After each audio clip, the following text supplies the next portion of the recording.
Tantor Audio, a division of Recorded Books, presents I Found Her by Joy Mullett, narrated by Val Carradine and Kitty Kelly. Prologue. Damien. Have you ever had the feeling you have forgotten something? Or you are looking for something, but cannot for the life of you remember what it is? It's as if something is missing, and there is an empty void that needs to be filled. Do you ever get a wave of homesickness when you are in the very place you call home? I do, and it infuriates me. I am constantly searching for this missing piece of my puzzle. Sometimes I'm between consciousness and sleep when I see what it is I am looking for, and for a split second I feel an overwhelming relief and a sense of being home and fulfilled. But as quickly as the second arrives, it disappears, and so does the memory of what I had seen. I then quickly become fully conscious and have absolutely no recollection of what I just saw. I remember that I saw it, and I remember how I felt, but it's gone. I don't remember when or why this feeling started, but I know when it ends. It ends when I've found her. Chapter 1. Bella. Staring out of the train window, I'm mesmerised by the trees and buildings that whiz past so fast, creating colourful stripes and patterns. I try to focus on the beauty it makes, rather than my increased heart rate, sweaty palms, and the bile that threatens to escape my stomach. My phone alerts me to a WhatsApp message. John.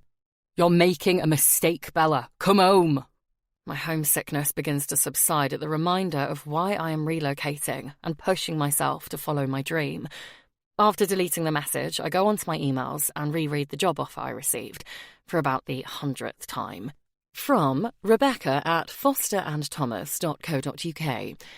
Dear Bella White, I am pleased to offer you the position of Senior Stylist at the Foster and Thomas Salon at Trinity King. We were very impressed with you on your trial day.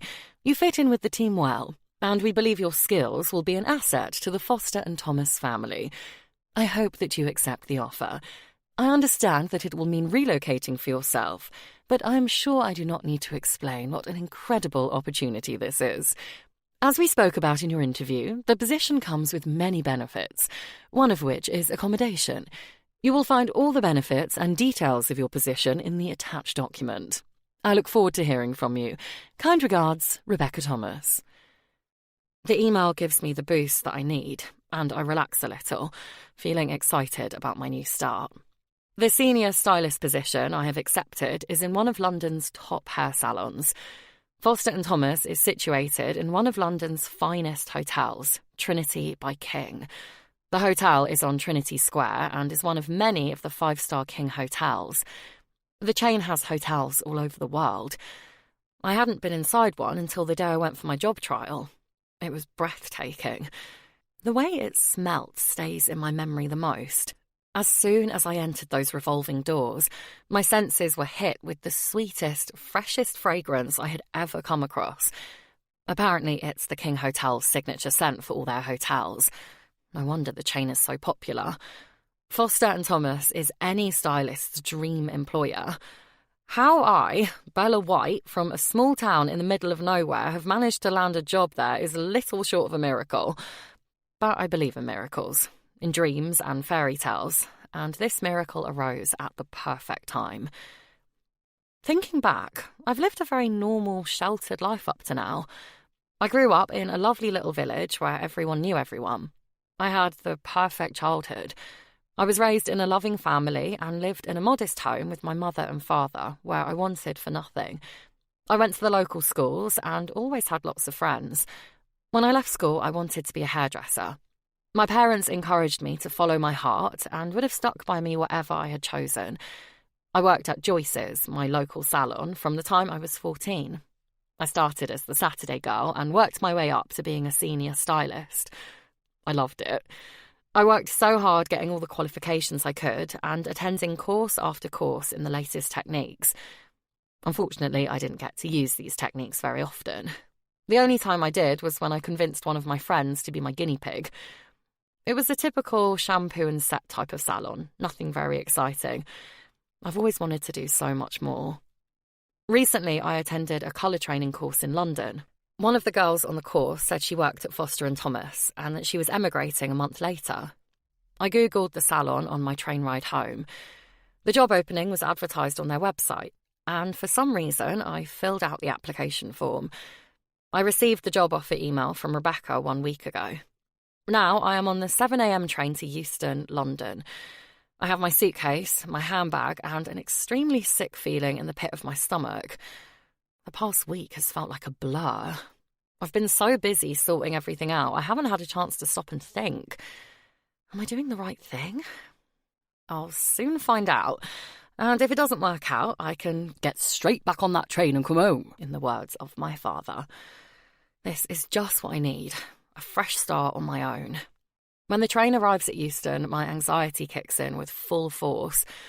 I now must get on the tube. London is so busy. I've never seen so many people in one place.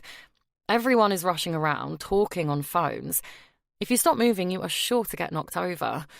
I take a deep breath and exit the train. Following the signs in the station, I make my way to the Underground. It isn't my first time in London, but I don't think I'll ever get used to it. It is so different to home. I quickly text my parents and my best friend Chloe to let them know I've arrived at Euston and that I am about to get the tube. I check the map and find the line to take me to Tower Hill. The tube station is only a short walk from the hotel, a stone's throw, as Rebecca said. She obviously hasn't seen me try and throw a ball. I stand, checking and double-checking the line to make sure I have the right one. Once I'm sure, I stand and wait on the platform. It quickly fills up with people pushing and shoving to be closest to the yellow line. The first time I came to London and used the tube, I was so overwhelmed. I was frozen to the platform. I watched 4 trains go past before I built up the courage and pushed my way on. I stand tall, ready for the rush as the train pulls up. Holding my case with as much confidence as I can muster, I jump on. Unfortunately, I always worry about things, but I try not to let it stop me doing what I want. Pretty much holding my breath the entire journey, I count the stations until my stop.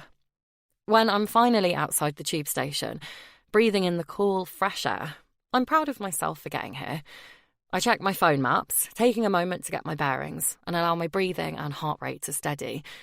Once I'm certain of the direction I need to go, I set off walking through the busy streets of London. While I walk, I ring my mum. I'm so happy to hear her voice, even though I saw her waving me off at the station only a few hours ago. "Hello, sweetheart. Have you arrived safely?" she asks. "Yes, I'm here, safe and sound," I reply, relieved the journey is over. "I am so glad.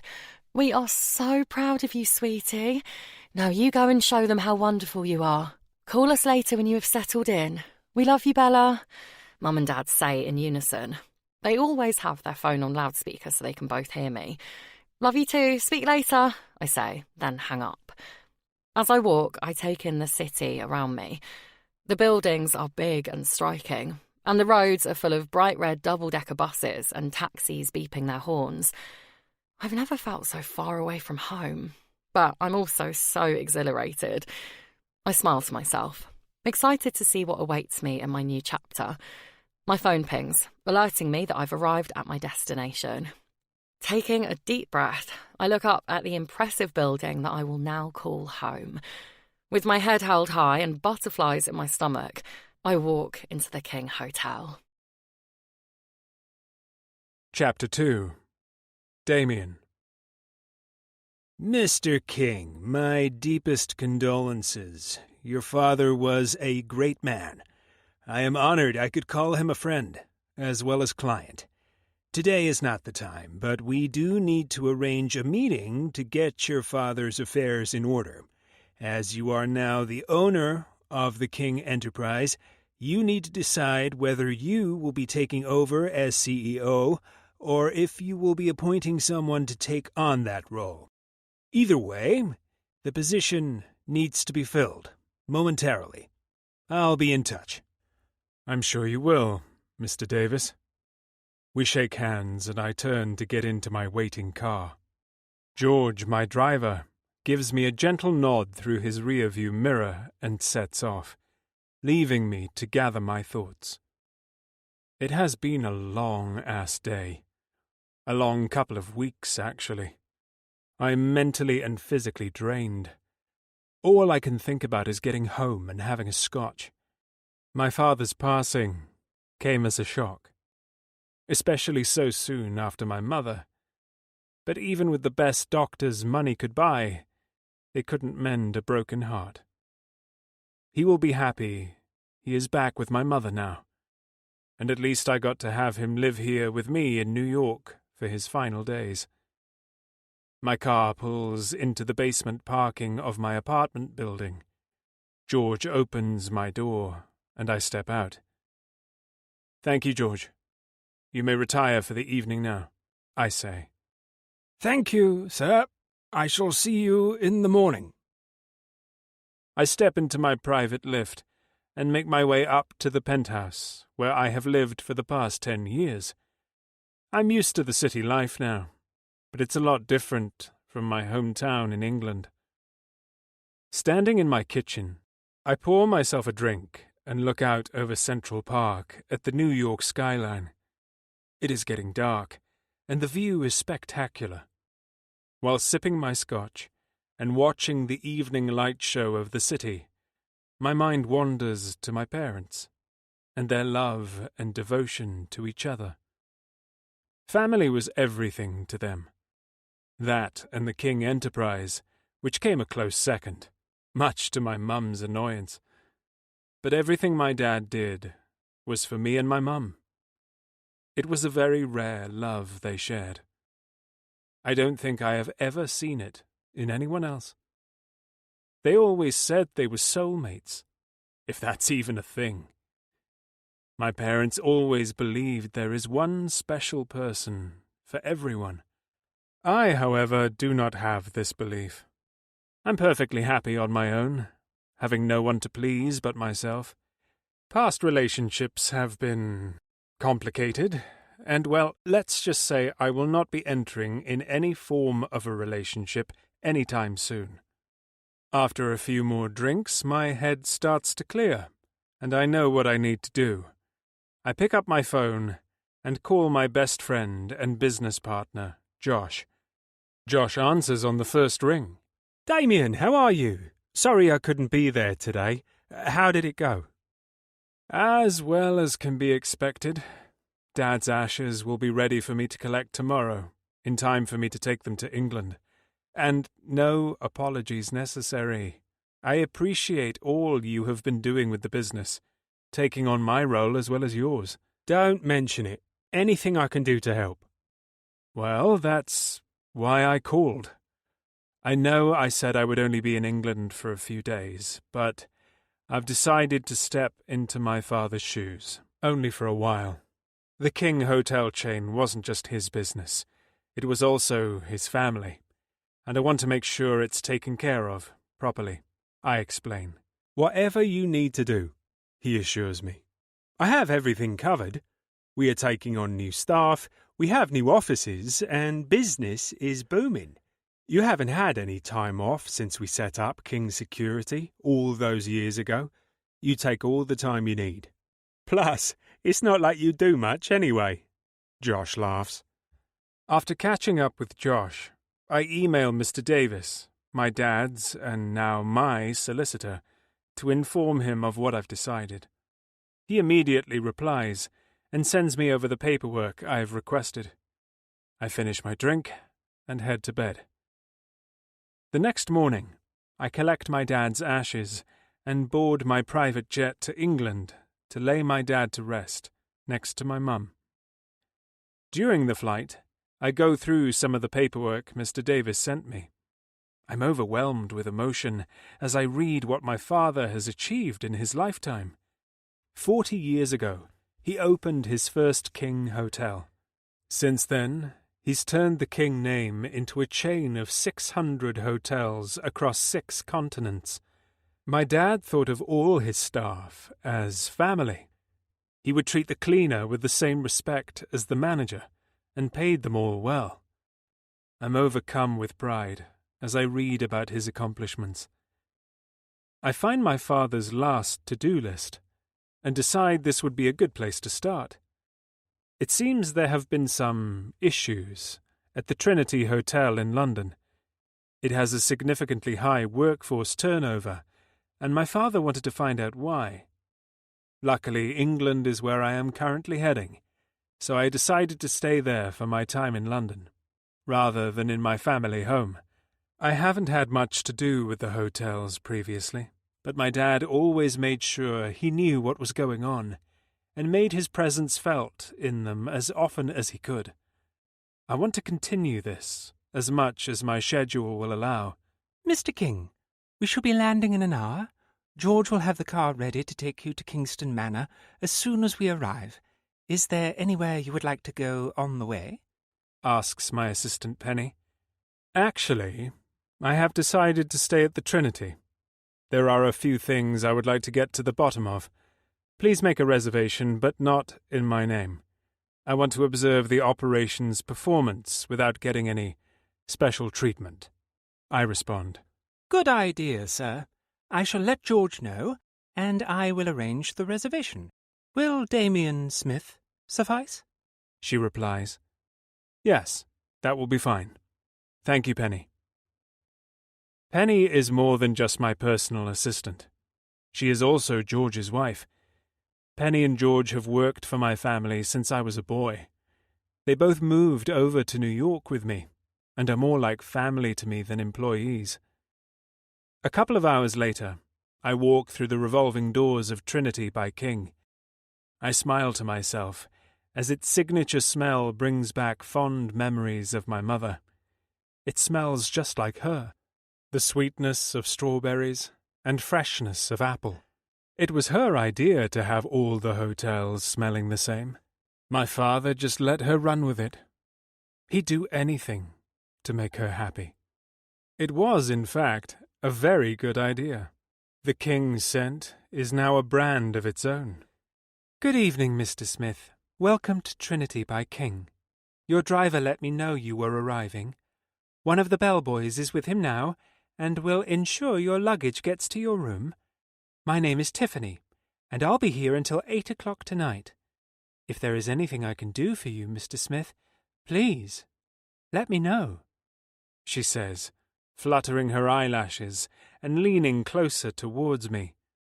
Will you be staying with us alone, or will someone be joining you? She runs her fingers through her hair, while pushing her chest together with her arms. I will be staying alone.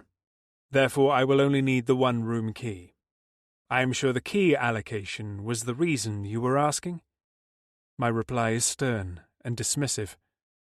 Tiffany has dark hair, brown eyes, olive skin, and a pretty smile. I know that if I want, I can have her in my bed just after 8. I'm no stranger to having women throw themselves at me. Sometimes I do take them up on their offer. A man has needs, after all. But today I'm in no frame of mind to entertain anyone, especially not playful and flirtatious Tiffany. As Tiffany continues her laughable seduction, my attention is caught by a beautiful young woman. She has a presence about her that makes her impossible to ignore. Standing at about 5'5", and wearing jeans that hug her curves perfectly, with a top that hangs loosely off her shoulders. She is slim, but curvy in all the right places. She catches my full attention. I'm drawn to her exposed, sun-kissed skin. I imagine what it would be like to kiss that flawless skin of hers. Suddenly she turns quickly, as if her skin can feel my eyes upon it. Looking directly at me, her bright blue eyes look straight into mine, as if seeing into my soul. The encounter sends ripples of warmth down my body, ripples which make my cock stir. What is it about her? After seconds of eye contact, she shivers, then turns, swishing her long golden hair as she goes. She disappears into the staff quarters entrance, pulling a bright yellow case behind her, leaving me with a strange emptiness.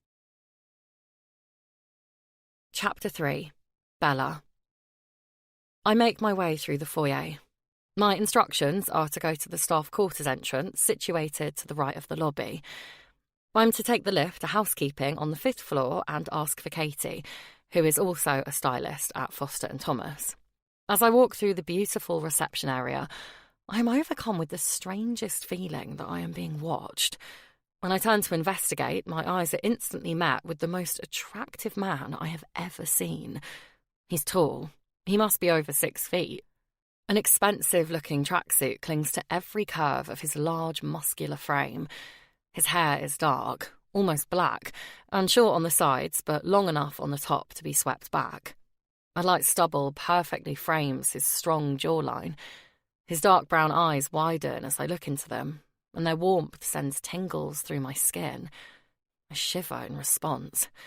Shocked by the way my body responds to this man, I quickly continue to where I am supposed to be. Stepping out of the lift, I am greeted by a girl about my age, with bright pink hair and perfectly done makeup. She gives me the biggest welcoming smile. "Hi, you must be Bella. I'm Katie. I'm so happy to meet you." She envelops me in a big hug, which immediately puts me at ease. "Come on, let me give you a tour." Katie shows me around housekeeping. We pick up some towels and bedding for my room, and she explains where I can do my laundry. We meet a few people on our way, and Katie introduces me to them. Everyone seems very friendly. My room is on the next floor up. Katie's is just next door, which I'm really pleased about. Together we make my bed, and then Katie helps me unpack my things. I haven't brought much. At home, I pretty much lived in jeans, jumpers and trainers. My uniform at work was a black tunic and trousers. Nothing like what the hairstylists wear in London. Everyone here dresses to the current trends. My plan is to see what everyone else is wearing and go shopping for a new wardrobe as soon as possible. My room is great. On one side, it has a double bed with bedside tables and a large wardrobe with drawers inside. Next to that is a huge window with a beautiful view of Trinity Square Gardens. On the other side of the room is a modern but compact kitchen, a 2-seater sofa in the corner and a television on the wall. In the centre of the room is a door leading to the shared bathroom. Thankfully, the room that adjoins it is Katie's, but sharing with someone I have only just met still makes me anxious. "I'll leave you to settle in, Bella. Me and the rest of the team are going out for drinks tonight. You should come along. It will be a great opportunity for you to meet everyone before you start work. You'll come, won't you?" Katie asks persuasively. "Oh, I'm not sure. I'm really tired after my journey and I need to call my family and let them know I've arrived here safely." "That's okay. We aren't meeting until 7, so you can have a rest and make your phone calls first. I'll knock for you about 5 too, okay?" Without giving me a chance to protest, Katie leaves, closing the door behind her. Flopping down on my bed in exhaustion, I feel a little homesick. Thankfully, before my thoughts turn negative, my phone rings. It's Chloe. "Bella, how are you? How's your room? Are you okay? Is everyone being nice to you?" Chloe says, making me laugh. She always looks out for me. It is really strange being so far away from each other. "I'm good. Katie, one of the other stylists, met me and showed me around a bit. Then she helped me unpack and sort out my room. She's invited me out tonight with a few of the other guys from the salon. We are meeting in about an hour. I'm not sure where we are going. It'll be nice to get to know everyone. I hope they like me." "That's great. I'm glad you're settling in. Of course they will like you. Don't be daft. A night out sounds like just what you need. What are you going to wear?" she asks. I hadn't really given that much thought. I didn't have much to choose from, really. I'd brought my best black jeans and a couple of lace tops. That would have to do. Chatting to Chloe for a while makes me feel better. I promised to call her tomorrow with the night's gossip. After freshening up, I put a few more curls in my hair and apply some natural makeup. I'm ready in my jeans and top when Katie knocks on the door. She looks stunning. Her pink hair is long and thick with extensions, and her makeup is much heavier than mine. She looks gorgeous. Katie's short, sparkly navy dress and barely there stilettos make me feel very underdressed. "Would you like to borrow something of mine, Bella? We are about the same size, and I have a few dresses that will suit you perfectly." Before I can answer, Katie ushers me into her room, where she rummages through her wardrobe, holding out various dresses and putting them up against me. We settle on a black one-shoulder dress. It is a little shorter than I'd usually wear, but I must admit it makes me look good. Katie also gives me a similar pair of shoes to the ones she is wearing. A little while later, we walk into the bar, and I instantly know which group we are meeting. They give off this fabulous aura. I feel a flutter of excitement. Tonight is going to be a good night. The group is so friendly and welcoming. My concerns that they may not like me are soon forgotten. I can be shy at first, which some people mistake for ignorance. Worrying too much about what people think of me has me reluctant to talk. But I need not have been worried. They all have me relaxed from the start. Each of my new work colleagues introduces themselves. There's Nick, the hair extension specialist, and his partner Joe, Sarah, the receptionist, and James, the colour expert. They're all immaculate. Hair, makeup, clothes, each one with their own unique style. I am in awe of them all. We're all chatting and laughing when we are suddenly interrupted. "Hello, guys. Fancy seeing you here. I hope you're not making too much noise and making the guests feel uncomfortable," a gravelly voice interjects. The group all pull faces and roll their eyes at one another. Nick then turns with a full smile to face the man who has just approached us. "Graham, how lovely to see you," he says in a sarcastic way.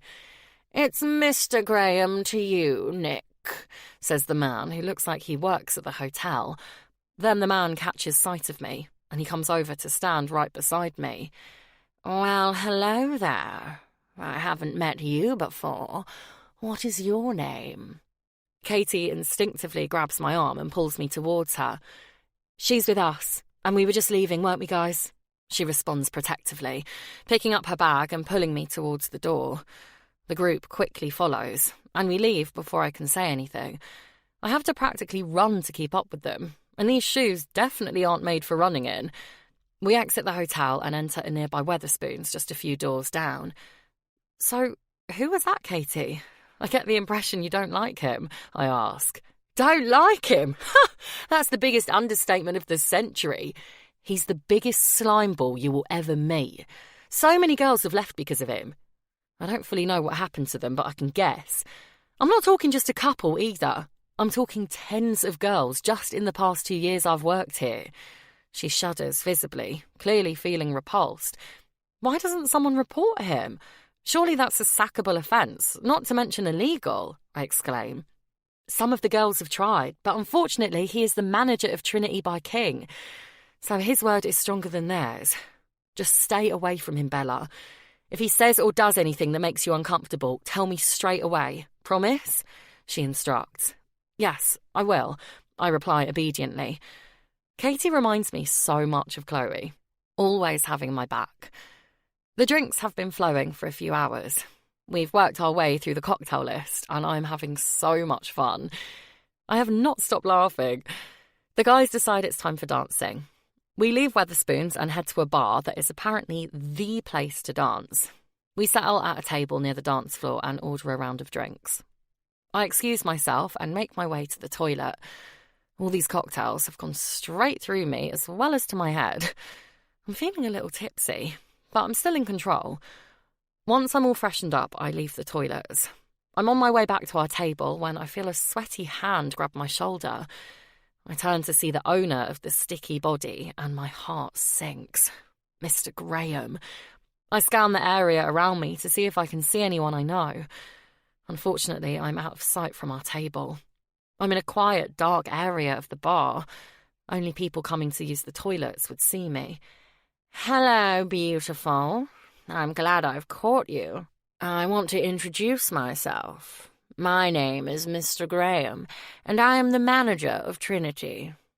So I am, so to speak, your boss," the smarmy man says, far closer to my face than I'd like. I can smell the alcohol and garlic on his breath. I hold in a gag. Yes, I know who you are. It's nice to meet you, but I really need to get back to my friends. Moving away from him doesn't work. He catches my arm and holds tight. Not so fast, young lady. I'm not finished with you yet. You need to remember who I am. I can make your time working for us as enjoyable or as painful as I wish. I feel sick as he comes closer to me and continues. I have a fully stocked minibar in my penthouse apartment. It has a fabulous view of the city, he whispers while stroking my arm. I'm sure that dress of yours would look wonderful on my bedroom floor. Graham laughs at his own joke, moving his body uncomfortably closer to mine. I try and move further into the bar where someone might see us, but he maneuvers me against the wall. I mentally beg someone to come to the toilet and intervene, but nobody does. It's the same old story, and I know fighting it will only make it worse. Please, Mr. Graham, my friends will be wondering where I am. How about tomorrow? We could get drinks. A frown crosses his brow, and for a moment I think he might let me go. Why put off till tomorrow what we can do today? You're coming with me. Mr. Graham puts his arm around my shoulders and forcibly directs me towards the exit. No, I am not going with you. My feet press into the floor, and my body stiffens in protest against moving. The anger in his face has me tensed and ready for a beating, but it doesn't come. Out of nowhere, a pair of big, strong hands grab Mr. Graham's arms and throw him to the floor at force. "The lady said no!" bellows a deep voice. Standing in disbelief, I watch as Graham struggles to get back onto his feet. The tall, dark, muscular hero picks him up by his shirt and escorts him to the nearest security guard. My hero then returns and asks me how I am. That is when I realise that it is the guy I saw in the lobby when I arrived at the hotel earlier today. My body reacts the same way it did then. Tingles and warm pulses spread all over my skin. "Thank you," is all I can bring myself to say. He looks at me with a dark, heated desire. His gaze runs down my body and back up to my eyes. "Did he hurt you?" he demands. "Not really. Just scared me a bit, that's all," I reply. He relaxes a little. "I'm Damien, and your name is?" "Bella." "It is a pleasure to make your acquaintance, Bella." The way Damien says my name makes me warm inside. He speaks very well with a London English accent. His voice is deep and rough. His eyes are dark and alluring. I could get lost in them. He smells fresh and manly. But most surprisingly, I feel comfortable and safe near him. His hand rests on my shoulder. I shiver at his touch. Damien quickly removes it, obviously thinking he has overstepped. "It's fine. I'm just a little anxious after what happened," I lie. I allow my eyes to linger on his lips, imagining what they would feel like on mine. A small smile begins to spread across them, as if he knows what I am thinking. "Can I escort you to your boyfriend? Your friend? Who are you with tonight?" Damien asks as he scans the bar. "I don't have a boyfriend, and my friends are just over there. I'm sure I will be fine now. Thank you so much for your help with everything, but I really must be getting back to them. They will be wondering where I am." "It was lovely to meet you, Damien, and thanks again," I say, then turn in the direction of our table. "As you wish, Miss White, and the pleasure was all mine," he replies. As I go to walk away, I realise I didn't give Damien my last name. I turn back to ask him how he knew, but he has disappeared. I go back to the table and sit down next to Katie. I fill her in on the excitement I had on my way back from the toilet. "I am never letting you out of my sight again," she exclaims. On Sunday morning, I wake up with a fuzzy head. Having had such a good night, I don't regret how I feel. We laughed and danced the whole night. The group welcomed me warmly, and I already feel like one of the team. I then think about my encounter with Damien, and it still baffles me how he knew my surname. I replay him effortlessly getting Graham away from me, remembering the way he looked at me and how he made me feel. I've never felt like that around a man before. During all the years I'd been with John, even in the beginning before things went bad, not once had he sent tingles down my body by just looking at me. Speak of the devil, My phone pings with a message. John. Bella, I am sorry. Ring me, please. John messages me every day. Sometimes his messages are apologetic, and sometimes they are angry. Sometimes I reply, and sometimes I don't. Hopefully now that I have moved away, he will leave me alone. I'm in two minds on whether to block his number again. London is a bit far for him to just turn up. Then again, I wouldn't put it past him. Bella, thank you for your apology, John. I am sorry you are hurting, but you need to move on. I'm starting a new life in London. It is the best thing for both of us. I really care about you, John, and I hope that we can be friends. John. Friends? You are going to be my wife. You have proved your point. Now come home. I decide not to reply again. John is obviously still very hurt, and I don't want him to get more upset. I just hope that in time he will accept that I've left him and move on. I spend all morning in bed. I ring Chloe and tell her all about my night. Chloe advises me to stay clear of all men at the minute. She's right. I came here to concentrate on my career, not to fall into the arms of another man. Damien's arms. His big, toned arms that could pick me up and... Bella, stop. I really need to get my mind in check. What is going on with me? I spend the afternoon getting to know my surroundings. I explore the hotel and all its amenities. Everything is modern and lavish, from the gym and spa to the restaurants and bars. I meet Tiffany, who is on the main reception. She is very friendly and helpful. Everyone I have met, apart from Mr. Graham, has been lovely. I think I'm going to be very happy here. In the evening, Katie and I have a pizza delivered to my room and get to know each other more. I go to bed feeling really excited to start work tomorrow. Chapter 4. Damien. After searching the hotel's staff database, I find Bella's records. The first moment I laid eyes on her, I knew I needed to find out everything about her. I feel drawn to her. I know I am stepping into dangerous territory, but I can't help myself. When I want something, I get it. Bella is from a small town in the country and relocated recently. She is a hairdresser in the hotel's salon. She also lives in the staff quarters. It pleases me to know that she lives under my roof. Needing to see her again, I decide I could do with a haircut. Foster & Thomas is a modern salon.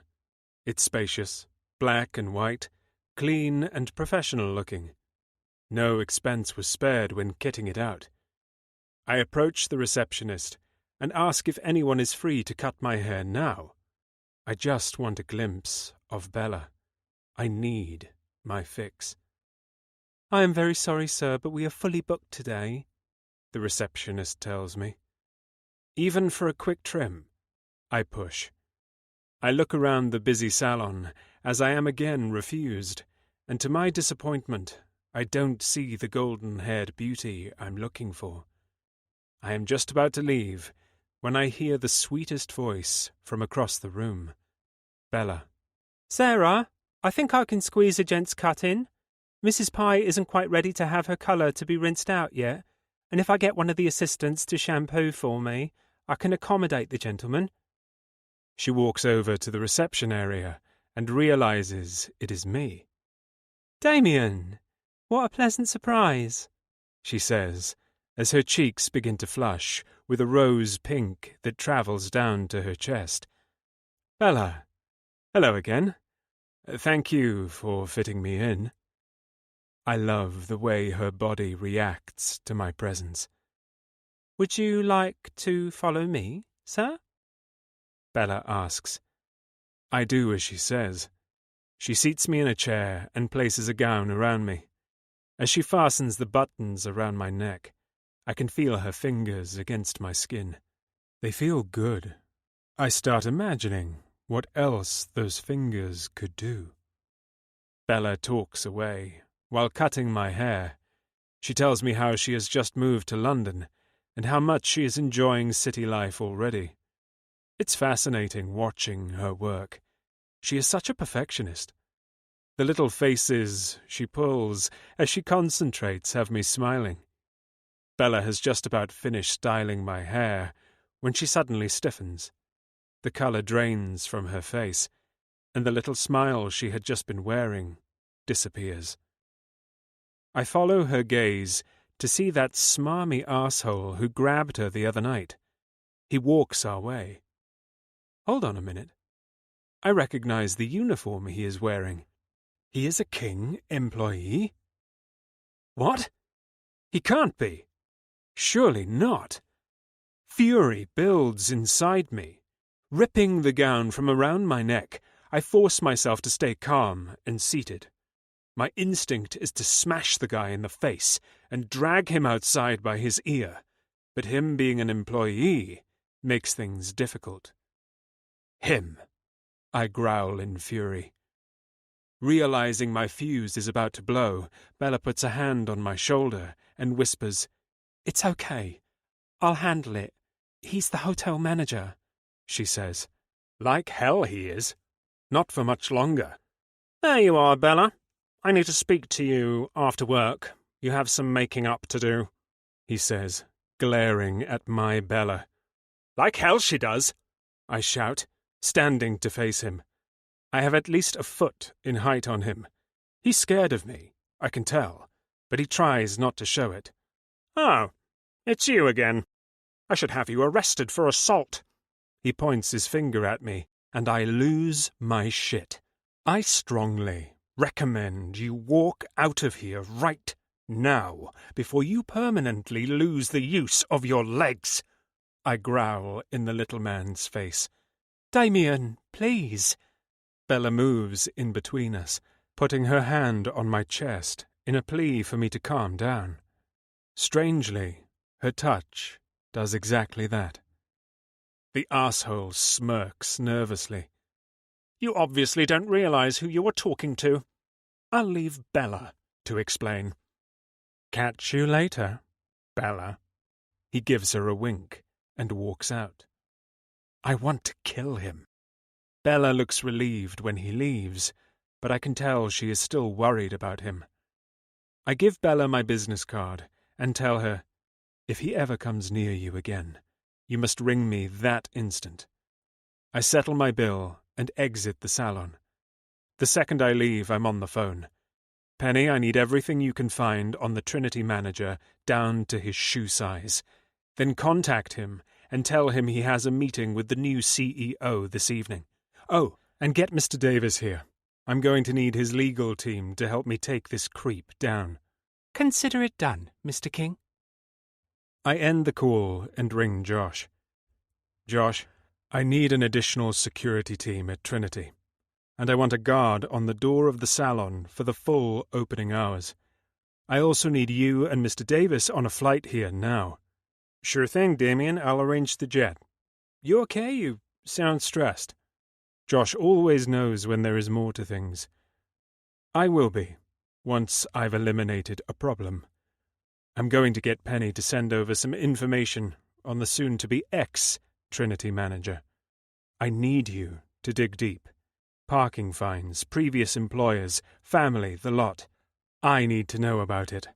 This guy is going down, and I'm damn well going to make sure he doesn't take King along with him.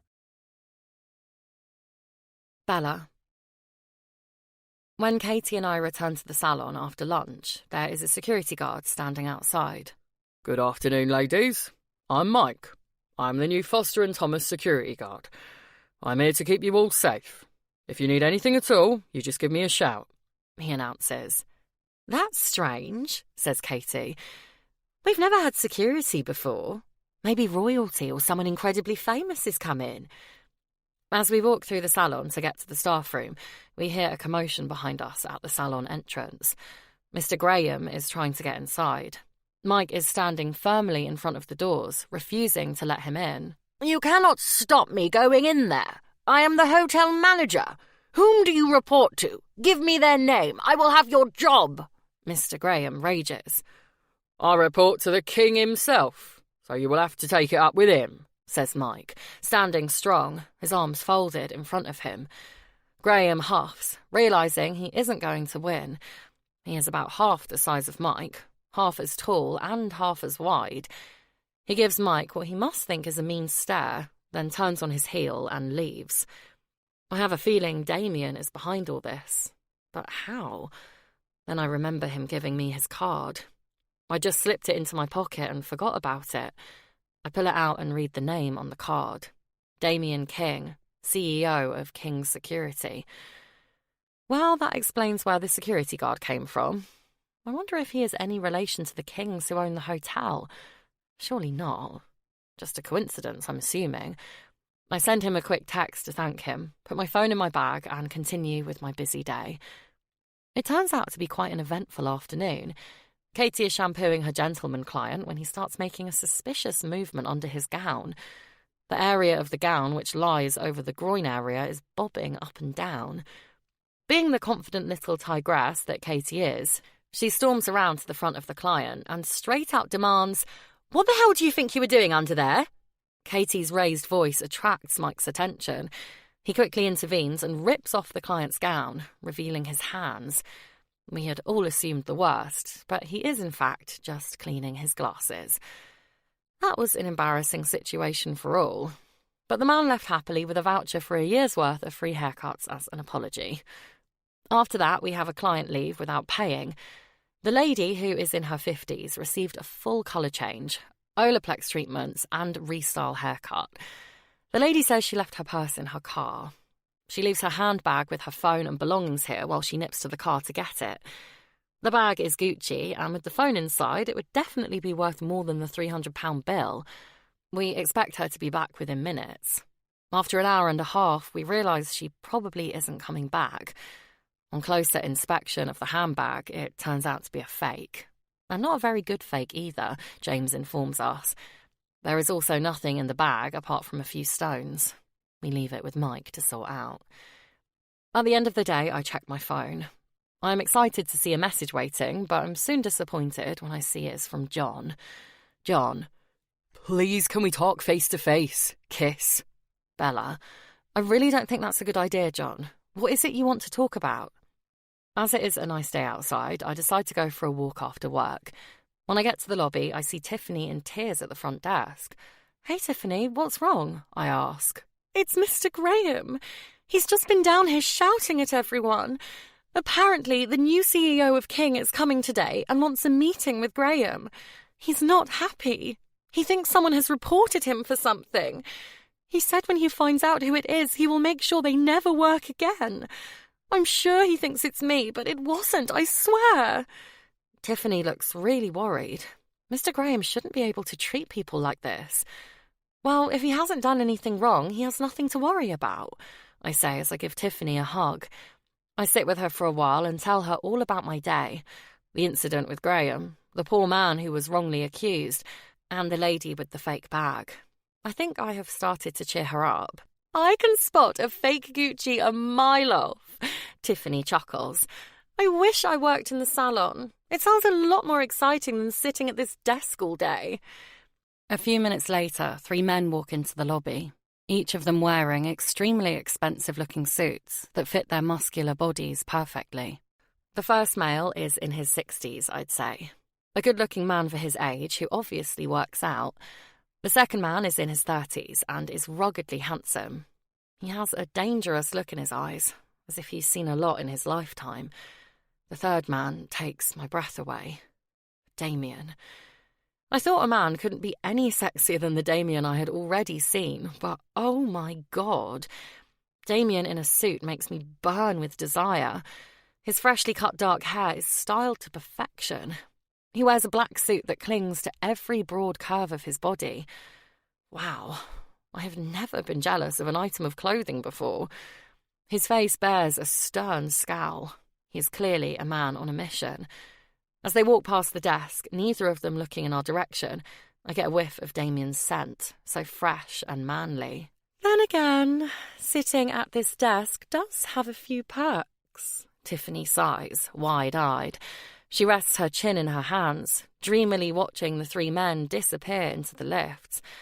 I experience a strange pang of jealousy I have no right to feel. I text Katie to come down and meet us. The 3 of us decide to go and get some retail therapy. Just what we need after a day like today. The girls have great taste in clothes and a lot more style knowledge than me.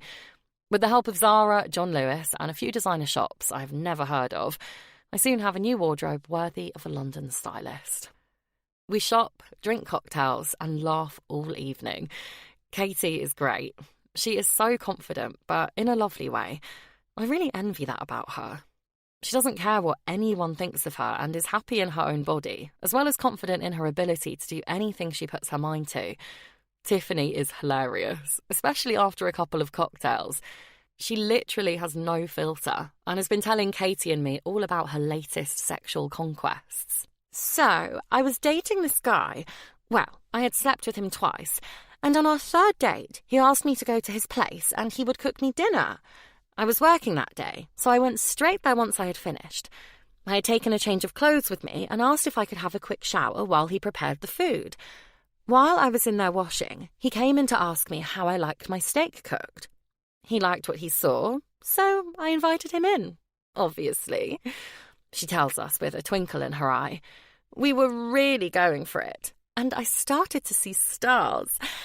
I thought, hey, this is good. No one's ever made me see stars before. But then my legs started to feel funny, and I realised I wasn't seeing stars. I was about to pass out. The thing was, I'd been doing that intermittent fasting diet. I was fasting every day until 1, but I had been so busy at work, it got to 4 o'clock before I realised I hadn't eaten. Then I thought, I don't want to spoil my dinner this evening, so I won't eat now. I guess my sugar level just dropped too low. I fainted in the shower mid-sex. She bursts into laughter. Oh my God, Tiffany, that could only happen to you, Katie shrieks. That's not the worst bit. When I woke up on the bathroom floor, naked, I might add, I was looking at the face of a woman in her 60s. Turns out he lived next door to his mum, and he had gone and got her to help me. Tiffany puts her face in her hands, and we all have a good laugh. I got up, grabbed my clothes, and went home. Needless to say, I haven't seen him again. The evening passes quickly, and it's almost midnight when we part ways. When I get back to my room, I feel pretty great. I have really settled in and made some good friends. I put my new clothes away and get in the shower. My mind wanders to Damien and what he has been doing tonight. It obviously has something to do with Mr. Graham. I wonder if one of those guys he was with is the new CEO. I'm sure I'll find out soon enough. Chapter 5. Damien. Mr. Graham, or David Graham Jones as he is actually named, is about to go down. Penny has found numerous complaints and allegations of sexual harassment against Graham. Unfortunately, these allegations have never been taken any further. The employees who made the complaints left the company the day after the issues were raised. Graham being the manager, these complaints were hidden. When Josh delves further, he finds that Graham used a false name when applying for the role of hotel manager. David Graham Jones has a string of offences to his name, including sexual harassment and domestic violence. I am sickened to think that this man has been walking around my father's hotel wearing the King name on his chest. Not for much longer. Mr. Davis, my solicitor, has gone through all the evidence and allegations both Josh and Penny found. We've contacted all the women involved and offered our deepest apologies, as well as compensation and counselling for their ordeal.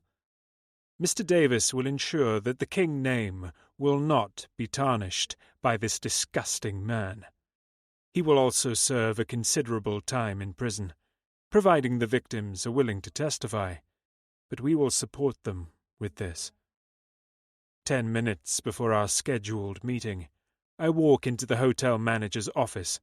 Graham stands up. "What are you doing here? How dare you just walk into my office unannounced?" Graham shouts in his weaselly voice. I repeat his own words back to him. You obviously don't realize who you are talking to. The look on his face as the penny drops is priceless.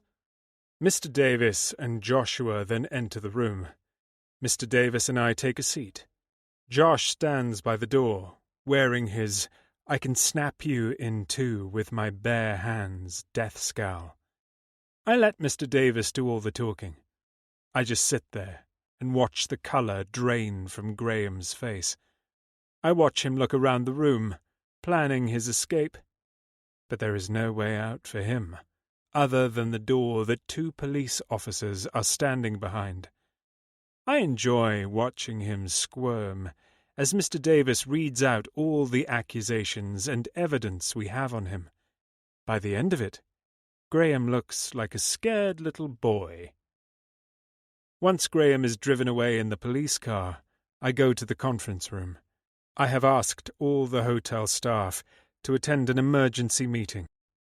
I arrange 2 of them so that the hotel can still operate. I want to introduce myself, explain what has just happened, and reassure them that this abhorrent behavior will not be tolerated. The room starts to fill with employees, all chattering amongst themselves, clearly wondering what is going on. Most of them do a double take when they see me on stage and fall into silence. Good. I may be a fair man, but I am their boss, and I will be respected. Bella enters with the second group. Our eyes meet immediately. Wearing all white, she looks like an angel. Her hair is damp and wavy, her face makeup-free and flawless. She is the most beautiful woman in the room. In most rooms, probably. I want her. I need to be inside her tonight. I am going to wrap this up quickly and get her into my bed. She is just what I crave after the day I have had. Bella.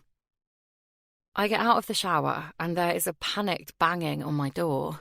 I quickly open it and Katie walks in. We need to go downstairs to the conference room immediately.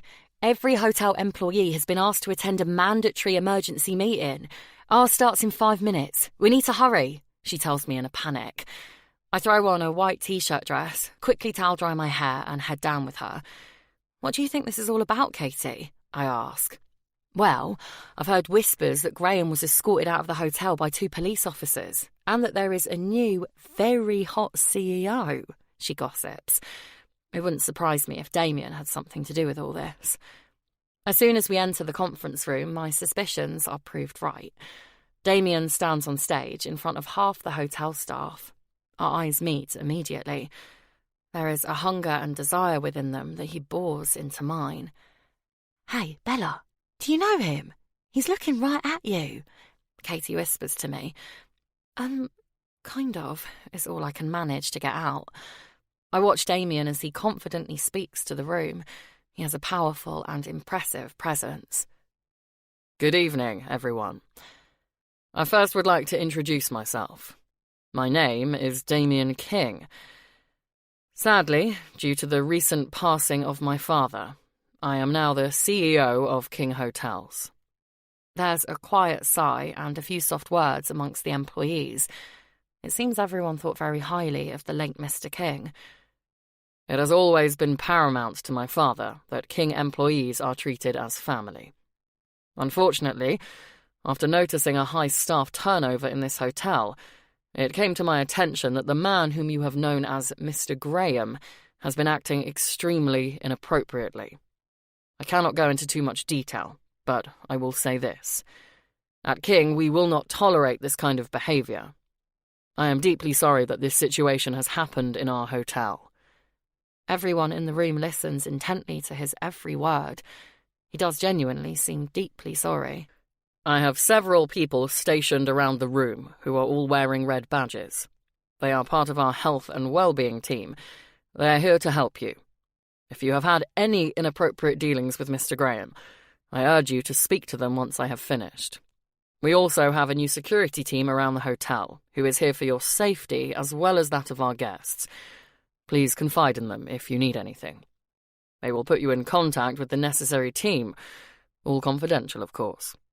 There will be a new hotel manager here tomorrow, and I'm sure they will be of the highest standard. Thank you for taking the time to listen to me, and please remember that there are always people here who will listen to you. If you will now excuse me, I have some urgent business I need to take care of." The room erupts in applause and chatter. Damien leaves the stage and comes straight towards me. "Miss White, I need you to come with me urgently." Stunned, I look at Katie, whose eyes are wide open, her jaw almost on the floor. "Okay," I say as he ushers me out of the room. Out in the hallway, Damien grabs my hand, sending shivers through my body. He obviously feels this too, as he looks at me with a proud smile. He guides me through a door I hadn't even noticed before. In front of us is a lift that needs a code to access it. Damien enters it into the keypad, and the doors open immediately. "Where are we going?" I ask breathlessly. Damien puts his hands around my waist, pulls me into him, and whispers in my ear, "From the very first moment I saw you, I wanted to kiss you here." Damien kisses my neck below my ear, sending tingles down my body and covering my skin with goosebumps. "And here." He begins trailing kisses down my neck and onto my shoulder.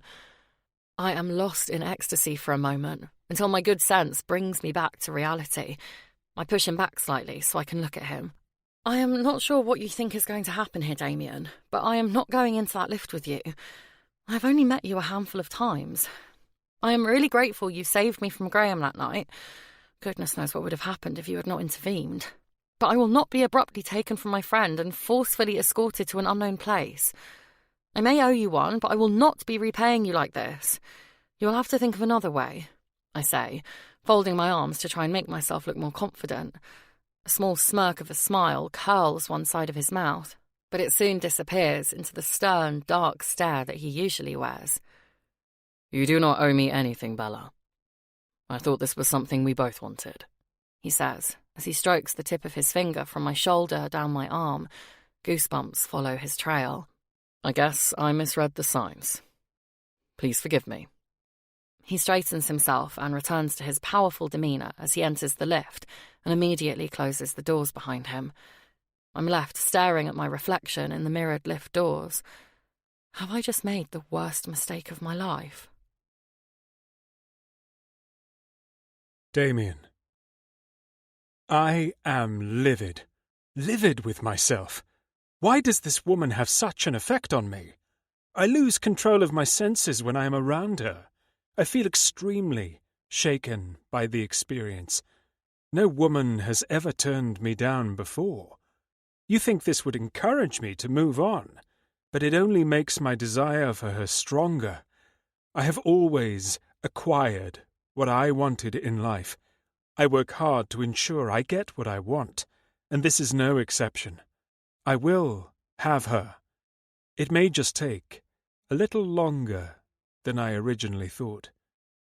Unfortunately, my Bella conquest needs to take a back seat for now, as tomorrow is my father's burial and private funeral. He is finally going to be laid to rest next to my mother. I'm feeling unnervingly emotional tonight. Bella has really got under my skin. I have had enough of this day. I down a scotch and go to bed. Forever and ever. Amen. The vicar prays as he places my dad's ashes into the plot with my mum. I am surrounded by family members and my father's closest associates. My mind, however, is a world away from here. It's a warm, sunny day, not a cloud to be seen, and the sky is a vibrant shade of blue. It reminds me of Bella's eyes. I think back to last night, how she felt in my arms and her skin on my lips until she abruptly dismissed me. There's a pat on my back, and I realize the service is over. I'm standing alone next to my parents' memorial. To anyone else, I look like the grieving son. Little do they know, my thoughts are with a beautiful blonde. I'm putting this unfamiliar obsession with Bella down to the emotional experiences I have been through during the last 12 months. Losing both parents in such a short space of time has had more of an effect on me than I thought. I turned to see George, who has also been a strong father figure in my life. I nod, and we leave to join the guests at the wake. I do my rounds, speaking to everyone who has attended to pay their respects. I have always known what a kind and generous man my father was, but hearing stories about his life today has made me even more proud and ever more determined to ensure that his great legacy continues. I'm getting ready to leave when I hear a commotion outside.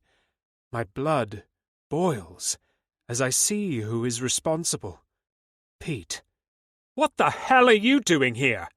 I storm at Pete, but Josh steps in between us. On any other day, I'd have more time for him, but not today. I've tried many times to apologize to Pete, but it just makes him worse. He knows the guilt I feel for what happened to his sister, but he continues to provoke me. Pete is clearly drunk. He looks angry and upset. I came here, hoping to see you in pain. From having lost a loved one, I hoped you might now feel the suffering you have inflicted on my family. Only now that I'm here, I remember what a cold, heartless man you are. Your father was a great man, but he must have been so disappointed, he says bitterly. Get him out of here, I shout, before I do something I'll regret. 2 of my security team grab him by the arms and carry him down the path. His legs scramble to keep up with their pace. I'll get you one day, Damien! He shouts back at me. I laugh at his statement. This guy has a death wish. Bella. Weeks go by, and I hardly see Damien again properly. I have seen him now and again, walking through the hotel or speaking with employees. I secretly observe him from a distance. He hasn't once looked at me or tried to contact me. I assume he has given up on me, since I rejected him that day by the lift. I hope not, though. I miss him, strangely. I've started to regret turning him down that day. Every night I lie in bed, imagining what might have happened, what it would have felt like. I'm starting to drive myself mad with the obsession. I throw myself into work to take my mind off him. After all, that was why I came to London, to concentrate on my career. Thankfully, we have a big event coming up in a couple of months. An exclusive hair and beauty event. It's the perfect thing to take my mind off Damien. The Foster and Thomas team are doing the hair of 6 models. We are teaming up with fashion stylists and makeup artists to create a unique but on-trend look to help promote a new sustainable and eco-friendly hair products and tools company. The event is being held in the Trinity Hotel. It is an invitation-only event, so only the best in the industry will be there. It is to be an evening of gourmet food and fancy cocktails, with an entertaining exhibition showcasing the latest eco-friendly products, fashion, makeup and hair designs. It is going to be spectacular. There is a whole production team organising it. The models will be doing a dance routine. There will be music, lights and even fireworks. I am very excited. First, the models are doing a routine in casual clothes. Then, while the guests are eating, we will be backstage transforming them into glamorous looks fit for a ball. Once finished, the models will do another routine, which is much more upbeat with fancy lights and little sparkling fireworks. At the end, one of our stylists is to present the work we have done and talk all about the wonderful products and tools we used. The whole team and I assumed that Rebecca would take the lead on this, as she is the manager and franchise owner. However, the eco brand has asked me to be the one to present. Apparently, they feel I am more passionate about their ethos. I'm not sure Rebecca is thrilled with this, but she doesn't say anything other than that as long as the brand is happy, so is she. When I was first asked, I almost said no. I panicked. I'm still panicking now, but this is the whole reason I moved to London, for opportunities like this. I need to do it. The clothes stylists and makeup artists are brilliant. We all get on really well together, bouncing ideas off one another, all really motivated, and we come up with some amazing results. It's a Thursday evening, after the salon has closed. Everyone involved meets in the King's Suite to discuss plans for the event. This is where the event is being held. The King's Suite is the biggest, most spectacular room in the hotel. It's used for weddings and other very special events. I dread to think how much it would cost to hire this room for a day. The space takes your breath away when you enter. The floor is a white and grey marble that glitters ever so slightly. One wall has 6 floor-to-ceiling arched windows, revealing the most beautiful view of Trinity Square Gardens. 3 modern crystal chandeliers hang from the ceiling. The crystals appear to float in mid-air. They sparkle immensely and project tiny rainbows across the vaulted ceiling. The events team is setting up a stage with a runway down the centre of the room. I start to feel ripples of nerves and excitement. While looking around the room, taking it all in, to my left I catch sight of captivating eyes upon me. There he is, Damien, as handsome and as dreamy as ever. My heart skips a beat and begins to flutter in my chest. What is it about him? His dark hair, which is looking ready for a trim actually. His strong jaw and cheekbones covered with a little more stubble than I'd seen him with before. The usual scowl on his face. The twinkle in his eye. Damn, when he looks at me, it's like we are the only 2 people in the room. He is wearing all black, tight jeans and a long-sleeve t-shirt. He gets sexier every single time I see him. He literally takes my breath away. My legs buckle slightly as his eyes run down my body. To hide my stumble and jelly legs, I walk around the room. Damien is with 4 other men, who are all also wearing black. They have King's security jumpers on. They must be planning the security for the event. Forcing myself to look away in order to pull it together, I try and focus on the reason why I am here, which is to work. But as I look at the other women in the room, I see that most have their eyes turned in Damien's direction. They look at him admiringly and flirtatiously, and I can't help but feel jealous. Their gazes start to move, and they begin to chatter. I then realise this is because Damien is on the move. He is heading towards me. I feel a little smug. Bella, I was hoping to see you tonight. His deep, masculine voice vibrates in my every nerve.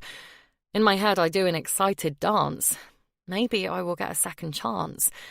I have been kicking myself ever since I turned him down. You are? And why is that? I ask, trying to remain calm and not give away the excitement burning inside me. Yes, my hair is ready for a trim. I wondered if you would be able to fit me in before Monday. I have a meeting I need to look my best for. My heart sinks a little. He just wants his hair cut. I can check the diary tomorrow, but I'm sure I'm fully booked for the next couple of weeks, unfortunately, I reply, actually disappointed. I really want to see him, so I decide to not waste this opportunity. I do feel as though I owe you a favour, though, I continue. So I'd be happy to do it tomorrow night when I finish work or over the weekend. I then realise that tomorrow is Friday, and he most definitely will have plans. And I have blatantly just told him I literally have no plans. What a loser. I do regret turning him down, but I don't want to appear desperate. You owe me nothing, Bella. But tomorrow night will work for me, if you don't mind working out of hours. What time do you finish at the salon? I finish around 6, I say, hoping I'll have time to change and refresh before seeing him. A Friday is a long, busy day in the salon. I definitely will not be looking or smelling my best when I finish. 7 o'clock tomorrow night, then. I will text you the details, he replies, then turns and walks back towards the security team. No small talk, just matter of fact, and gone. It takes me a couple of minutes to register what just happened and catch my breath. I take my phone out of my bag and open my calendar. I add an entry for tomorrow evening that reads Damien haircut. Not that I will forget, but I just need a small task to complete while my heart rate returns to normal. I'd just about managed to compose myself while the events team runs through the order of the evening. We discuss our ideas for lighting and music to go with our themes. Everyone is really excited, and the energy is infectious. It is going to be a great night, and I'm feeling more confident. I just wish I had as much faith in myself as everyone else has. Everyone seems to value my opinion on everything. As soon as I leave the room, thoughts of Damien return to me. Does he just want me to cut his hair?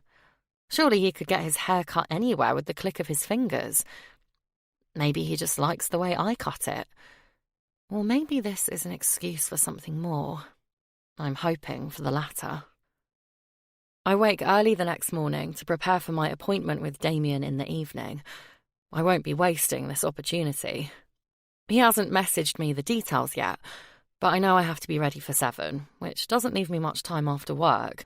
I shower before my shift and make sure I am silky smooth and hair-free. You know, just in case.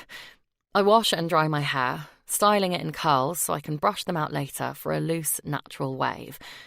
I don't want to look like I'm trying too hard, but I want to look good. I iron my outfit and leave it hanging up, ready to put on when I return. I decide on a light blue denim dress. The colour looks good with my blonde hair and blue eyes. It is casual but shows some leg, so it's a little sexy without looking like I'm trying to be. I have some new nude wedges that will look great with it too. I arrive at the salon early so I can go on the sunbed before I start. All I need to do when I finish work is to have a quick shower, get changed, brush my hair and apply a little makeup. I check my phone as I get off the sunbed. Damien. Meet me in the lobby at 7 p.m. Make sure you're hungry. I'll order in. He is so demanding. No pleasantries. So hot. My stomach flutters with butterflies as I think about this evening. I have a feeling today is going to be a long day of clock watching. And it is. Chapter 6. Damien. It has been a couple of weeks since I made a fool of myself with Bella. I stupidly assumed she is the same as the many other women I've dated. That she would fall into bed with me as soon as I asked. I have known from the first moment I saw her that she is different. There is no comparison. Yes, all women I have been with before were very beautiful. They have the figure, the face, the hair, the tits, mostly fake. But Bella's figure is a perfect hourglass and all natural. Her face has flawless skin that flushes, moves, and wrinkles up with her expressions and emotions. Most of the women I date have had that much Botox. I cannot tell when they are happy or sad. Her eyes sparkle. They are captivating. They remind me of the sea. Her beauty shines from the inside, and I need to have some of that. After she turned me down a few weeks ago, I tried to stay away. I now know that Bella isn't the sort of woman who would just have a one-night stand, although I am not sure one night would be enough with Bella anyway. Hopefully a few nights with Bella will get her out of my system, and I will be able to move forward. I think about her too often, and although I've tried to satisfy my needs elsewhere, no one can even come close to taking the edge off the desire I feel for Bella. I need her. Once I have her, I'm hoping this unusual obsession will subside. Not being in control of my feelings unnerves me. I knew I would bump into her at the event planning last night. I used the excuse of my hair needing a cut, but I worried that would only get me minutes with her in the salon. When she offered to do it out of work hours, she gave me the opportunity I've been hoping for. This is my chance to change her opinion of me. I want to wine and dine her, show her how much of a gentleman I can be. I may not want to have a relationship with Bella, but I still want to treat her well and give her a little pleasure. This is my opportunity, and I'm going to use it to my full advantage. The view from my penthouse suite is spectacular. The timing is perfect, as we will be able to watch the sunset while we dine. I ask Penny to order everything from the menu of the hotel's fine dining restaurant, since I'm not sure what she likes. It will be set out on the dining table, in front of the floor-to-ceiling windows. I think about buying Bella a gift, but I feel that would be too much for her. After all, she thinks she is just coming to cut my hair and have a bite to eat. I don't want to scare her off again. I've had a busy day working through hotel stuff and business planning with Josh, but that hasn't stopped me from checking the time every half hour and thinking about the promising evening ahead with Bella. "What's with you lately?" asks Josh. "You're always deep in thought. If you need some time off, mate, I can manage security, and the new hotel manager seems like she knows what she's doing. Why don't you take a break? It's not been long since your father passed. You need to grieve." I look at Josh, registering what he has just said. "No, I'm needed here." Josh stares at me, not believing a word. "Okay, well, I have left the CVs and profiles of the new recruits on your desk. Do you want to look at them before I do their final interviews?" he asks. "I'll have a look later. You know what you're doing. I trust your judgment," I reply as I leave the room. The truth is, yes, I am grieving for my father. But the real issue on my mind is Bella. I have no idea what my head and emotions are doing. It's all very new and confusing to me. But I need to find out what is going on. I need to be here at the hotel, near Bella. 7 o'clock arrives, and I'm in the lobby, waiting for Bella. One of the security team approaches me with a question. While he's talking to me, Bella enters the lobby. She looks like an angel. Her golden blonde hair fanned out in waves, her pretty little face with those captivating blue eyes. She is wearing a denim dress that hugs those beautiful curves. Her long, toned legs are mesmerizing. I can't wait to have them wrapped around me. It's like the world stands still as she walks in slow motion towards me. The sun shines through the doors, lighting up a halo around her. I have to have her. She is meant for me. She will be mine. I dismiss my employee. I don't care if I am rude. I need to get to Bella. "Good evening, Bella. May I take your case?" I ask, as she pulls a little black case behind her, which I assume contains the things she needs to cut my hair. "Good evening to you too, Damien." "Yes, thank you. That's very kind," she says, as she motions for me to take the case. I excitedly usher her towards the penthouse lift. "I want to apologize again for the last time we stood here," I say, as I type in the code for the lift. "You do not deserve to be treated like that. I hope we can start again." "All is forgiven.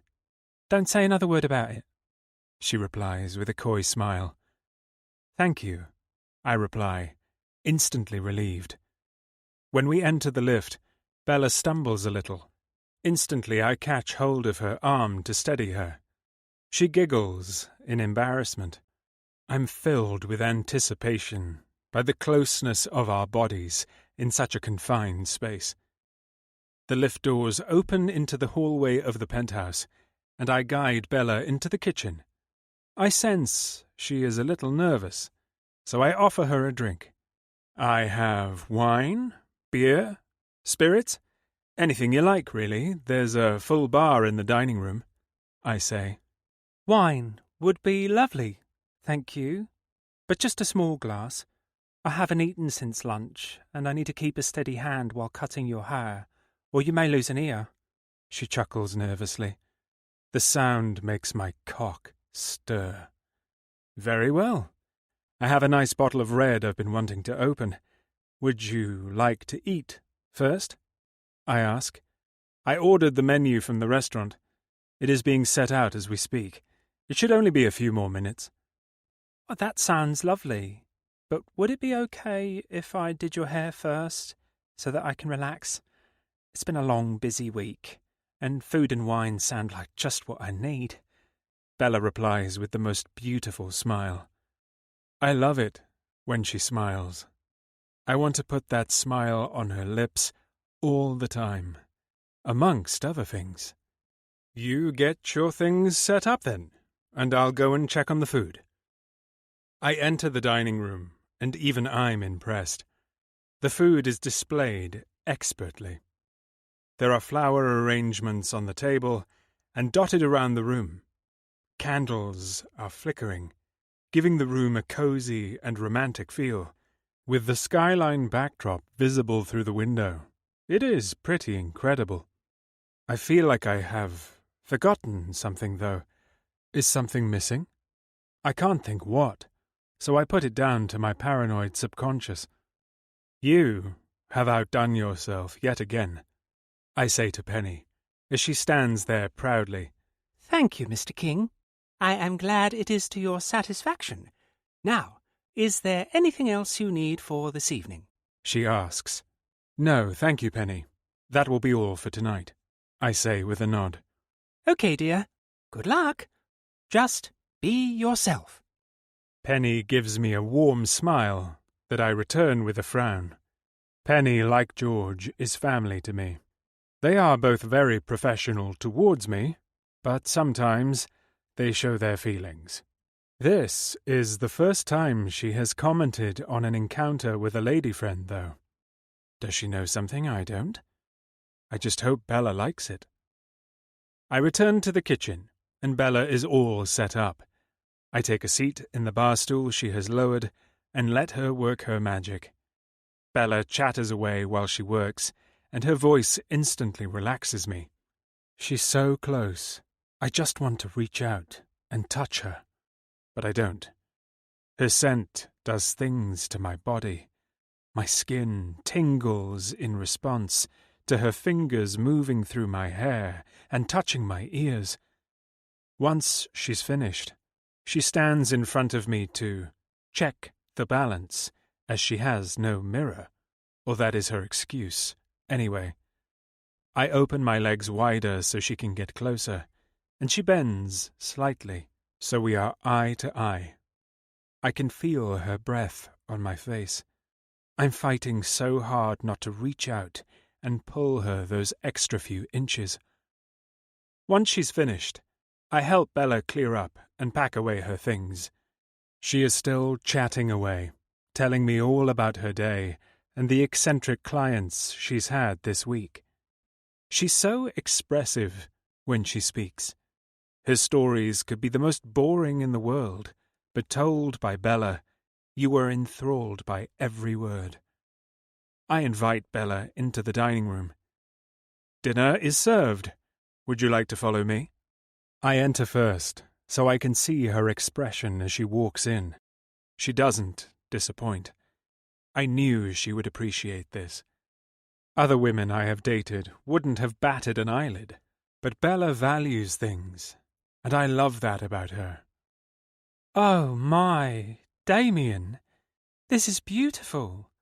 Do you have guests coming? She exclaims. Only you, I reply. There's so much food. This can't possibly be for just us. Bella looks panicked. I hope this hasn't backfired. I just want her to relax and enjoy the evening.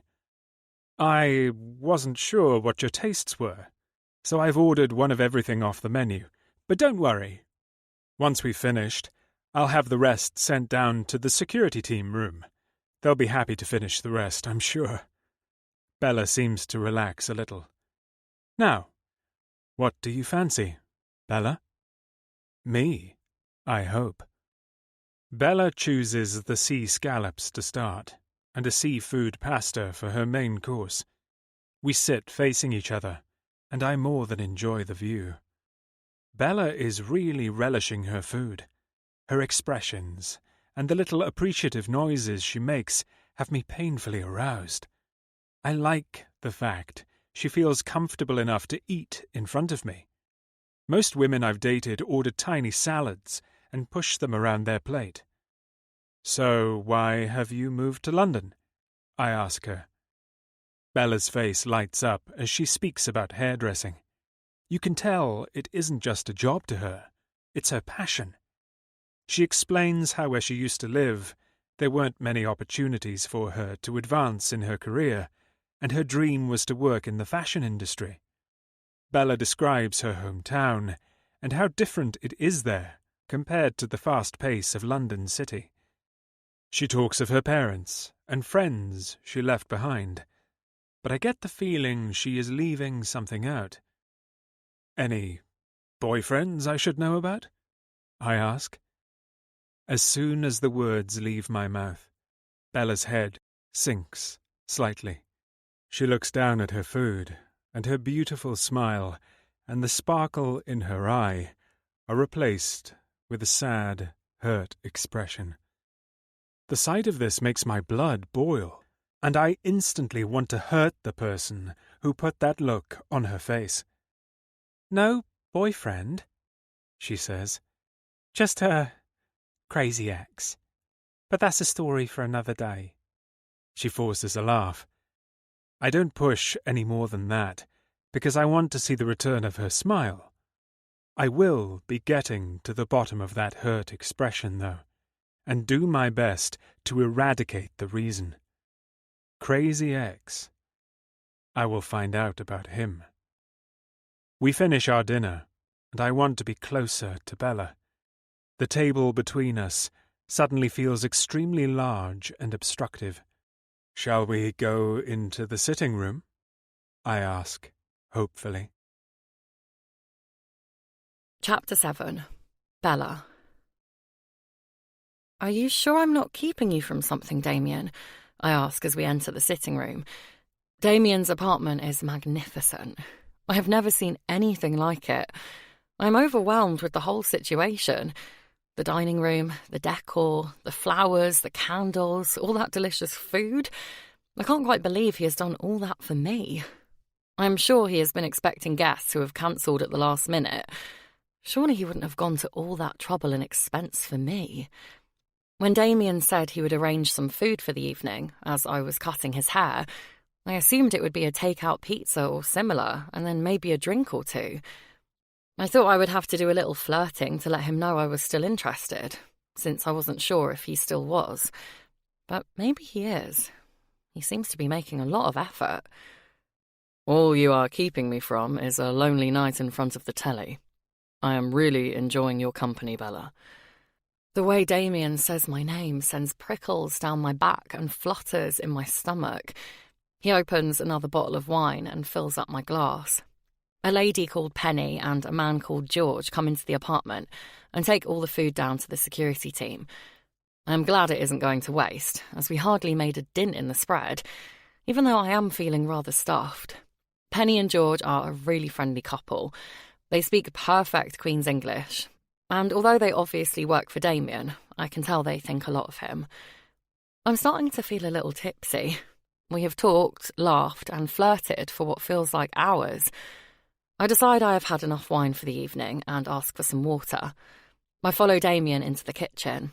He gets me a bottle from the fridge and pours it into a glass. I watch his every move. How does he make pouring a drink so sexy, so seductive? As Damien hands me the glass, he puts his arm around my waist and pulls me towards him. He lightly touches my cheek and tucks some loose hair behind my ear. He stares into my eyes. "Bella, you really are the true meaning of the word." His gaze drops to my lips, and before I know it, his firm but ever so soft lips are on mine. He pushes my lips open with his, and we begin to explore each other's mouths with our tongues. Damien kisses me with so much passion. I have never felt aroused from kissing, but this is a whole new experience. My knees begin to buckle, and he takes my weight. With one effortless sweep, he lifts me and sets me on the kitchen island. The cold of the marble on the backs of my thighs and bum just add to the sensations going on between my legs. Damien nudges my knees open with his hips and stands in between my thighs. With me sitting on the island, our eyes are now level. Damien cups my face in his hands and looks deep into my eyes as he says, "From the very first moment I laid eyes on you, Bella, I wanted to kiss you." He begins kissing my cheek, moving towards my ear. "To touch you." He kisses a trail down my neck. My back arches at the tingles he sends down my body. He holds the base of my head in one of his hands and gently massages the nape of my neck. He massages my thigh with his other hand, moving upwards towards the heat that throbs in between them. I let out an uncontrollable gasp as he reaches my swollen sex that has now made my thong damp. Damien's mouth moves back to mine, and he gives me the deepest, hungriest kiss I have ever experienced. "Lie back. Let me take care of you," he instructs. His voice is firm and commanding. I like it. I do as he asks. He pulls my thong to the side, and his lips are suddenly on my aching, sensitive spot. I jump a little at the sensation. This isn't something I'm used to, but I have a feeling I'm going to enjoy it. Damien works on my clit with his tongue, round and round, up and down with the perfect amount of pressure. He then enters me with his fingers, curling them, searching to find that bundle of nerves, and gosh, does he find it. Stroking and rubbing, he works his hands and his mouth methodically together. The feeling is something I have never experienced before. The heat and desire are overwhelming, and I am soon seeing stars. "Oh my God, Damien," I gasp, my back arching. He continues until my orgasm subsides. I pull him up to meet my lips. I can taste myself on his lips, and it is the hottest thing I have ever experienced in my life. Damien King has just ruined me for all other men. Damien sits me up, and we just hold each other until our breathing returns to a normal pace. I look into Damien's eyes, cupping his jaw, pressing my forehead against his. With anyone else, I would feel very self-conscious after what we just did, but Damien makes me feel comfortable and safe. "I need you in my bed," he says in a firm, deep, rough voice. He looks at me, clearly waiting for my consent. I nod. Damien effortlessly picks me up in his big, strong arms. He walks me through the penthouse and into his bedroom. The light comes on as soon as we enter the room. "Lights on, blinds closed," Damien instructs. The lights dim, and the blinds on the floor-to-ceiling windows close.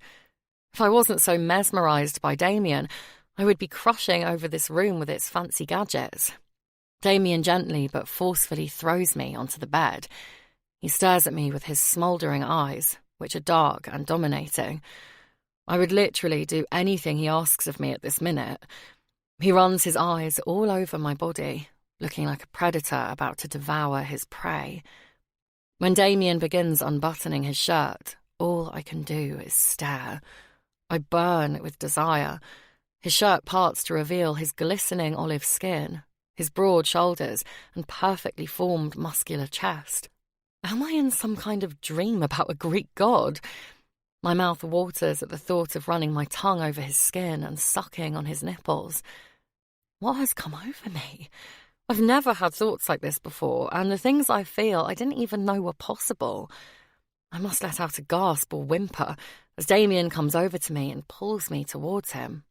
He cups my face and looks into my eyes. "Are you okay, Bella?" he asks. Oh, Christ, the way he says my name. "Yes," I say in a gasp. He literally takes my breath away. "Good. If you want me to stop at any point, you tell me. You can leave at any time, Bella. But believe me, I will never hurt you. I just want to pleasure you and for you to see how beautiful you are to me." His words have me dizzy. My head nods eagerly, my body desperate for more. He kisses me on the forehead and steps back. "Now take off your dress." I kneel on the bed and unfasten all my buttons. I let my dress fall to the covers. Damien's eyes are on my breasts. His breathing is faster, and I can see his pulse racing in his neck. I unhook my bra and let it fall as well. Damien's Adam's apple moves up and down as he gulps. The bulge in his trousers looks painful. I feel elated that I am the one who is making his body react this way. "Come here, Damien," I say, and he steps towards me. We kiss like our lives depend on it. While we devour each other, I reach down and open his button and zip. Damien helps me remove his pants, and I'm greeted with the most glorious sight that makes my sex heat up and my cheeks flush. It is so smooth and perfectly shaped, the end glistening with his excitement. The main thing I notice is the size. Damien is big. Bigger than I've ever seen anyway. Well, I suppose I've only ever seen John's, so I don't really have much to compare it to. "Don't worry, I won't hurt you," Damien says. He must have seen me staring and read my mind. He picks me up and lays me on the bed. "Lie on your front," he commands. I obey and rest my head in my folded arms. Damien whispers into my ear, "I want to kiss and taste every part of your body. You are so beautiful, Bella." I'm in heaven. He lifts my hair and kisses the back of my neck. Goosebumps tingle all the way down my body. He spreads my legs and kneels in between them. Damien massages and kisses every part of me, starting at my neck and shoulders, down each arm, up and down my back, my bottom, each leg and my feet. If I wasn't so aroused, I could have fallen asleep. Every kiss and squeeze of his hands makes me warmer and wetter. He caresses my bottom, and I can't take any more. I need to touch him. I need him inside me. I flip myself over and pull him down onto me. I grab Damien's head and pull him to my lips. He reaches down between my legs. "You're ready for me," he says with a sparkle in his eyes. He reaches into the drawer at the side of the bed and pulls out a condom. He sits up and rolls it on. I watch and feel the heat rise inside me. He nestles himself into my opening and slowly enters me. Damien lets out a satisfied groan. The stretching and filling sensation is incredible. Once he is fully inside me, I cry out in pleasure. Damien looks me in the eyes. "Are you okay, Bella?" he asks. I could orgasm right then, but I hold back. "Perfect," I reply. At that assurance, Damien begins to thrust in and out, maintaining our eye contact as he does. He lifts my legs to get himself deeper. The pressure is intense, but it's just what I need. We soon move in unison, caressing each other with our hands and mouths. I can't get enough of him. "I've been thinking about this since the first time I saw you," he pants. "Oh, fuck. I feel exactly the same way," I admit. "I can't hold out much longer. Come with me, Bella." I don't need much persuasion. I am already there. Stars appear in my eyes, and my sex tightens around Damien's. "Oh, fuck. Bella."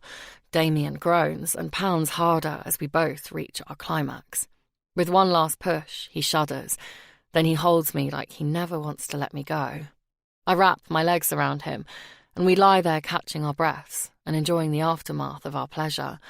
Our sweat glistening bodies fit together like they were made for each other.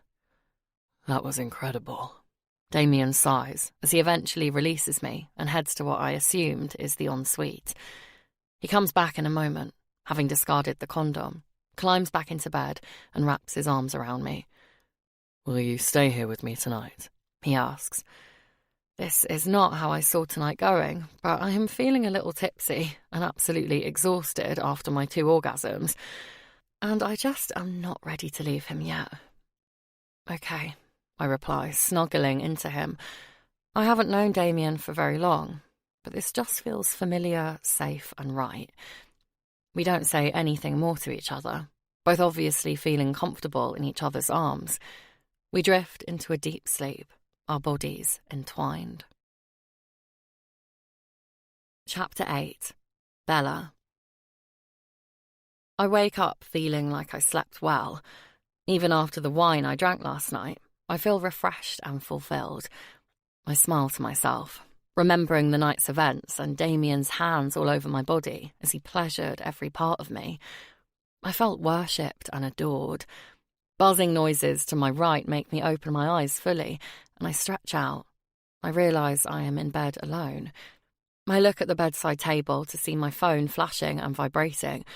I pick it up to see that it's Katie. She has rung me 3 times and sent me 4 messages.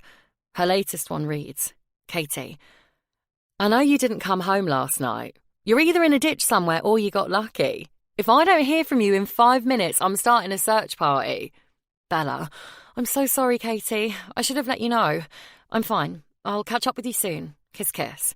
Katie, thank God. I've been so worried. Okay, can't wait to hear where the hell you've been. Kiss, kiss." It's 7 a.m. and I need to be at work in 2 hours. I put my phone back down and see a note that reads, "I'm in the kitchen. There's a robe on the chair." I look around and see a black armchair with a fluffy white robe draped over it. I put it on and make my way to the kitchen. I can't quite remember the way, but I follow the smell of cooking bacon. The penthouse is huge. Its white and grey marble floors are warm under my feet. I walk past the living room and into the kitchen. There, with his back to me, stands Damien at the kitchen island. He is wearing grey lounge pants that cling to his bottom. His broad, athletic shoulders tense as he cooks. Music is playing quietly in the background, and he dances slightly to the beat. I stand there for a moment, just taking in the view. Surely this is a dream. As if he can feel me watching him, Damien turns. His eyes land on me, making me melt. I feel a big smile spread across my face. What is it about him? "You're up. I've made breakfast. I don't know about you, but after our workout last night, I'm rather hungry," he says with a grin. I blush. I'm a little hungry too. We sit at the island. There are eggs, bacon, sausages. You name it, it's here. I hope he doesn't expect me to eat all this. As if he can read my mind, he says, "I wasn't sure what you would prefer." This is amazing, Damien. Thank you. Did you do all this yourself? I ask. He shrugs. I did. We chat while eating. I tell Damien my best friend Chloe from home is coming today, and that I'm meeting her at the tube station after work. She is staying with me until Monday. Today is Saturday. She and I are having a girls' night tonight with dancing and cocktails. Then tomorrow we are going on an open-top bus tour around London to see the sights. I'm so excited. It feels such a long time since I have seen Chloe. I really have missed her. I can't wait to spend the weekend with her and tell her all my news. Damien offers the use of his limousine for the weekend, but I tell him that won't be necessary. He is very persuasive, so I accept a lift to the open-top bus tour on Sunday. We would have had to get a taxi to the pickup point anyway. Chloe will be extremely excited with the limo ride, so I am happy to accept his offer for that. I am planning on staying fairly local for drinks tonight. I still don't really know my way around yet, and the bars near the hotel are good. Plus, I just want to spend time with Chloe. After breakfast, I get dressed and leave. Damien offers me the use of his shower, but I just want the comfort of my own bathroom. I need to gather my thoughts before work. I feel so overwhelmed with the amazing experience I've had this past 12 hours. I need some time to compose myself. Damien. Back in my bedroom, I stare at my bed, reminiscing about my night with Bella. It was every bit as incredible as I had imagined, if not more so. I had thought, however, that after our love-making session, I would be able to shake off this infatuation, or whatever it is I have for her. Unfortunately, those feelings seem to be even stronger today. Now I know how good she feels, and I need more. What the hell is happening to me? Bella spent the night. I have never asked a woman to spend the night with me before. I usually can't wait for them to leave. There's just something about Bella. My Bella. I wonder whether she feels the same about me. I hope not. It's too dangerous for her to have feelings for me. I must make sure things don't go too far. I have time yet, though, I'm sure. I'll make the most of being with Bella while I can. My phone buzzes, snapping me out of my daydream. Josh, safe flight? George should be waiting for you. Has he arrived? Yeah, I'm here in one piece, and I can see George. I just wanted to check the plans for tonight. Josh replies, as tonight is a King Security team member's birthday. Just staying local. Some of the team are on jobs tomorrow, so it won't be a late one, I say. Josh has come back over again from New York to look into some possible premises and meet with a new client. It's starting to look like my stay in London will be longer than I had originally planned. I was supposed to be here for 2 weeks, but after the incident with the arsehole Graham, I need to make sure the hotel is running smoothly with the new manager. Then there is also Bella. London is my home, after all, and even though it has a lot of bad memories for me, it still feels good to be back. I wonder if I will bump into Bella tonight. Who am I kidding? Of course I will. I'll make sure of it. So, tell me about her, Josh demands, as we stand at the hotel bar drinking beer. Josh doesn't beat around the bush. If he has something to say, he will come out and say it. He also reads people very well, especially me. There's not much to tell. We fucked. That's it. I try to believe the words I say. That's definitely not it. I can tell. You like her. What if I do? Nothing can come of it, so that's that, I protest. Not all women are like her, you know. You don't need to keep punishing yourself. It wasn't her, though, was it? It was me. She did what she did because of the way I am. It's safer this way, Josh. I no longer want to discuss it. Josh nods, and we talk about work. Josh knows when not to push me. He is wrong. I can't let anything serious happen between me and Bella. I don't want to be responsible for something like that happening again. We have a good evening. I have a couple of beers and a scotch, but that is about my limit unless I'm at home. I like to keep my wits about me while I'm out. We stay at the local bars, and I spot Bella in a couple of them. I just admire her from a distance. She looks like she is having a good time with her friend, Chloe. They are laughing and smiling, hugging and dancing. I like to see her happy. I don't want to intrude on their time or seem too eager, so I observe from afar. We finish up at the hotel bar, which is more of a club at this time of night. It is dark, but I can still see my Bella. She is on the dance floor with Chloe. She looks incredibly sexy. Other men in the room have started to notice her, and it makes me angry. I don't want anyone else to look at her, or touch her, or even see that beautiful body. I have never been a jealous man, but this woman, I crave for her to be only mine. Bella and her friend seem a little drunk now. They are still aware of what is going on, but I feel I should watch out for them, just in case. Most of the security guys have left now. I suppose it's not much fun being out with your bosses when you have work the day after. It is just Josh and me at the bar. So that's her, is it? He had followed my gaze. She's hot.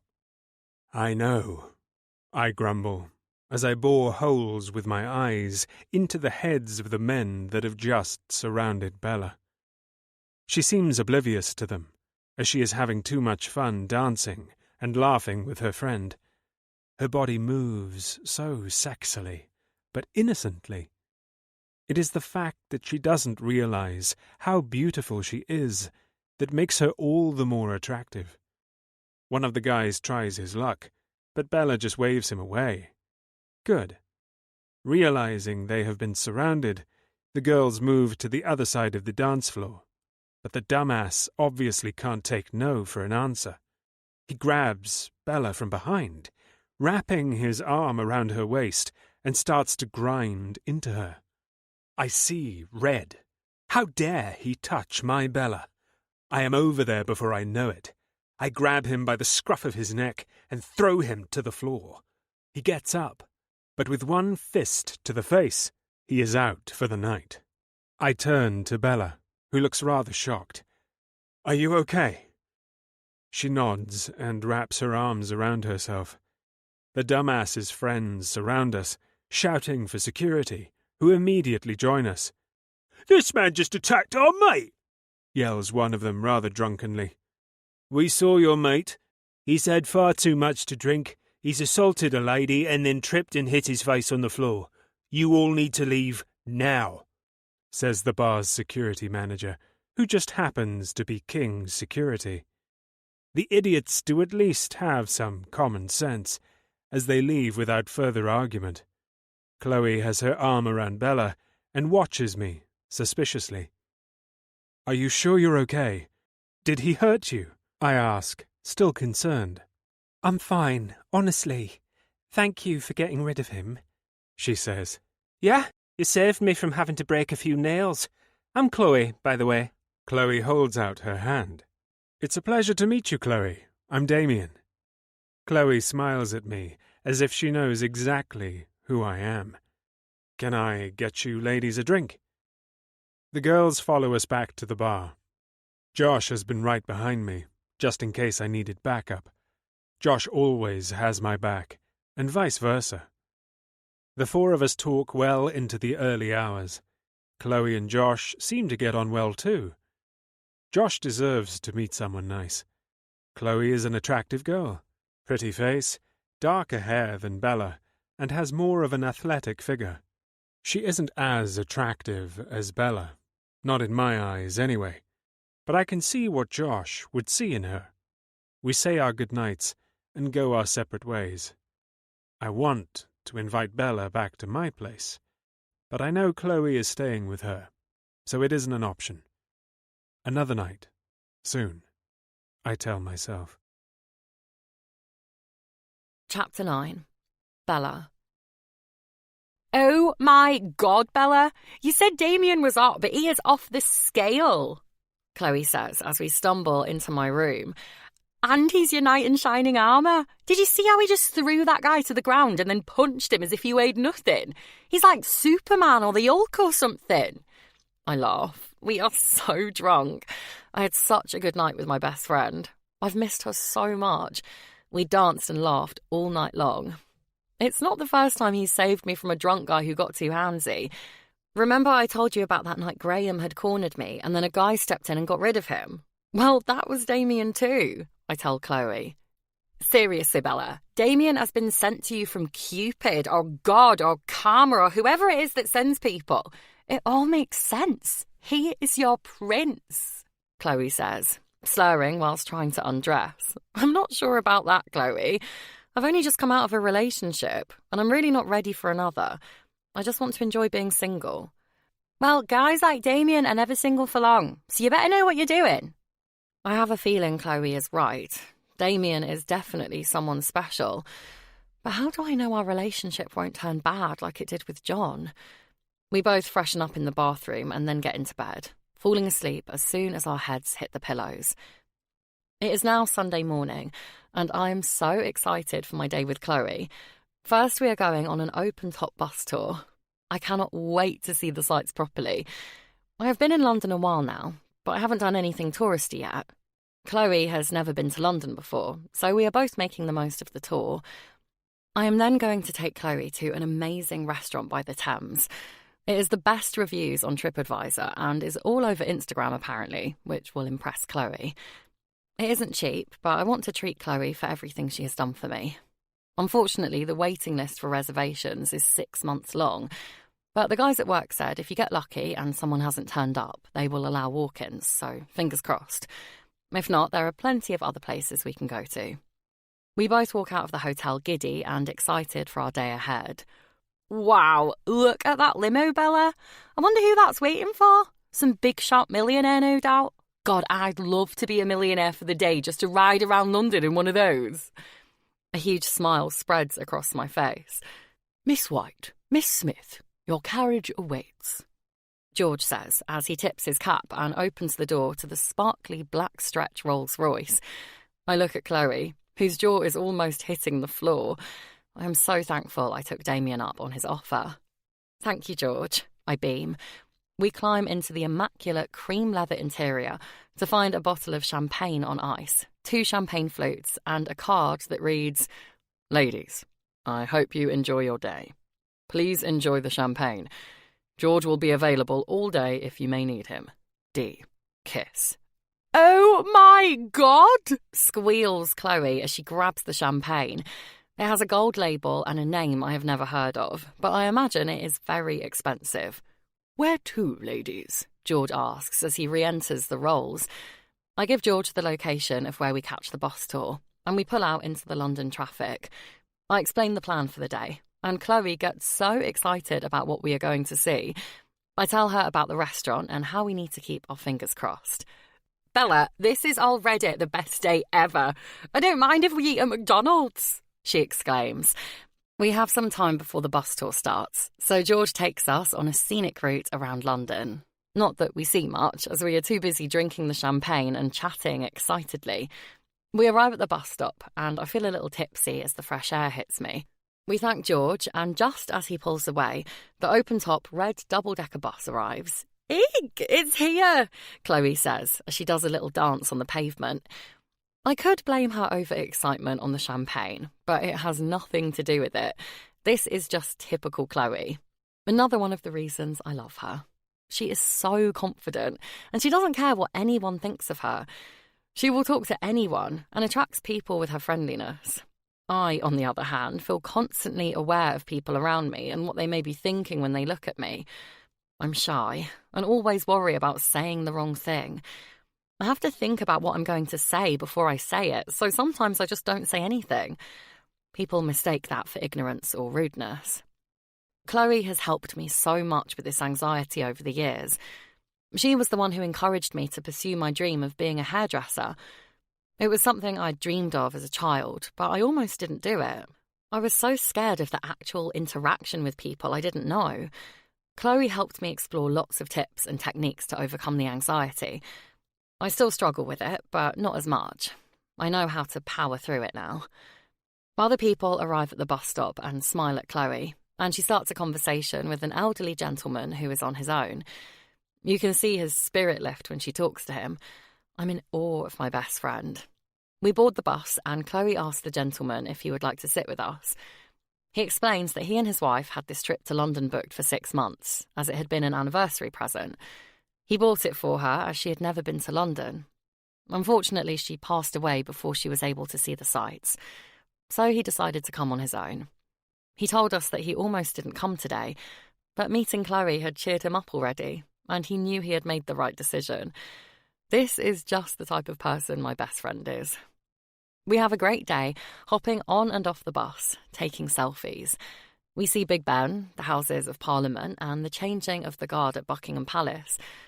This was quite an emotional experience, something I will never forget and definitely a must-see. Our tour ends with a Thames River cruise. We have such a great day. We make friends with the others on the tour, all thanks to Chloe, and laugh non-stop throughout. We say our goodbyes and head in the direction of the restaurant, where I am hoping we can get a table. Chloe really wouldn't mind just getting some chips and sitting on a bench, but I really hope I can treat her. Plus, my legs are so tired now, I could do with a sit-down for a while. We enter the restaurant, and the beauty of it dazzles as we walk in. It's like a tropical garden. The walls and ceiling are decorated with impressive greenery, crisp turquoise leaves, and colourful exotic flowers. There's a waterfall by the bar which sends sparkles of light all around the restaurant. We are greeted by the very glamorous, albeit snooty-looking hostess. I explain that we don't have a reservation, but I'm wondering if they have had any cancellations or if they could just squeeze the two of us in somewhere. I'm sorry, madame, but we do not squeeze anyone in at the La Jardine, and we do not have any cancellations. I can book you in at our next available time, which will be in about 6 months, she says, much to my disappointment. My heart sinks, even though I thought it would probably be the case. But the hostess is so rude with her fake French accent that it really gets me down. The high I'd been on throughout the day has completely disappeared. Never mind. I fancy fish and chips anyway. Come on, let's find a Wetherspoons and get tipsy, Chloe says, as she puts her arms around me and gives me a squeeze, making me feel better as we head to the door. Excuse me, ladies. Excuse me, says a gentleman who is making his way through the restaurant. I think he's talking to us, Bella. Chloe stops, turning to see what he wants. I'm ever so sorry, ladies. There has been a terrible mistake on our behalf, he says as he glares at the hostess. Please accept my apologies. There is a table ready on the terrace for you, if you would like to follow me. He motions for us to follow him. The gentleman is wearing a very smart suit and a badge that reads restaurant manager.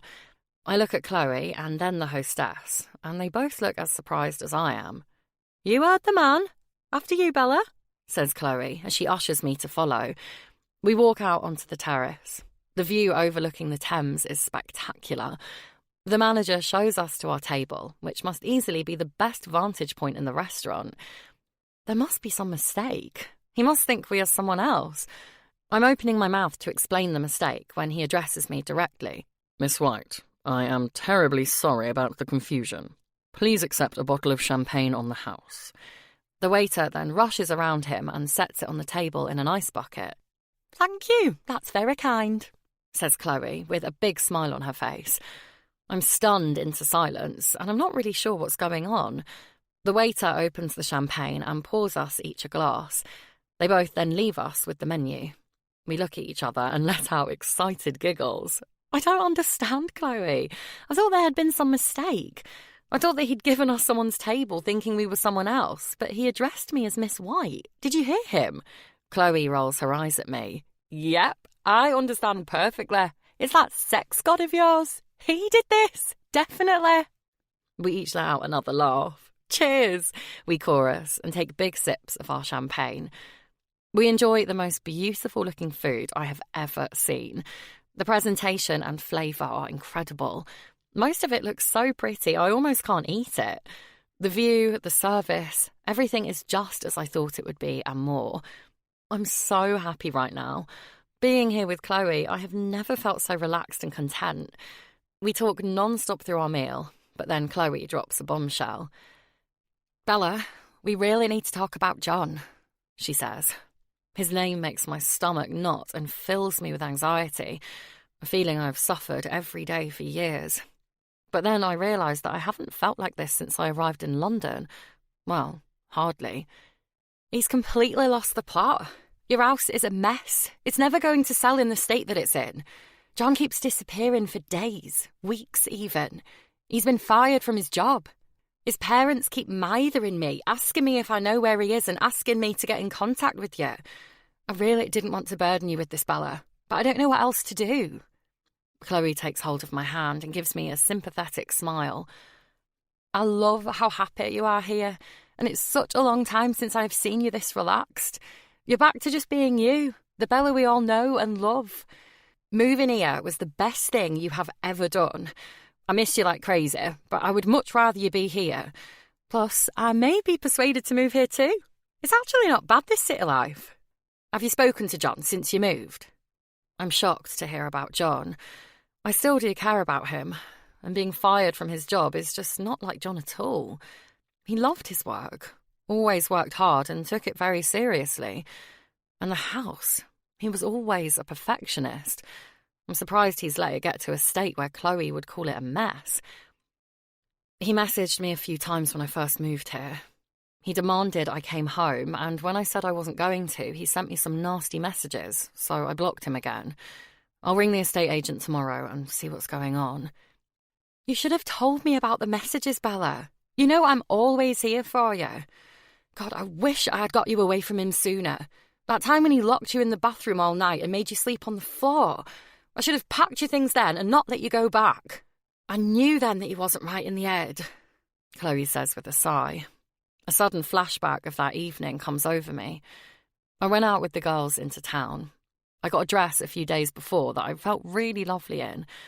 I went shopping with my mum, and she kindly treated me to it.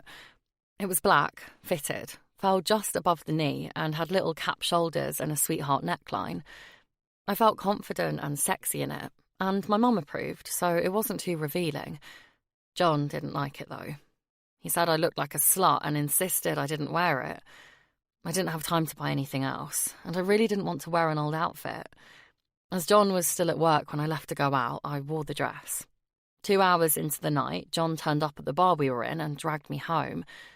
I told the girls it was fine and that I had a headache anyway, but Chloe knew that wasn't true. When we got home, he ripped the dress from my body. He then threw me into the bathroom, where I hit my head on the sink and passed out.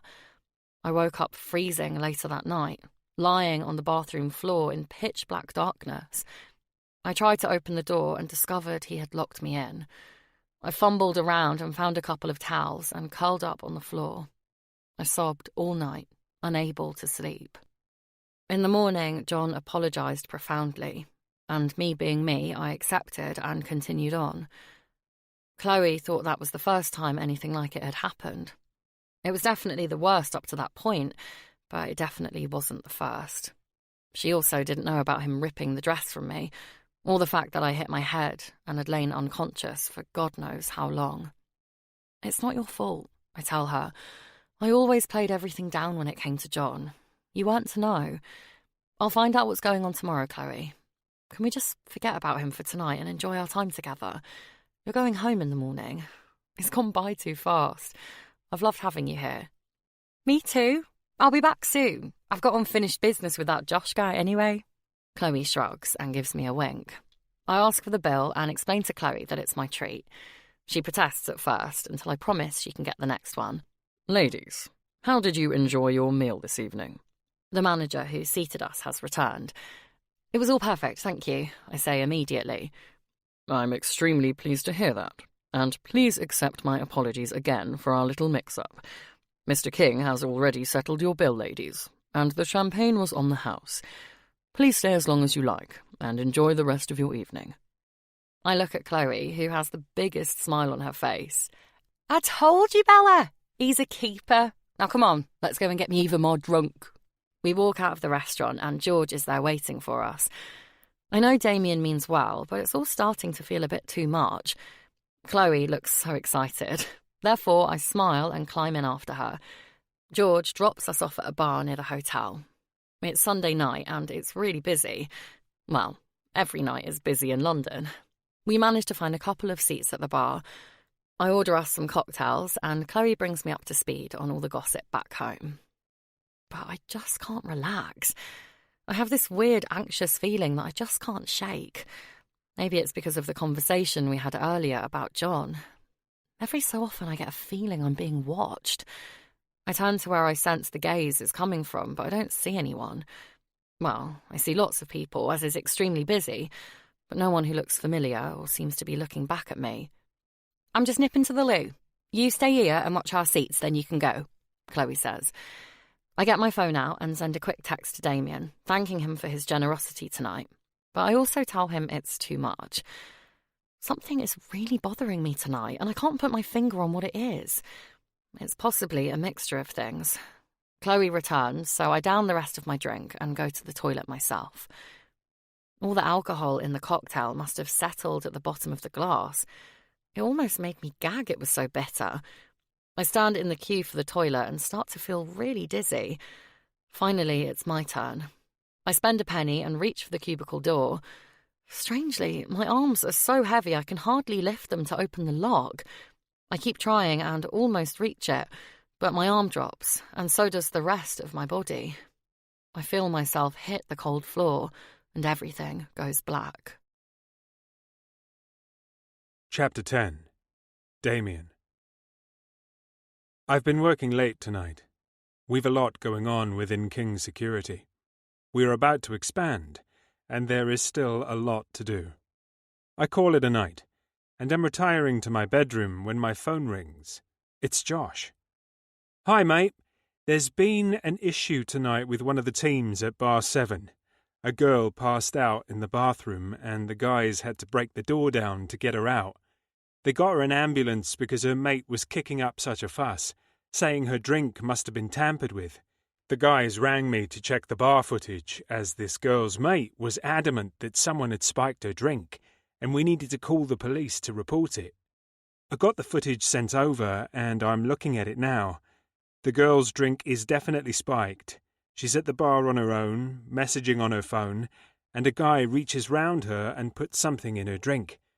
When her mate returns, she downs the drink and then goes to the toilet. It must have been a lot or some strong shit, because within minutes she was out, he explains. So ring the police and hand them the footage. Why are you ringing me with this, Josh? I respond, disgruntled. Because the girls in video are Bella and Chloe, Josh replies. I immediately panic. I need to get to hospital now.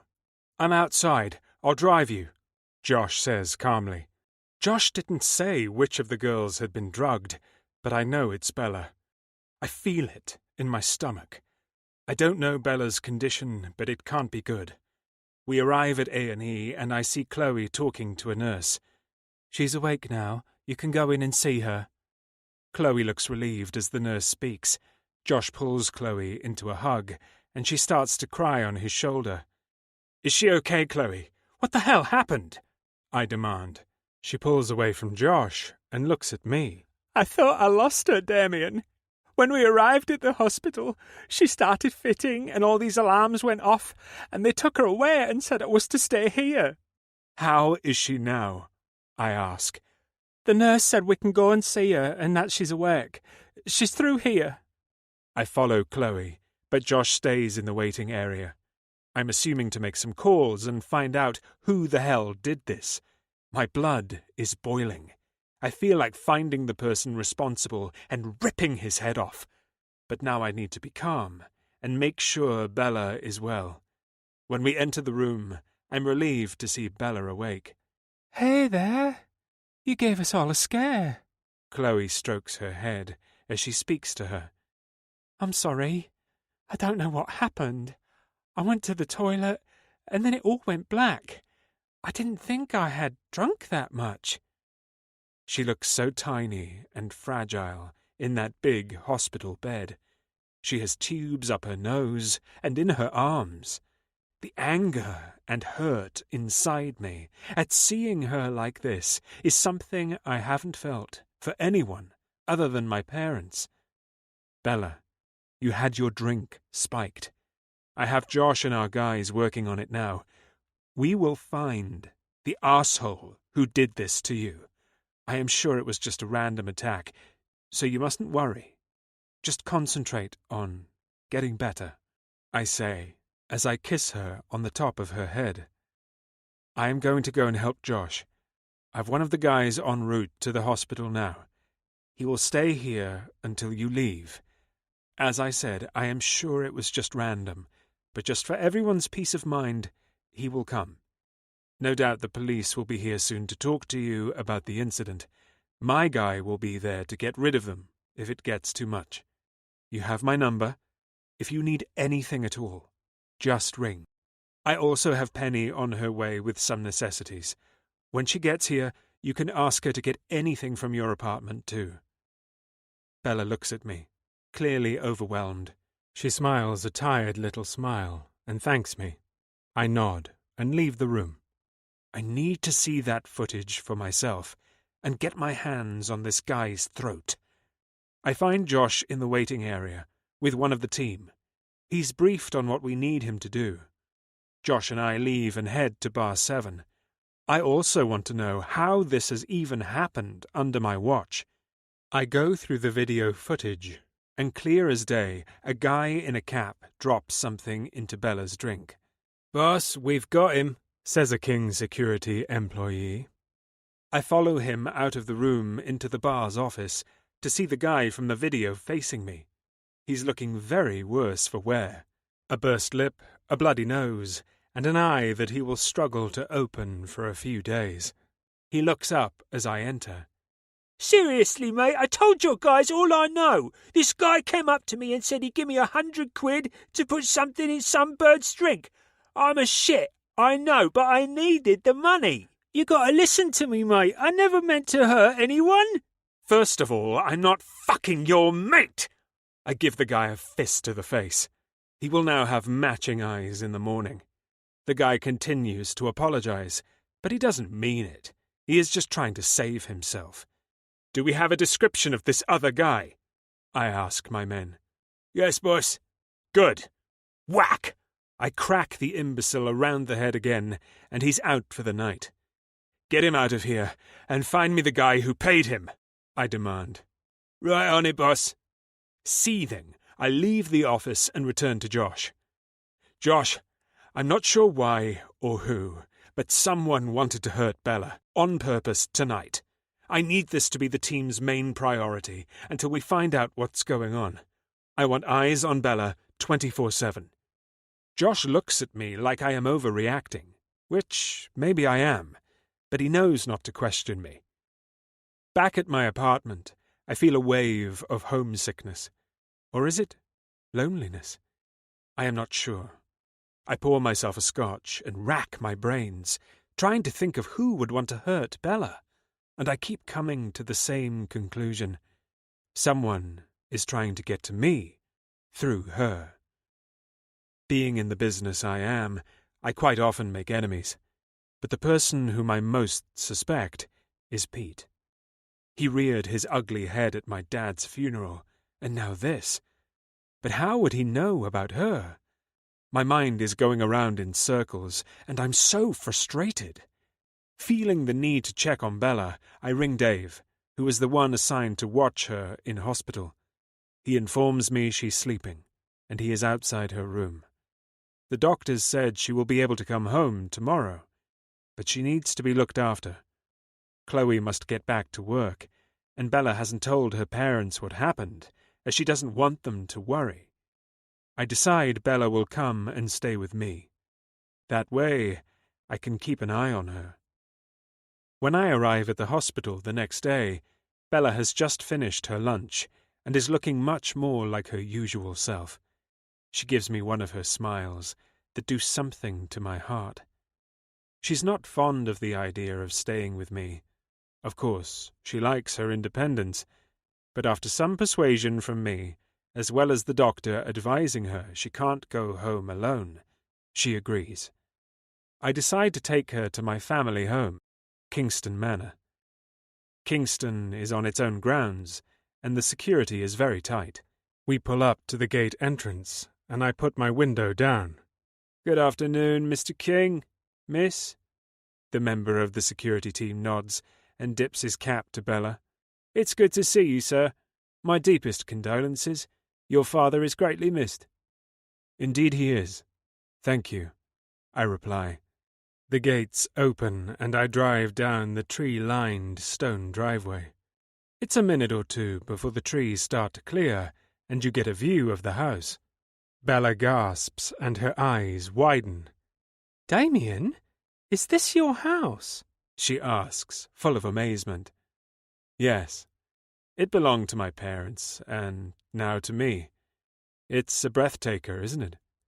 Even after spending most of my childhood here, I'm still in awe when I return.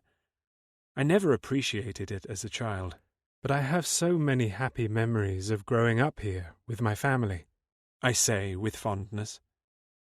Bella's eyes meet mine, and I feel a well of emotion. What is wrong with me? I look away and shake it off. George is waiting to greet us. He opens Bella's door and stretches his hand out to help her from the car. "Good afternoon, Miss White," he says in his most gentlemanly voice. "Please, George, call me Bella." George nods, accepting her request. I walk round the car and pass the keys to him. I pick Bella up with a clean swoop. I carry her up the steps and through the double wooden doors. "Damien, I can walk, you know. Put me down." Bella giggles and smacks my shoulder playfully. "No, you are going straight to your room. You have just come out of hospital. You've had a busy day of being poked and prodded, and it was only last night you almost— well, you gave us all a fright. I am putting you to bed, and whatever you need, I will wait on you hand and foot. Your wish is my command, I say as I carry my Bella through the house and up the stairs to my bedroom. Watching Bella's face as she takes in the house has me smiling. I can't wait to show her around properly once she's up to it. As I lay her on the bed, she lets out a yawn. You need to sleep, beautiful. I take off her shoes, then pull back the covers for her to snuggle in. When I stand up to leave her, she grabs my hand. Damien, don't go. Please. Will you lie with me? She innocently asks. How can I say no? I kick off my shoes and lie down beside her. She cuddles up to me and rests her cheek on my chest. I kiss the top of her head and breathe her in. That smell, that sweet smell that makes me feel like I'm home. We fall asleep in each other's arms. When I wake, the room is pitch black. My watch tells me it's 8 p.m. I hadn't realized how tired I was. Ordinarily, I have trouble sleeping, but next to Bella, sleep comes so easy. Bella starts to stir. Hey there, beautiful. How are you feeling? Kissing her forehead, I give her a little squeeze. Good, I think. I'm a little hungry, she says with a stretch. I'm glad she is. Bella's had her stomach pumped and been on all sorts of drips to flush out her system. Being hungry is a good sign. Me too. What do you fancy? I ask. I'm not sure. What have you got? She replies. I chuckle in response. There's nothing Bella could ask for that Penny wouldn't have in the kitchen, and if we don't have it, George will ensure we get it. Knowing Penny, she has probably prepared us something. I will call down and see. Within minutes of speaking to Penny, we have a trolley in our room, full of homemade soups, sandwiches, and cakes, along with a selection of drinks. This is incredible, Penny. Thank you. But you really shouldn't have gone to all this trouble for me, Bella says. It's no trouble at all. We need to build your strength up. Now, is there anything else I can get for the two of you? Penny asks. I think we will be just fine for the evening now, Penny. Thank you. I give Penny an appreciative smile. Penny leaves us, and I serve us both some food. I enjoy watching Bella eat. She really enjoys her food. The little faces she makes and her noises of appreciation amuse me to no end. Once we finish, I run Bella a bath. While she is relaxing, I go to my home office and ring Josh to see if he has any updates for me. To my disappointment, he does not. Bella. This bathroom is out of this world. I'm lying in a bath that could easily fit 4 people. It's all white marble with glittery grey veins running through it. The taps are mini waterfalls that come out of the wall. There's a television screen and some kind of iPad with buttons on the built-in beside the tub. I have no idea what that's for, therefore I won't be touching it. The smell of my bubbles is divine. It's the signature range from the King Hotel, obviously. This is the perfect place to relax. But for some reason, I can't. I feel so— I'm not sure how I feel.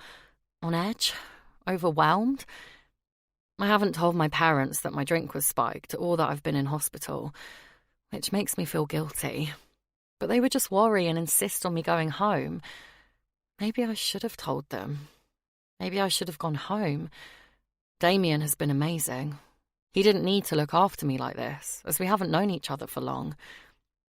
That being said, we do seem to have a connection. I'm just a little apprehensive, as he is so dominating with me, albeit in a good way. It's taken me years to get out of a relationship where I had been controlled, and although I know Damien is nothing like John, his dominance started to ring alarm bells. It's making me panic slightly. It's just that meeting Damien and getting so close happened so quickly.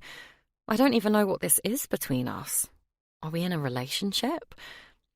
The bath isn't doing much good for my anxiety, so I get out, dry off, and put on my PJs. I lie on the bed and ring Chloe and Katie in turn to let them know how I am.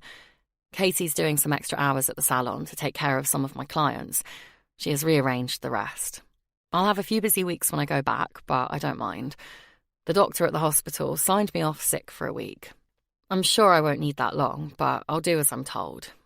As soon as I put down the phone, I suddenly feel really sick. I dash to the toilet and make it just in time. Bella? Bella, are you okay?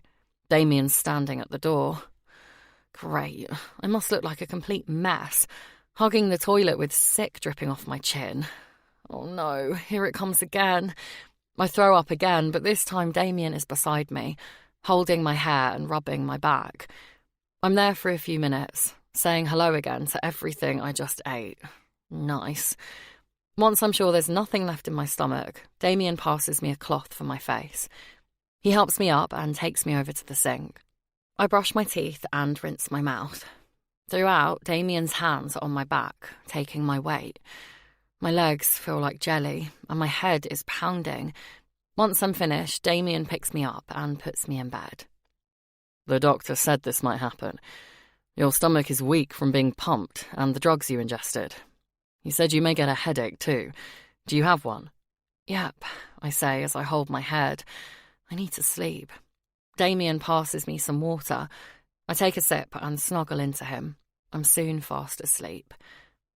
When I wake up in the morning, I'm alone. I pick up my phone and check the time. 7:30 a.m. I can't hear Damien in the bathroom, so he must have gone downstairs. Or upstairs. I'm not sure how many floors this house has. I would get up and find him, but I'm afraid I'll get lost. I sit up and take in the room around me. I feel so small in this queen-size bed. The mattress is so soft it moulds around me. I'm surrounded by feather pillows and crisp white sheets. The headboard is covered with gold and bronze velvet. It's padded in geometric shapes and goes right up to the high ceiling. At each side of the headboard, there are alcoves with shelves containing sculptures that are lit from top to bottom with spotlights. Opposite the bed, there are 3 windows, a huge floor-to-ceiling one in the middle and 2 smaller ones on either side. The window on the left has a window seat with silky white and bronze striped cushions. The one on the right has a dressing table in front of it. I won't be doing my makeup in here, though, that's for sure. Not with this carpet. The carpet, well, it's more like a full-floor rug, is pure white, and the pile is so thick that when I put my feet on it, my toes disappear. I get out of bed and walk around the room, enjoying how it feels under my feet. Never mind Hoover lines, this carpet leaves footprints. I sit on the window seat and look out to the back of the house. Well, I'm assuming it's the back. It could be the side. The house and grounds are so big. There's a large patio area with steps going down to an expansive lawn with a big fountain in the middle in which birds are drinking and bathing. The garden is beautifully kept with colourful roses and other pretty flowers that I don't know the names of. It stretches as far as my eyes can see, a wall of green with spots of colour. To the left I spot what looks like a stable and a barn. Good morning. You're awake. How did you sleep? Damien asks, looking pleased to see me. Unable to quite get my words out, mesmerised by the sight in front of me, I just smile and nod. Damien is stood, filling the doorway. He must have been doing some kind of workout, as his skin is flushed and sparkles with sweat, and he looks completely edible. He is wearing a white t-shirt and black short shorts. You know, the little ones rugby players wear that show every curve and every bulge. Oh my, that bulge. These shorts leave nothing to the imagination. I lick my lips, then realise I'm staring. My eyes move up to his, and he has a little smirk on his face as if he knows what I'm thinking. I'm going to shower, and then we will go down for breakfast. he says, whilst kissing the top of my head. He smells all manly and delicious. We have breakfast in the dining room. There's fresh fruit and pastries laid out on the table. Damien has a full English, but I stick to my small bowl of cereal. I don't want an upset tummy again. The dining room is very grand. I'm sure many wonderful dinner parties have taken place here. After we eat, Damien takes me on a tour of the house. There's a gym and a swimming pool, a cinema room and games room. I can't quite believe I am here or that I know someone who actually owns a place like this. We stroll out into the garden. You have a very beautiful home, I admit. Thank you. My father had it built for me and my mother. He designed it himself. I have lots of happy memories of growing up here. When my parents passed, they left it to me. I haven't been back here since my mother passed away, and my father hadn't either. He came to live in New York with me when my mother died. It's a very big, lonely house when you're on your own. He explains, clearly struck with deep sentiment. I'm sorry, Damien. Has it been hard for you coming back here with me? You know I would have been perfectly fine at my apartment. No, Damien interjects suddenly. I jump a little, taken back by the loudness of his voice. Sorry, I don't mean to be abrupt. I want to take care of you, Bella. I've needed to come here for a long time, but I've been worried how I would feel. I worried that the house would feel so empty and not welcoming, unlike when my mother was here. This is why I wanted you here. You make it feel... well, you make me feel... Damien stumbles over his words. It doesn't matter. This was the best place for you to recover, and I won't hear another word about it. He commands. Just when I think he's letting me in, he shuts me back out. I smile to myself, though, as I know what he meant. He makes me feel like that, too.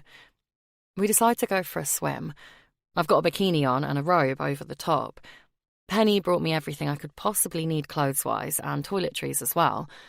Damien is already in the pool. I suddenly feel very nervous. Shy, even? Damien has seen me naked before, but this feels really scary, like my whole body is on display. My bikini is white, and I still have a bit of a tan. Although I've not been to the gym in a while, I'm still in pretty good shape. I never have really worried about how my body looked in a bikini before, but I realise that I'm nervous about how Damien will see my body. He's so handsome, muscular and toned. He must have been with some very beautiful women. I hope he isn't put off by my silvery stretch marks and curvy bottom. Come on in. The water's not cold, Damien shouts as he swims over to me. I take a deep breath, remove my robe and slide in. As soon as I enter the water, Damien is beside me. He puts his hands on my waist and stares into my eyes. Reassuringly, I see nothing but desire. His lips meet mine with passion and force. His tongue enters my mouth, claiming it as his own. His hands move down to my bum, and he lifts me. I wrap my legs around him. Tightening my thighs, I feel his erection pulsing between us. His mouth moves to my neck, and his trail of kisses and nibbles sends shivers down my body. I'm sorry, Bella. I cannot resist any longer. I need to taste you. I need to be inside you. His desperation for me pulls at my heart. I am putty in his hands. Take me, Damien, I utter breathlessly. I don't need to ask him twice. He pulls my bikini pants to the side, and with one deep thrust, he is inside me. I cry out at the sudden stretch and fullness, but it feels so right, like I had been empty without him. He holds himself still and gives me a minute to adjust while making love to my mouth with his. The pleasure and emotions I feel right now, I never knew were even possible. He begins to thrust, slowly at first. I can tell he's trying his hardest to hold back, but he's as hungry as I am for this. The sound of splashing water and cries of pleasure echo around the room. I take in every feeling, every sensation, every sound. I'm not sure how long this relationship will last with Damien, but I am storing everything in my memory so that I will never forget it. Once we come down from our euphoria, I reassure Damien for the 100th time he was not too rough and I am more than fine. It was perfect, Damien. You are perfect. We kiss for a little longer before climbing out of the water to dry off. We lie covered in towels on some comfy lounges by the pool and cuddle up. I need to go back home this weekend. There are some things I need to sort out regarding my house. Plus, I'd really like to see my family, I explain. Would you like me to come with you? Damien asks protectively. No, thank you. Not this time, anyway. It's complicated. I own the house with my ex-boyfriend, John. Gosh, the thought of him now suddenly gives me a range of emotions. Anger, sadness, anxiety, even sympathy. I'm realising more and more how toxic our relationship was. I feel so foolish. Our breakup wasn't the easiest, and we don't have any contact with each other now. Our house is on the market, but Chloe said he's not been looking after it and he keeps disappearing for weeks, so there have been no viewings. I need to go and see it for myself, as well as speak to the estate agent and to him. The thought of seeing him makes my stomach turn. Damien just listens. He's nodding and looking intently at my face, as if trying to read me. I have never spoken to him about John before. I've tried to block him out of my mind, really. Damien gives me a big squeeze and kisses the top of my head. I'm here if you need me. Anything at all, just ask, he says. I know he means every word. I feel so grateful to have a man who wants to take care of me. However, this I need to do on my own. The days at Kingston fly by. It's a wonderful time of relaxing, eating, swimming, walking, cuddling, talking, and making love. Love is indeed what I'm feeling now, and it's really scaring me. I feel loved, and I'm most definitely falling in love. Damien has made me feel so welcome in his home, and has treated me like a princess. But I just feel like it is all too good to be true. I feel like this fairy tale will end, that I don't belong in his life. I need to speak to Damien about where this is going because I need to protect my heart. I've been through so much emotionally, and I don't know if my heart or brain could take much more pain. Damien has helped me realise a lot of things about my relationship with John and about myself. I will never let myself be controlled the way I was, or be treated in such a way that I feel worthless. Whatever this is with Damien, it has made me stronger, and I won't ever put myself down again. I'm going to go back home this weekend, and then I will speak to Damien when I come back. I want to keep my little fairy tale bubble intact for a little longer.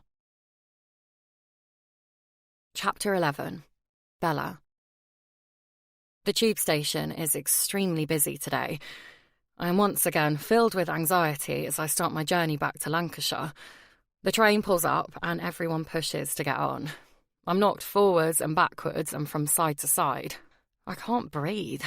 My chest is tight and I can hear my heartbeat in my ears. I push back, trying to get out of the crowd to find some air. I stand against the brick wall and catch my breath. Wow, I suddenly realise that I haven't felt like this in such a long time. I think the last time was the day I moved to London. I wasn't prepared. I've forgotten how to deal with it. I stay there for about 5 minutes. A couple more trains pull in and out, and people rush and push to get on. I take some deep breaths and stand behind the yellow line, feet firmly on the ground, and when the train pulls up, I forcefully make my way on. Thankfully, there's a seat near the doors, so I sit hugging my bag and feeling relieved that I made it. It may seem so trivial to some, but I'm proud of myself for not letting my anxiety stop me from doing what I want to do. The rest of the journey is much easier. I'm in control. I check and double-check the times and platforms 100 times, but that's how I stay in control. After a short taxi ride from the station, I'm here, walking up the driveway of my parents' bungalow. My mum opens the door as I approach. "Bella, sweetheart, how are you? I've missed you," she says as she pulls me into a big hug. "I've missed you too, Mum," I say, breathing her in. "Come on in. How was your trip? Are you hungry? What can I get you to drink?" she asks. I smile. This is my mum, always trying to feed everyone. She's so loving and motherly. She is the most caring and selfless person I have ever met. Growing up, I thought all mums were like this. Now I'm older, I realise how lucky I am. I'd love a cup of tea, please. My dad's in the lounge in his usual chair. Come here and give your old man a hug. We give each other a squeeze before I take a seat on the sofa. Mum returns with china cups of tea on saucers and a plate of biscuits. I tell them my news and how much I'm enjoying working and living in London. They look so proud and happy for me. They make ooh and wow sounds when I describe everything. We are so proud of you, sweetheart. It's so lovely to see you so happy. And though I know that she means every word, my mum definitely wishes I lived closer. I know she misses me terribly, but she would never tell me that. She saw how unhappy I was before I left, and knows that this is the best place for me at the moment. What are your plans for today, Bella? She asks. Well, I need to go to the house and see John. I'm not sure what's been going on. I rang the estate agent on the train up here. She said she has numerous people interested in it, but she can't ever get hold of John to arrange a viewing. She said one time she went to the house, as he wasn't answering the phone, and knocked on the door. Apparently he answered and shouted at her to leave and used some very obscene words, I explain. I'll come with you. I've never liked that guy, says my dad, but that's a fib. He did like him. Everyone does. Well, did. Something has happened to John over the years. He's changed. Then again, we were just 18 when we met, so he was never going to be the same person as an adult, I suppose. I'll be fine, Dad. I need to speak to him on my own. Thank you, though, I say. When I walk up to my house, I'm upset to see it looks so dark and sad. The blinds are all shut, and the lawn is overgrown and covered in weeds. The window boxes have large dandelions growing out of them. I've never seen it this way before. We both used to be so house-proud. We spent most weekends pottering outside. Don't get me wrong, I'm no gardener, and I have no idea about plant names, etc., but I know what's a weed, and I like pretty colourful flowers. John's car is on the drive. Chloe says she has seen him around the last few days, so I'm expecting him to be here. As I start walking down the path, the front door opens. Bella! I knew you'd come home. I knew you would see sense and come back to me, John says, grinning. Hi, John. Can I come in? I ask. He moves aside and I walk into the front room. I've not come back to stay, I clarify. I've come to talk to you and help sort the house out so we can get it sold. You know that's what I want. It's what we both need. A fresh start. It's not what I want. You belong to me. I mean, you belong here with me. I love you, Bella. We belong together. Just please stay and let us work this mess out, he says, clearly full of pain.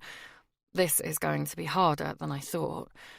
I'm sorry, but I'm happy where I am in London. I've moved on, and you need to too, I say, looking around and noticing the place is a mess. There are takeaway boxes everywhere, plates and cups covered in mouldy food, photo frames smashed on the floor. The smell is stale, and it looks like it's not been cleaned since I was last here. John, what has happened? This isn't like you. You're normally so tidy. He slumps down on the sofa in response, drops his head into his hands, and begins to cry. He really sobs. I'm sorry, Bella. I just can't live without you. You've been by my side my whole adult life, and I don't know how to function without you. I've lost my job. I can't pay the bills. I am nothing without you. I need you. I sit on the sofa beside him and wrap an arm around him. He leans into me and cries into my shoulder. At first, I can't help but feel responsible for him being this way. I just left him. He thought we would be together forever. But then he puts his hand on my leg and I freeze in panic. Memories of what those hands have done to me come flooding back. I'm stronger now, though, I tell myself. We will get you some help. Everything will be okay. I sit with him for a minute, rubbing his back, knowing as long as I keep him calm, everything will be fine. I will sort the house out and then I never have to be this close to him again. First of all, let's get this house cleaned up, I say, as he calms down. He nods and stands up. Over the next few hours, we work together, gathering up all the rubbish, washing the pots, and giving everything a good clean. John starts to seem more like himself, and I hope that I might be getting somewhere with him. He takes out the rubbish, and when he comes back in, he locks the back door and puts the key in his pocket. I'm not sure why he needed to do that. I think it's time I should be going. Well, that looks much better, doesn't it? I say as I look around the house. Right, I'm going to get off now, John. I'm going to speak to your family, and together we will make sure you're all right. Everything will be okay. I take off the rubber gloves I've been wearing and put them under the sink. I know everything will be okay, because you're not going anywhere, he says suddenly. I look at him, nervously, trying not to show the fear building inside of me. He's got that evil glint in his eyes again. A sick feeling in my stomach I haven't felt for a long time sends me into panic mode. Yes, I am. I'm going back to my parents now, and then tomorrow I'm going back to London. I will call in tomorrow and check on you, I say firmly as I walk to the front door. I pull the handle, but it's locked. There's no key in the door. Frantically, I look around for keys, but I don't see any. Have you got the key for the door? I ask, but he doesn't answer me. He just stands there looking at me with this strange expression on his face. Open the door, John. You can't keep me here. My parents know I am here and they will come looking for me. John shakes his head and smiles such an evil grin he reminds me of the Grinch. When they arrive, you will tell them you have made a terrible mistake and that you still love me. You will say you are staying here and that we are getting married, and you will make it believable. He's insane. Why would I say that? I inquire, trying to keep my calm. Because if you don't, I will make sure your parents pay. Okay, this is bad. Don't be ridiculous. They will never believe that. Trying to be discreet, I reach around to get my phone out of the back pocket of my jeans, but it's gone. You're looking for this? He holds up my phone. You had a message from someone called Damien. Have you been cheating on me, Bella? He looks furious. He starts shouting in my face, calling me awful things. I feel myself burning up. I feel faint and sick. He throws my phone across the room. It smashes into pieces. There's no way it's going to save me now. I've been in this situation before. If I do as he asks, he will calm down. Damien is just a friend, that's all, I assure him in a soft voice. Ah! You've slept with him, haven't you? Haven't you? He screams, pulling my hair so hard and tilting my face up to his. I cry out at the pain. This is mine. He grabs me between my legs. I scream and shout for help. Fighting for my life, I hit and kick him as much as I can, but he slams my head into the door. The pain sends a ringing into my ears. I remember the back door key is in his pocket. I try and grab it, but he's too strong for me. He pushes me to the floor. Bang! Bang! Bang! Someone is at the front door. John grabs me and covers my mouth with his hand. Be quiet, or this will end so much worse, he whispers in my ear. Bang! Bang! Bang! Open this door now, or I will knock it down! A male voice I don't recognise bellows. Stay here and don't move, John grunts. Like hell I am. As soon as he opens that door, I'll scream and run. John puts the chain on and opens the door slightly. What do you want? Bang! The man kicks the door. It breaks the chain and swings open. I jump up and make a run for it. I push past John and the man standing in the doorway. He's a big guy dressed all in black. John tries to grab me, but the man holds on to him. I don't stop to thank him. I just run.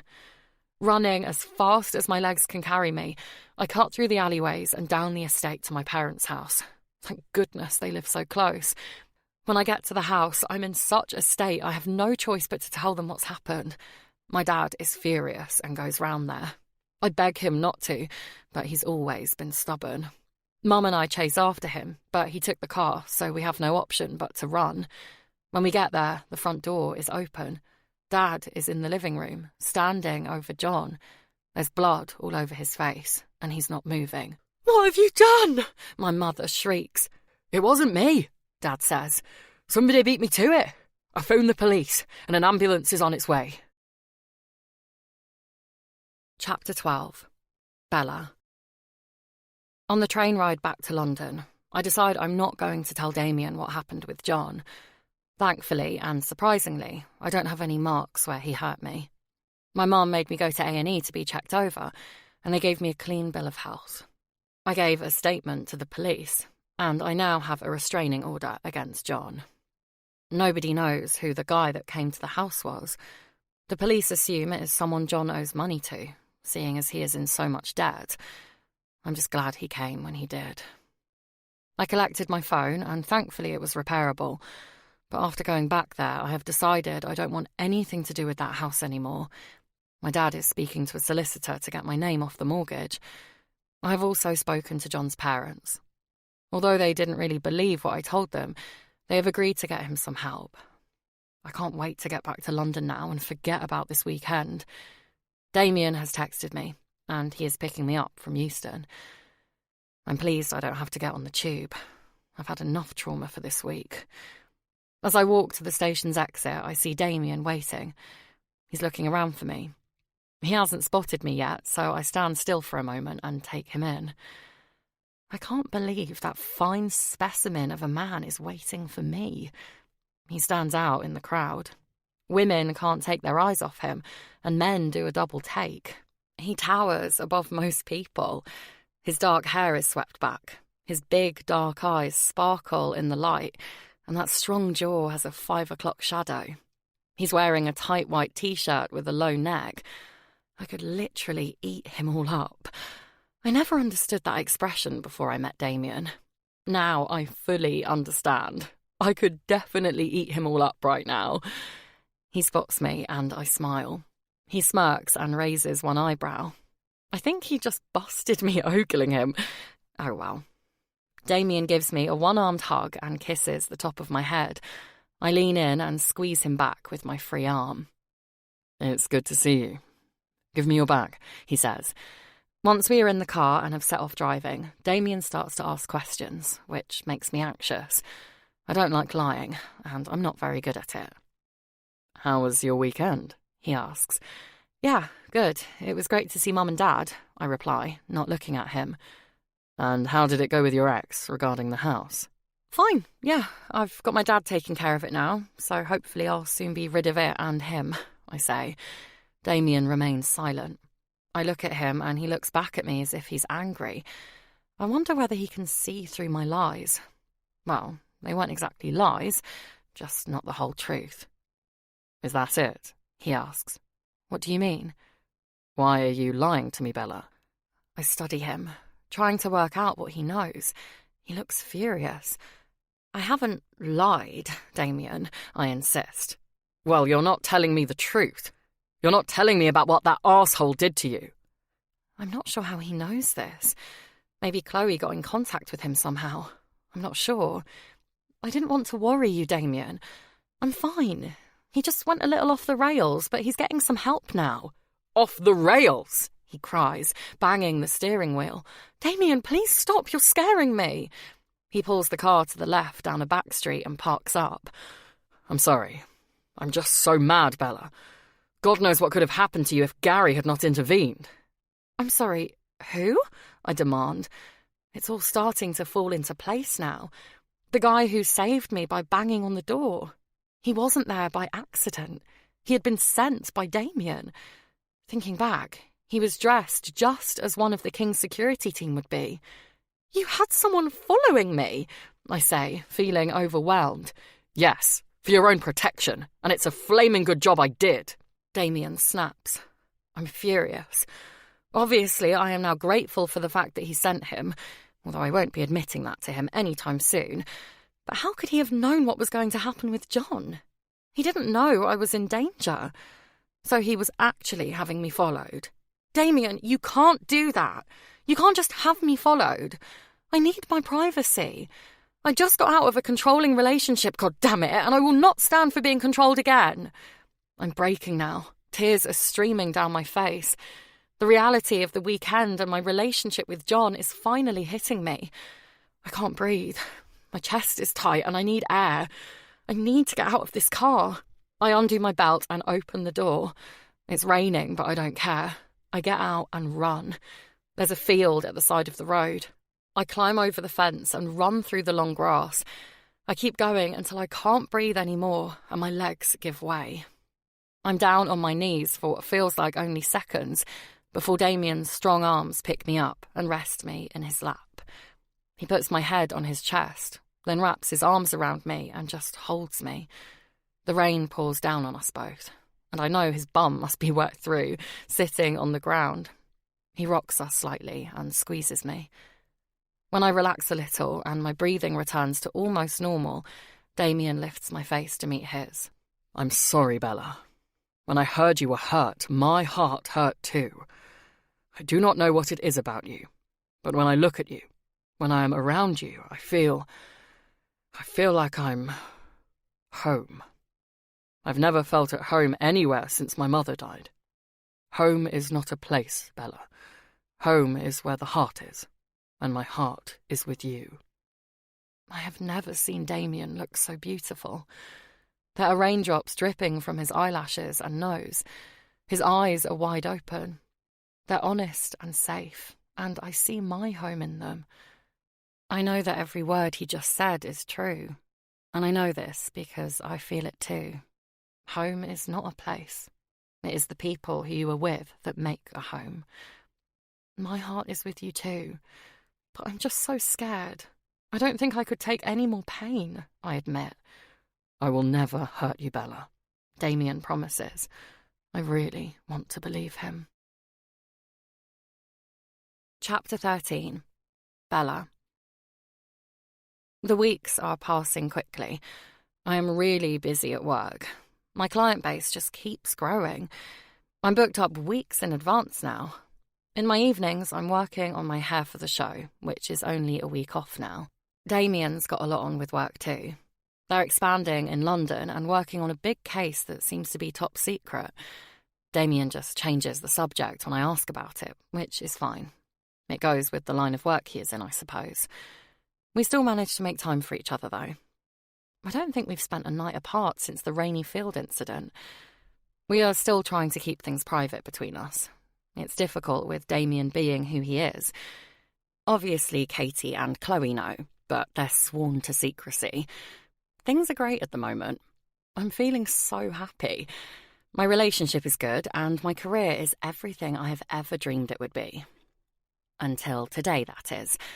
Today things start to get a little strange.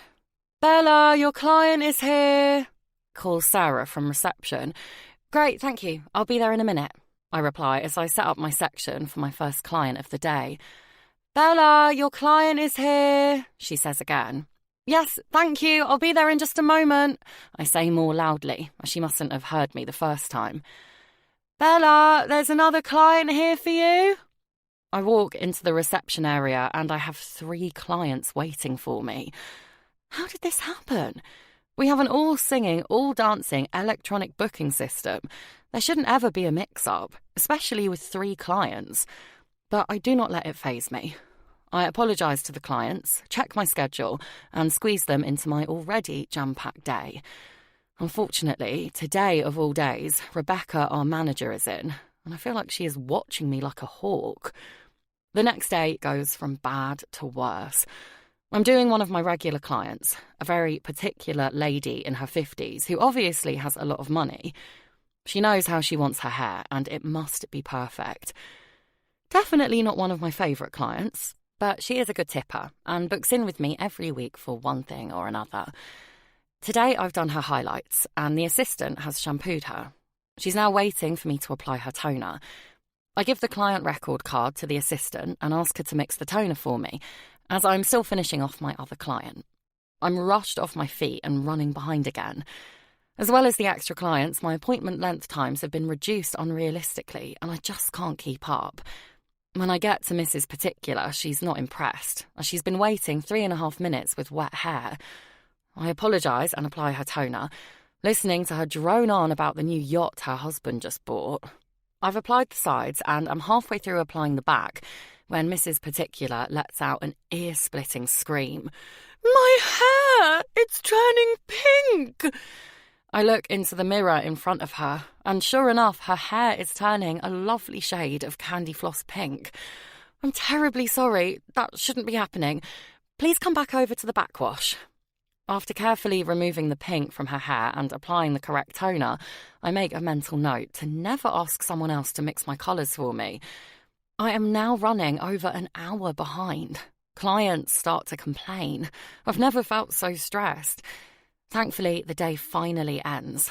I am cleaning up my station when Rebecca calls me into her office. "Bella, can you come in here, please?" she says, and I instantly have a bad feeling about this.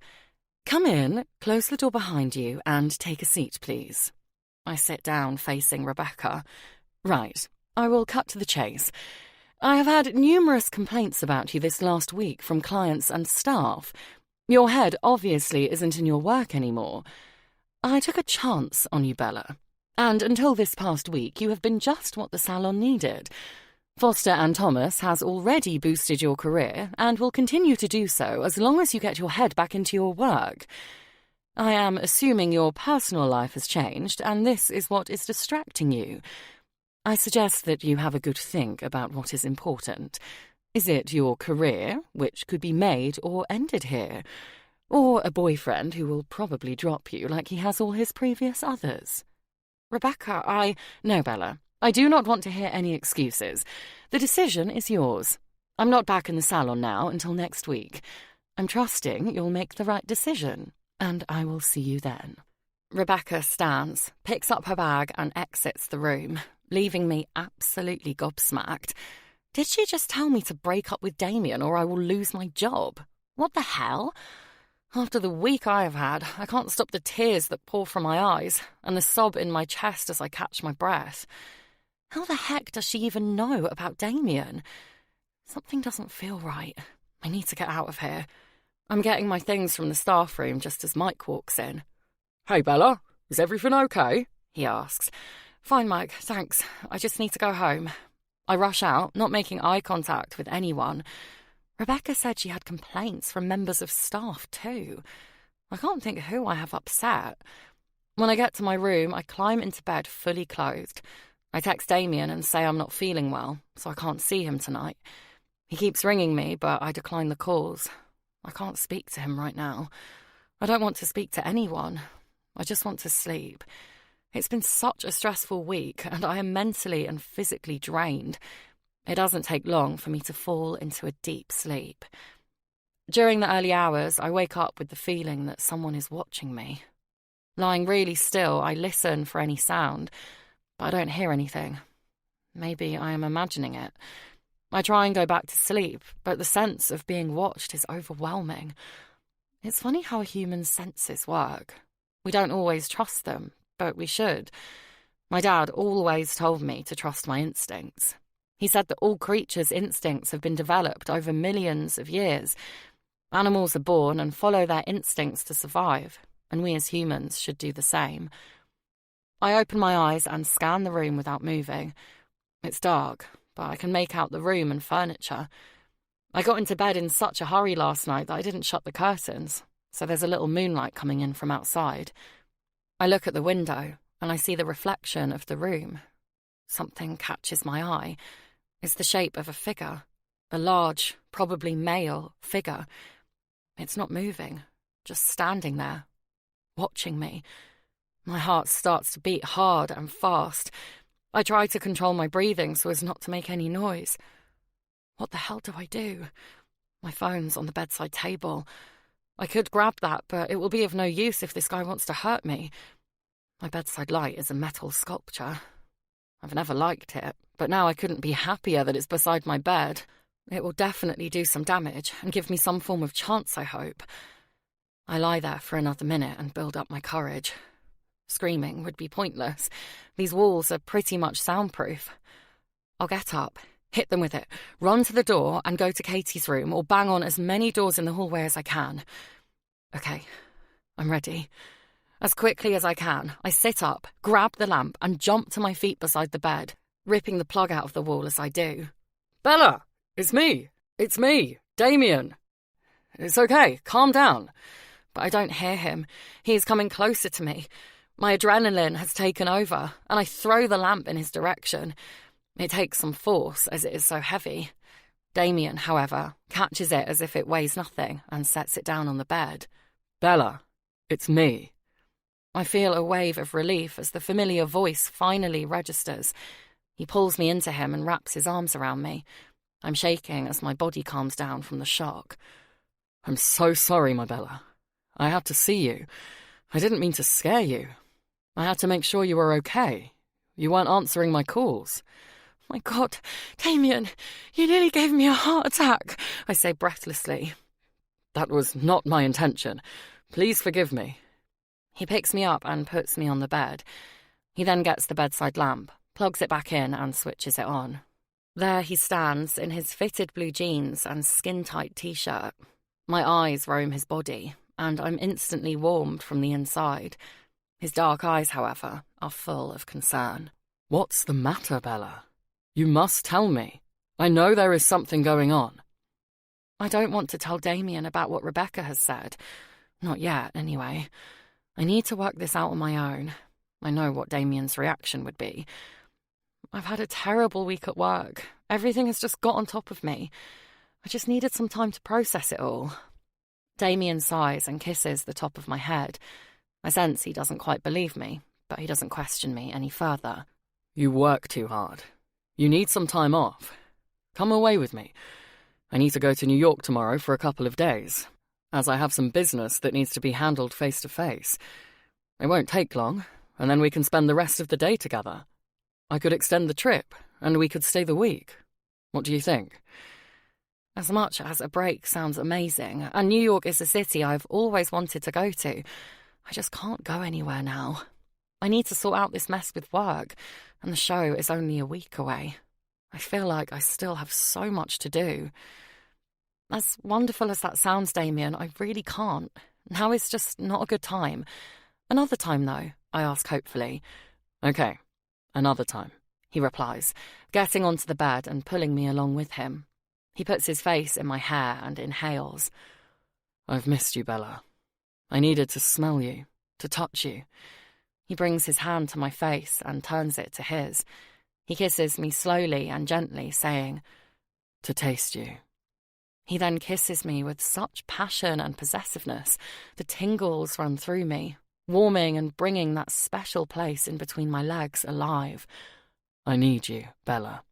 You're mine. Please do not hide from me again. Whatever the reason, you must come to me. I'm sorry. I should have explained. I've missed you too. His dominating and primal ways should scare me, but they no longer do. I just melt in his arms. I feel so safe with him. I literally surrender my whole body to him. He can take me and have me any way he wants, and he does. Chapter 14. Bella. I wake in the morning feeling empowered. A gorgeous, intelligent, and powerful man spent all night worshipping every inch of my body. I decide I'm not going to let Rebecca get to me. I am damn good at my job, and I'm not going to be pushed around. Damien walks in from the bathroom. He's wearing a black suit that fits him perfectly. He's freshly shaven. His hair is styled the way I've shown him how to do it, and he smells amazing. Good morning, my beautiful Bella. How are you feeling this morning? He asks. I'm feeling wonderful. You were just what I needed last night. I'm sorry I didn't ring you. The conversation with Rebecca runs through my head. The way she spoke about my boyfriend and how he would drop me has infuriated me. How dare she? Damien, do you know Rebecca, my manager? Other than as my manager, I mean. Damien comes over and sits beside me on the bed. No, not that I know of. Why do you ask? She said something to me after work last night. She basically said that having a boyfriend was affecting my work, I explain. That's ridiculous. Is this why you were so upset? Damien asks as he tucks my hair behind my ear and looks deeply into my eyes. I don't think we've been as discreet as we thought. It's time we let our relationship go public, Bella. I want the world to know you're mine. What do you think? Damien smiles at me with a hopeful look on his face. He makes me happy. He makes me really happy. I think I'm okay with people knowing about us now. I know some people will have their opinions on our relationship, but I think I can handle it. We can't stay secret forever. Yes, let's tell everyone. I agree excitedly, but I need to tell my parents first. All right. Would you like me to be with you when you do? No, I'll call them and tell them today. Then they'll be at the show on Saturday night. You can meet them then. You're still coming, aren't you? I ask. I wouldn't miss it for the world. I'm leaving for New York today, but I plan to be back on Wednesday evening. As soon as business is taken care of, I will be on the plane back to you. And on that note, I need to go. He pulls me in and gives me a passionate, loving kiss, melting me the way he always does. I hate to leave you, but I must. Until Wednesday, my Bella. I look forward to it. Ring me when you get there, I say. He smiles, nods, and leaves my apartment. I flop back down into my bed. It's Sunday, and I have nowhere to be. I'm lovingly knackered, so here is where I will be staying. I snuggle up, smelling Damien on my pillow. I close my eyes and fall asleep with a smile on my face. I spend the morning in bed, just like I planned. I ring my parents and tell them about Damien. Well, I don't tell them everything, but enough to ensure they are happy for me and looking forward to meeting him on Saturday. After that, I go out for food and a few drinks with Katie, then ring Chloe and catch up on what's been going on. The girls make me feel much better about my bad week last week and run-in with Rebecca. I am just about to go to bed when my phone rings. It's Tiffany. Hey, hon, I really need your help. Tiffany sounds a little panicked. It's a hair emergency. Can you come to my apartment and bring your kit, please? She pleads. Yeah, sure, I'm on my way. I get my kit and make my way down to Tiffany. I wonder what has happened. She normally comes into the salon for her hair. Tiffany opens the door with a towel around her head. Oh, thank you, Bella. She pulls me inside with a hug. It's a nightmare. I've got chewing gum in my hair. I tried to comb it out, but it just spread all the way down. So I thought I could wash it out. But the warm water melted the gum, and now it's even worse, she says with a sob. I'm working tonight, and I've a meeting with my new manager. I am sure she doesn't like me, so I can't turn up like this. Tiffany sits on her sofa with her head in her hands. Don't worry, I reassure her. I'll have it sorted in no time. I just need something that isn't in my kit. Peanut butter. I'll be back in 5. Peanut butter? She repeats, sounding surprised. Yep, I promise we will have that gum out in a jiffy.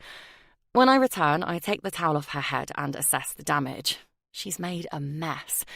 I section the hair where I can, apply the peanut butter and start to comb the hair, working my way up. Did they teach you this in college then? Peanut butter gets out chewing gum? I laugh. No, my mum did actually. I came home with gum or silly putty in my hair a few times as a kid.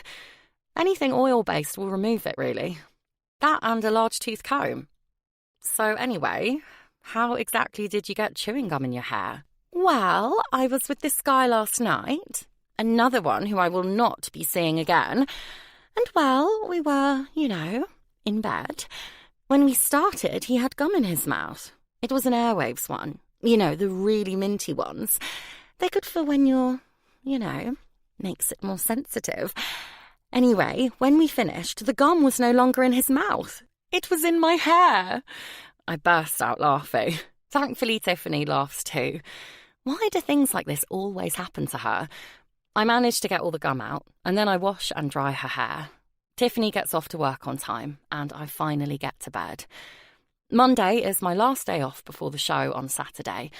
I spend the whole day prepping. I have a couple of hours with my model. I'm doing 2 different styles, one down in waves with some accessories and one up. I know them both like the back of my hand, and my timing is perfect. I'll colour it on Friday so it's fresh for the show. For the rest of the day, I go over my presentation. I only have 5 minutes to speak about our looks, but a lot can be said in that amount of time. I don't want to be reading from anything. I'm incredibly nervous and anxious. I feel physically sick when I think about it, to the point where I don't want to do it. But I will. This is something I have dreamed of doing my whole life. Me standing on stage, showcasing my work to the world. Well, not the world, but you know what I mean. I'm going to be fine, and I know I will love it when I'm actually doing it. My phone rings, and Damien's name lights up my screen. I smile as I feel the little butterflies in my tummy. Damien. Bella answers on the first ring. It's so good to hear her voice. I hate being so far away from her, especially since I know something is troubling her. Something happened at work, that Rebecca's got something to do with it. Bella sounds a lot happier today, excited about her show, but I can't help worrying. I call Mike as soon as my call with Bella ends. Mike, what's the latest at the salon? Bella's had a bad week, and I want to know why. Mike goes over the last week's events with me. There's something not right with all these incidents. Thanks, Mike. Keep me updated. Something is seriously off. I email IT and ask for a background check on Rebecca. I want to know everything, and I know they'll find it. The King's security offices are based out of the top 3 floors of a high-rise building in Lower Manhattan. I'm greeted by the doorman and receptionist. Good morning, Mr. King. I nod in response. I don't do small talk. I enter the private lift using my security card. It feels a lifetime since I was last here. I used to spend 12 hours a day, 6 days a week here, until my father died. I'm not sure if it's his passing or meeting Bella, but I'm looking at life a whole lot differently now. The lift chimes, bringing me out of my thoughts of Bella. The doors open, and I walk onto the top floor. Penny is already here, talking to my office PA. Good morning, Mr. King. They say in unison. I've left the documents for your meeting on your desk, and Josh is in your office waiting for you. Penny explains. Good morning, ladies, and thank you, Penny. I greet as I pass them and head to my office. Josh and I run through the itinerary of the meeting. We have taken on some new clients that King's Security has been declining to represent for many years. Against my better judgment, however, Josh has persuaded me to take them on. The company are, let's just say, not always legal, which is why I have been so against our collaboration. However, Josh has assured me that we won't be brought into anything illegal. This is why I'm here, and so is Mr. Davis, my lawyer, along with a couple of his team. Our new clients are shown into our office. Mr. Graves, please come in, take a seat, I say. Mr. Graves is followed in by 2 very large men. They both resemble Lurch from the Addams family. They may look scary to some, but not to Josh and me. Mr. Graves is the owner of a family-run loan shark and debt-collecting business. The business has been going for generations. Over the years, it has become less ethical, in the words of Mr. Graves, which has resulted in family members being seriously hurt and killed. Mr. Graves wants our expertise to help bring the business back to moral ground. Mr. King, I know your reputation and you know mine. We are both very respected in our worlds. I can't thank you enough for meeting with me today. You are my only hope of stopping any further tragedies in my family. If there is anything I can do to repay the favor, you just say the word. That won't be necessary, Mr. Graves. Plus, we haven't signed the contract yet, I say sternly. The meeting continues well into the evening, and by the time I get back to my apartment, I can hardly keep my eyes open. My first thought when I walk through my home is how lonely it feels. Considering I have lived here for 10 years, it's strange that I feel so homesick. The apartment is furnished with premium furniture. I had an interior designer do a full renovation only 12 months ago. It just goes to show, it's not what's in a house that makes it a home. It's who. It has been a while since I was here, and I realize this has never really felt like home. I only slept, ate, and worked here. Bella comes into my mind. My Bella. Could there be a more perfect name for such a beauty? I instantly smile at the thought of her. Now she makes me feel like I'm at home. I pull out my phone to ring her. Her voice is just what I need. I look at the time. It's 4 a.m. in the UK. No wonder I'm tired. I got straight off the plane and went to the office. It's too late to ring my Bella now, but I see she has left me some voice notes on WhatsApp. I strip off and climb into bed. I listen to her goodnight messages and send her one back. I can hear the smile in her voice when she speaks to me, and it makes me smile too. Chuckling to myself, I wonder what the hell has happened to me. I'm pining over a woman. This isn't me. Well, it didn't used to be me, but I like it. Bella. Hey, Bella! It's Tiffany. She comes running into the salon with a huge box in her hands that says Flower Company on it. This is for you. They dropped them off at reception a while ago, and I was so busy I completely forgot to bring them up. Anyway, I must get back, as the phone's been ringing off the hook all morning. And thanks again for last night. I owe you one. Thanks, Tiff, and don't mention it. I am glad I could help. I shout back as she runs out of the salon as fast as she can in her 3-inch stiletto heels. I carry the delivery into the staff room and open the box. Inside there are 12, what I think were red roses, but they are completely dead now. The petals are almost black and completely wilted. Hey, what you got there, kid? It's Mike. He makes me jump as he towers behind me, staring over my shoulder at the flowers. Is it me, or do they look a bit dead? Mike asks as he scratches his head. Yeah, I chuckle. Tiffany said they'd been delivered a while ago and she forgot to bring them up. I think it was more than a while ago. Is there a card? Who are they from? Mike asks. I can't see one. I think I know who they're from, though. I wonder when he sent them. I bet Damien thinks I'm so ungrateful, not thanking him for the flowers. I'll speak to him later and explain. There's no saving them, unfortunately, so I put them in the bin and get to work on my next client. The day passes with no complications, thank goodness. I don't wish to repeat last week ever again.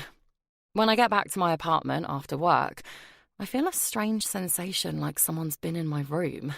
I switch all the lights on and have a good look around. There's no one here, and I can't see anything missing.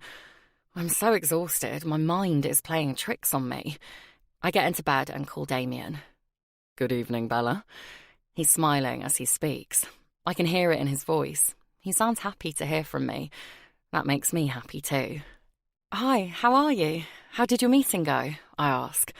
As well as could be expected. We've signed the contracts, so I will be flying back to England tomorrow, he replies. That's great news, Damien. I've missed you. And you, Bella. I've missed every delicious bit of you. I can't wait to see you. I blush thinking of how he devours me. I still can't believe this handsome, powerful, kind man is in a relationship with little old me. If it is all a dream, I hope I never wake up. We talk for an hour until Damien really must go. I'm soon falling asleep with a smile on my face. Today is Wednesday. Damien is home tonight. He's asked me to be at his apartment when he gets home. I'm going to surprise him with a home-cooked meal. He mentioned to me recently that he really missed his mum's cooking, and that he's never really been a fan of the fancy food at restaurants. My mum has always been a good cook too. Traditional English dishes mainly. I have so many fond memories of us baking and cooking together. Reminiscing makes me feel a little homesick. Still, I'll see my parents on Saturday, and I'll make sure to plan a visit home soon. I have decided to make a cottage pie, as I know I make a good one. It's my mum's recipe, and it's easy and quick, which is what I need. My day at work is busy. I have boring clients who don't want to talk to me, so I make mental notes on what I need to do, where I need to go, and what I need to get when I finish work. Delivery for Bella White! There's a guy at the door of the salon, shouting over Mike. Mike is trying to take the parcel from the delivery guy, but he doesn't want to give it to him. Mike must breathe in or something, because his shoulders go up about 5 inches and his body gets wider. He says something else to the guy that I can't make out, as it just sounds like a growl. The guy lets go of the parcel and quickly disappears. I'll just put this away in the staff room for you, Bella, Mike says with a wink as he walks past me. I really like Mike. He's like a big, lovable grizzly bear. He's in his late 40s, I'd guess. I suddenly realise I don't know much about him, really. I make a mental note to get to know him better. When finally I've finished my last client, I go to the staff room and collect my things, but I don't see my parcel. Hey, Mike, where did you put my parcel? Mike walks into the staff room, looking a bit sheepish. Well, Bella, I'm very sorry to tell you this, but Damien sent you a cake, and I was hungry, so I ate it. Sorry. Oh, Mike, what are you like? I say with a laugh and slap his chest playfully. Well, I've got to go. I've got loads to do, so I need to get going. I'll see you tomorrow, though, and I better have another cake. Mike laughs, and then I'm out of there. There's a lovely little farm shop around the corner I want to get my ingredients from before it closes. With my heavy bags of shopping, I let myself into Damien's apartment. I've been here many times, but it still excites me when I enter. I carry my bags into the kitchen and put them on the island. I smile to myself as I remember my first encounter with it. I look through the many cupboards to find the equipment I need. This kitchen has absolutely everything, and it all looks brand new. I find a frying pan, a saucepan for the potatoes, and a large glass Pyrex dish. I wash my hands and get started. I begin by peeling and cutting the potatoes, then dicing the onion and carrots. I brown off the minced beef and combine the diced carrot and onion with it. I add the beef stock and season with salt and pepper. I leave it to simmer and the potatoes to boil. While it's simmering, I run myself a bath. Damien's not due home for a while, so a relax in his huge jacuzzi tub sounds like a perfect idea. Plus, I want to smell all fresh just in case Damien is hungry for a little more than cottage pie. I laugh to myself. He's turning me into a sex maniac. Never before have I had these thoughts, but I'm not complaining. I mash and whisk the potatoes with salted butter. I add the mince mixture into the casserole dish and place the potatoes on top. A generous sprinkle of cheddar cheese over it, and it's in the oven on a medium heat. Perfect. I quickly wash up and get in the bath.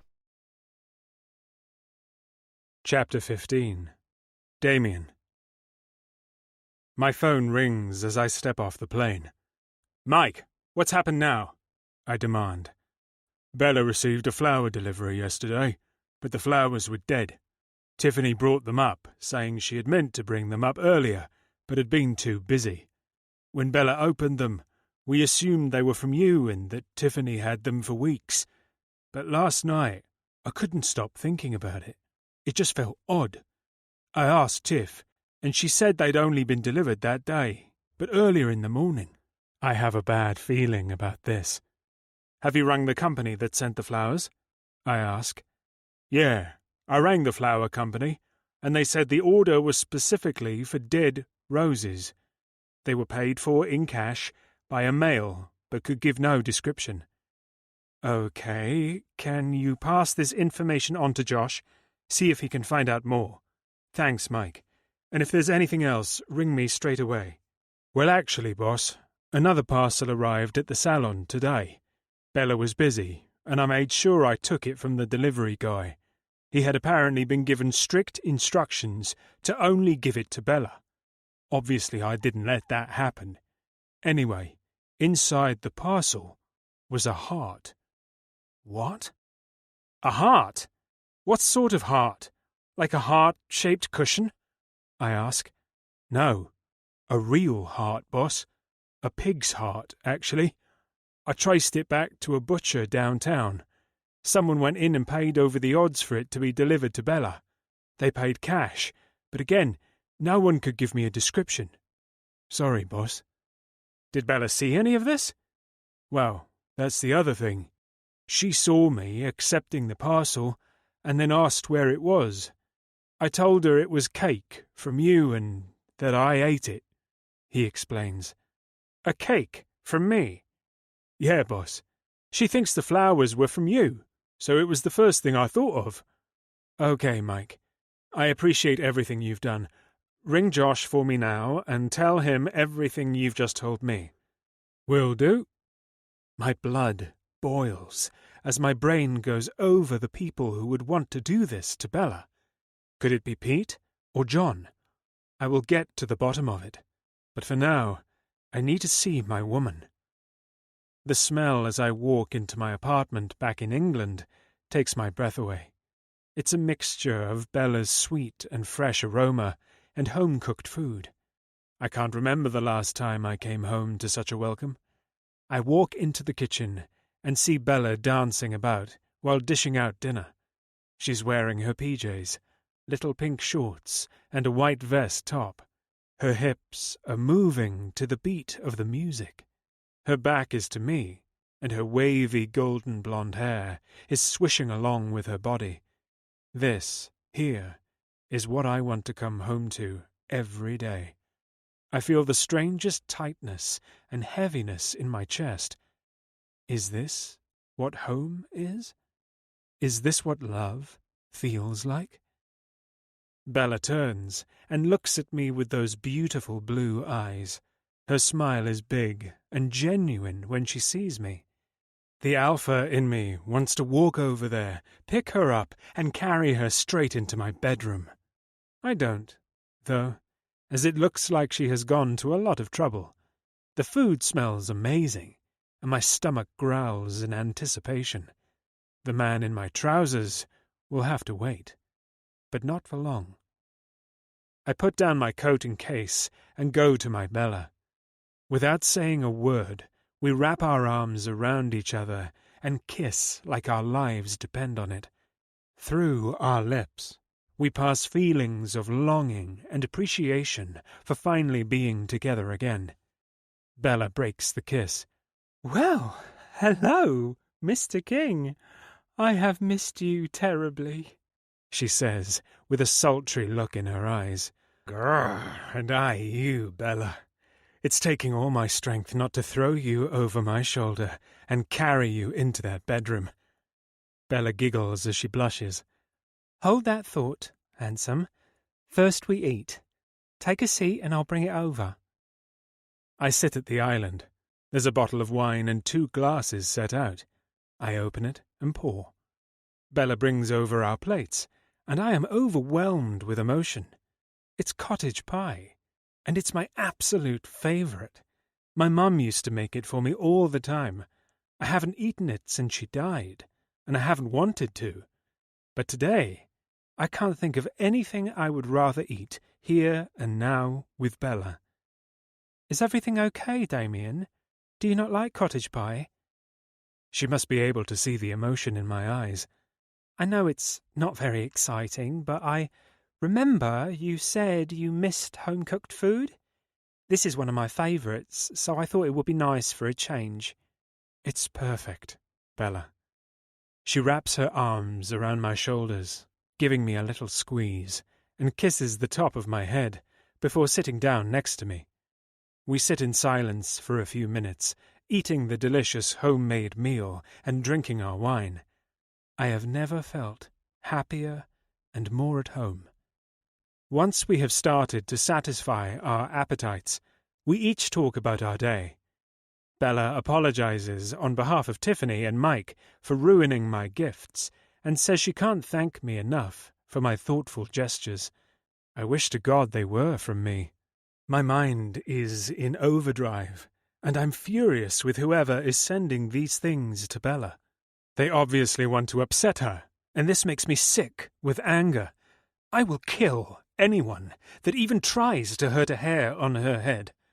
I try and keep myself neutral. I don't want to lie to Bella, but her worrying will only make things worse. I don't know what their endgame is, but I'm going to find out. Bella stands up and takes our empty plates to the dishwasher. She bends over to load the plates into the bottom drawer. Her short PJs rise up as she does so, exposing her perfection of a backside. That's all I need. I am on my feet and behind her in an instant. She giggles and stands up at my presence. I spin her around, pick her up, and throw her over my shoulder. I slap her bottom, and she lets out a playful scream. Put me down, Damien! She laughs and wriggles. I march us into my bedroom. The lights turn on, and I throw her onto the bed. "Lights too," I command. Bella lies on her back, holding herself up on her elbows. I stand at the foot of the bed. She's perfect, so naturally beautiful. Her blue eyes hold mine, her cheeks flushed, a little pink. Her tongue flicks out and wets her plump lips. I loosen my tie and throw it to the floor. I unbutton my shirt and dispose of it in the same way. "Undress for me, Bella," I instruct. Bella takes in my chest. Then her eyes roam down to my pants, and she notices my growing arousal trying to escape. Her eyes visibly light up, which adds to the urgent need to free myself. Bella pulls her top over her head and slips off her shorts, and then she throws them at me with a giggle. I catch them and burrow my face into them. I inhale while keeping eye contact with her. I think her arousal just stepped up a notch. "Lie back and open your legs." Bella does as I say. With her back flat on the bed and her knees bent, she opens wide for me. There she is, in all her glory, glistening and ready for me. Only me. My Bella. Bella. It's 5 a.m. on Saturday, the day of the hair show. I'm sat up in bed and my anxiety is through the roof. I didn't sleep a wink last night. I have this terrible feeling something bad is going to happen, but I know it's just my mind playing tricks on me. I try not listening to my anxious thoughts and concentrate on my positive ones. I'm completely prepared, if not over-prepared. I know my presentation off by heart, and I've planned for every mishap. I have an emergency model if something should happen to my original.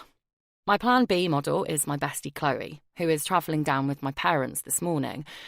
I have everything written down and stuck to the back of a colour chart, in case my mind goes blank and I forget everything. I have 2 of all my tools and equipment. I have thought of every worst-case scenario and planned for it. It's going to be fine, I tell myself. I coloured my model's hair yesterday. We had a full dress rehearsal last night, and everything went smoothly. I may as well get up, I think to myself. I'm not going to get to sleep now, and lying here thinking things over is making me worse. The salon is closed today, so we can prepare for tonight. I'm completely organised, and I just need to get myself ready, but it is too early for that. I slept at Damien's last night, and I'm glad I am here. I think I would be freaking out even more if I was on my own. Damien breathing throughout the night kept me sane. I quietly get up out of bed. Damien sits bolt upright. "Bella, where are you going?" There's no sneaking past him. I can't sleep, so I thought I'd get up and make a drink, I whisper. "I'll come with you." No, really, I'm fine. You go back to sleep, I insist. "No, I'm up. Come on, I'll make us some coffee." Damien puts his arm around me and gives me a little squeeze. He knows I'm freaking out. Damien distracts me all morning. He fills me with confidence and makes me feel so much better.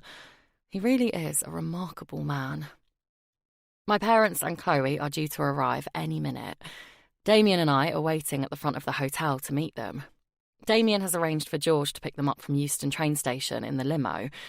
He insisted, in true Damien form, so I couldn't refuse. Plus, my mum and Chloe will have loved it. I also can't imagine my dad catching the tube, so I am very grateful. I have butterflies, and I'm giddy with anticipation. I'm so excited to see my parents and Chloe, and I can't wait for my parents to meet Damien. I hope they like him. I start to get a little panicky. What if they don't like him?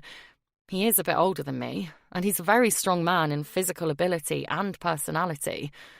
Oh, God. Damien squeezes my hand and pulls me in for a hug. He takes a deep breath, smelling my hair. I love it when he does this. He tilts my face up to his and looks me in the eyes. "Everything is going to be fine. I'll be on my best behaviour, I promise." He smiles his handsome smile and kisses me on my lips. It is all I need to settle my nerves, and it's just in time as the limo pulls up in front of us. George gets out and opens the back door. Chloe jumps out with an excited scream. Bella! Chloe dances over to me and gives me the biggest hug. She kisses me all over my face, making me giggle. I've missed you so much, and I'm so excited for tonight. Eek! She lets go of me and throws her arms around Damien, much to his surprise. Damien is not an affectionate man and doesn't show his feelings. Well, apart from in the bedroom. He hates this sort of thing, but he takes it well, bless him. He taps Chloe on the back and releases her arms from around his neck. It's nice to see you again too, Chloe, he says with a grin. I look back at the limo and out steps my mum with the help of my dad. Mum! I make my way over and hug them both. Tears fill my eyes and I'm overwhelmed with emotion. Hey, come on, Pell, says my dad. I'm just so happy to see you. And we you, sweetheart. We have another moment and then I walk them over to Damien. Mum, Dad, this is Damien. Damien, these are my parents, Olivia and Henry White. There's a look on Damien's face I have never seen before. He looks nervous. I smile.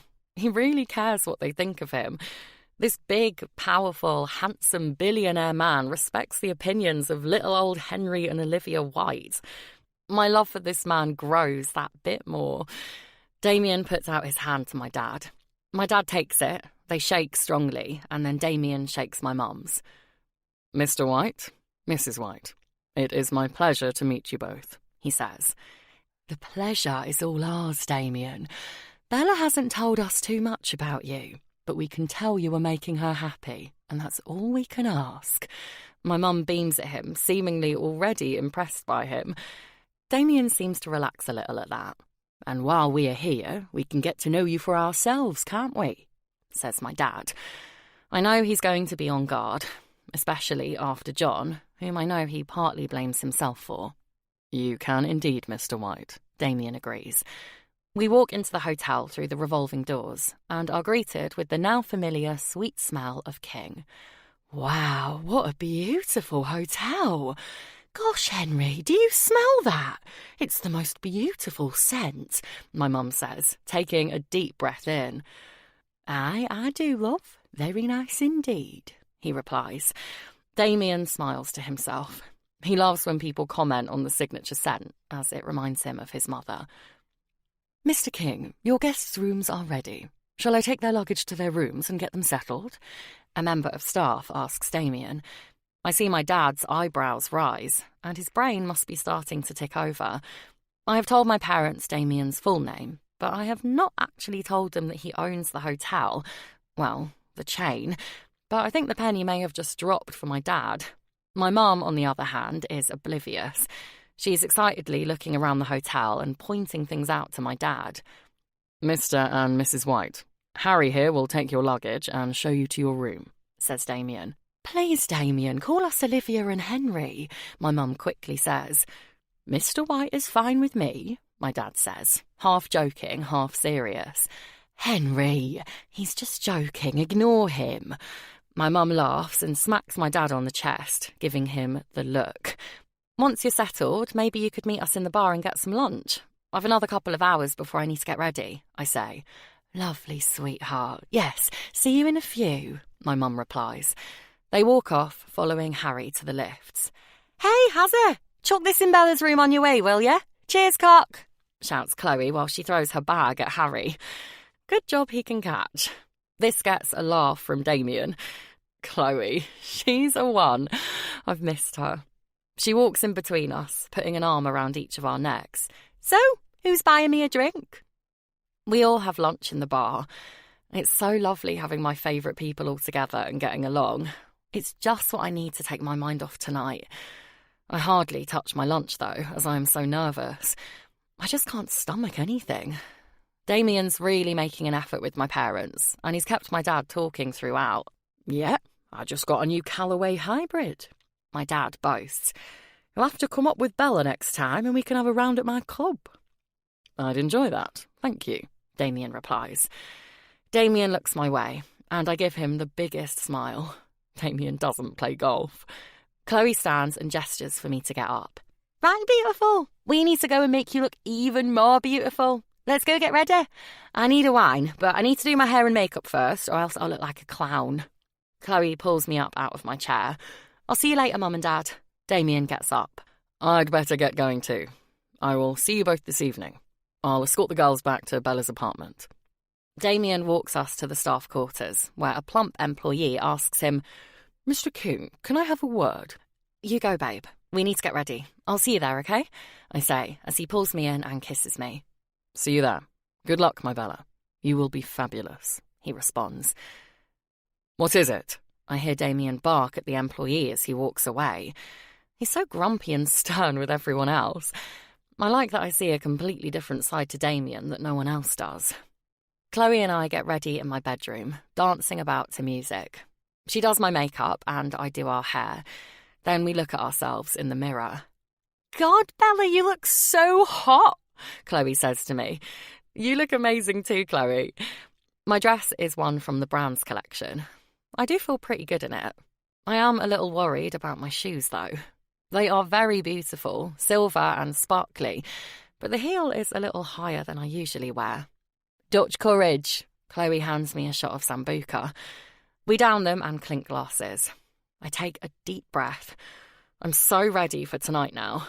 It's going to be a night I'll never forget. I can feel it. Chapter 16. Damien. I text Bella to wish her good luck. Damien. Break a leg, my Bella. You will be wonderful. I will be with you every minute. Kiss, kiss. Bella. Thank you. I feel sick. Kiss, kiss. The King's suite is filling up. People are beginning to take their seats.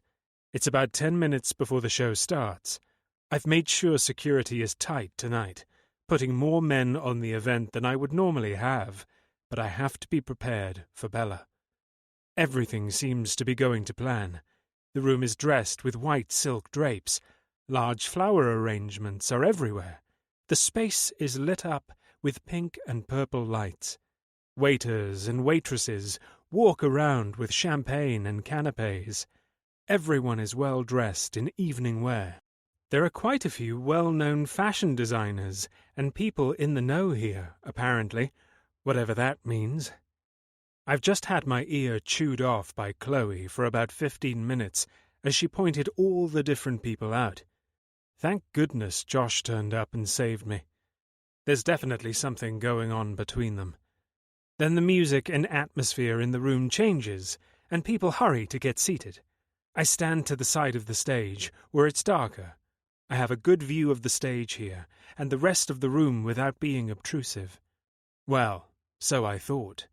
Bella's parents are sitting a couple of rows down from where I'm standing.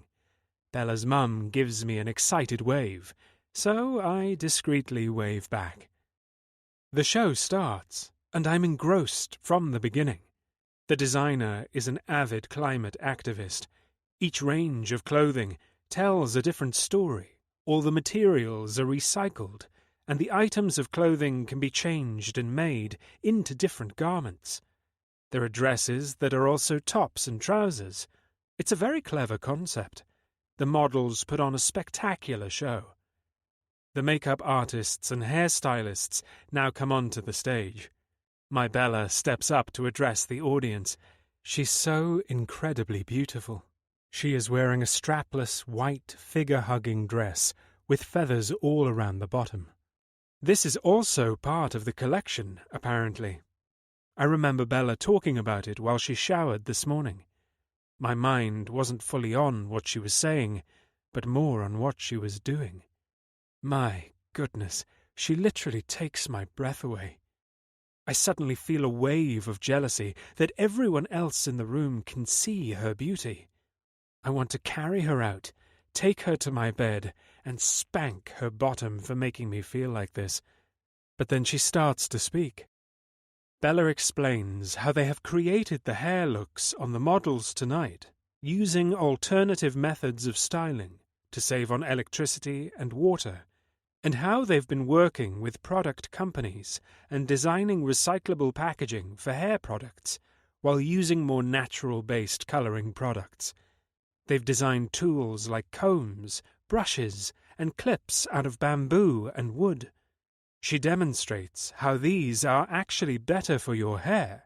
Bella speaks so passionately and confidently. I'm so proud of her. I realize the whole room is silent and listening intently to every word she says. And so, it has been an honour and privilege to work with such a talented and caring designer. She has really opened my eyes to what is possible and how little things can make a huge difference in our future and our children's future. Please take a look at the products, which are available for you to try. I hope we have inspired you. Please stay and enjoy the rest of the evening. Good night. The whole room erupts in cheers and applause. Damn, what a woman! Bella and the models retreat backstage. I stand there, still in awe of what I've just witnessed. My anxious, scared little Bella from this morning has just taken over this whole room. Josh appears by my side. Hey, Damien, she did great. It was a good show, he says. She was incredible, I muse. So, I've just had today's report back from the private investigator I've had trailing Rebecca, Bella's manager. Josh now has my full attention. You'll never guess who she's been to lunch with today. Who? I demand. Claire's brother, Pete. Fuck! I need eyes on Bella now. I radio through to everyone on the floor. Then I make my way through the crowds of people as quickly as I can. I climb up on the stage and run to the back. It's dimly lit, and there's hardly anyone here, just a few models packing up their things. I dash frantically up and down, looking for Bella. "Has anyone seen Bella White?" I shout, but everyone just shakes their heads. I radio again. "Why the fuck does not one of you have eyes on Bella?" Then I address Josh specifically. "Josh, come in. I need video surveillance on Bella's last movements." "Already on it," he replies. My heart is hammering in my chest. "Where are you, Bella? Shit!" I punch the wall, putting a hole in the plasterboard. I rest my head in my hands and crouch to the floor, trying to regain control of myself. This is not going to help find Bella. I take 2 deep breaths and channel my anger into adrenaline. I stand up and see the fire escape. I open the door, leading outside onto a metal staircase. It's raining and extremely windy. It's pitch black outside. I strain to see out. I get a glimpse of something halfway down the staircase. I run down the extremely slippery stairs, trying not to fall. It's a sparkly silver shoe.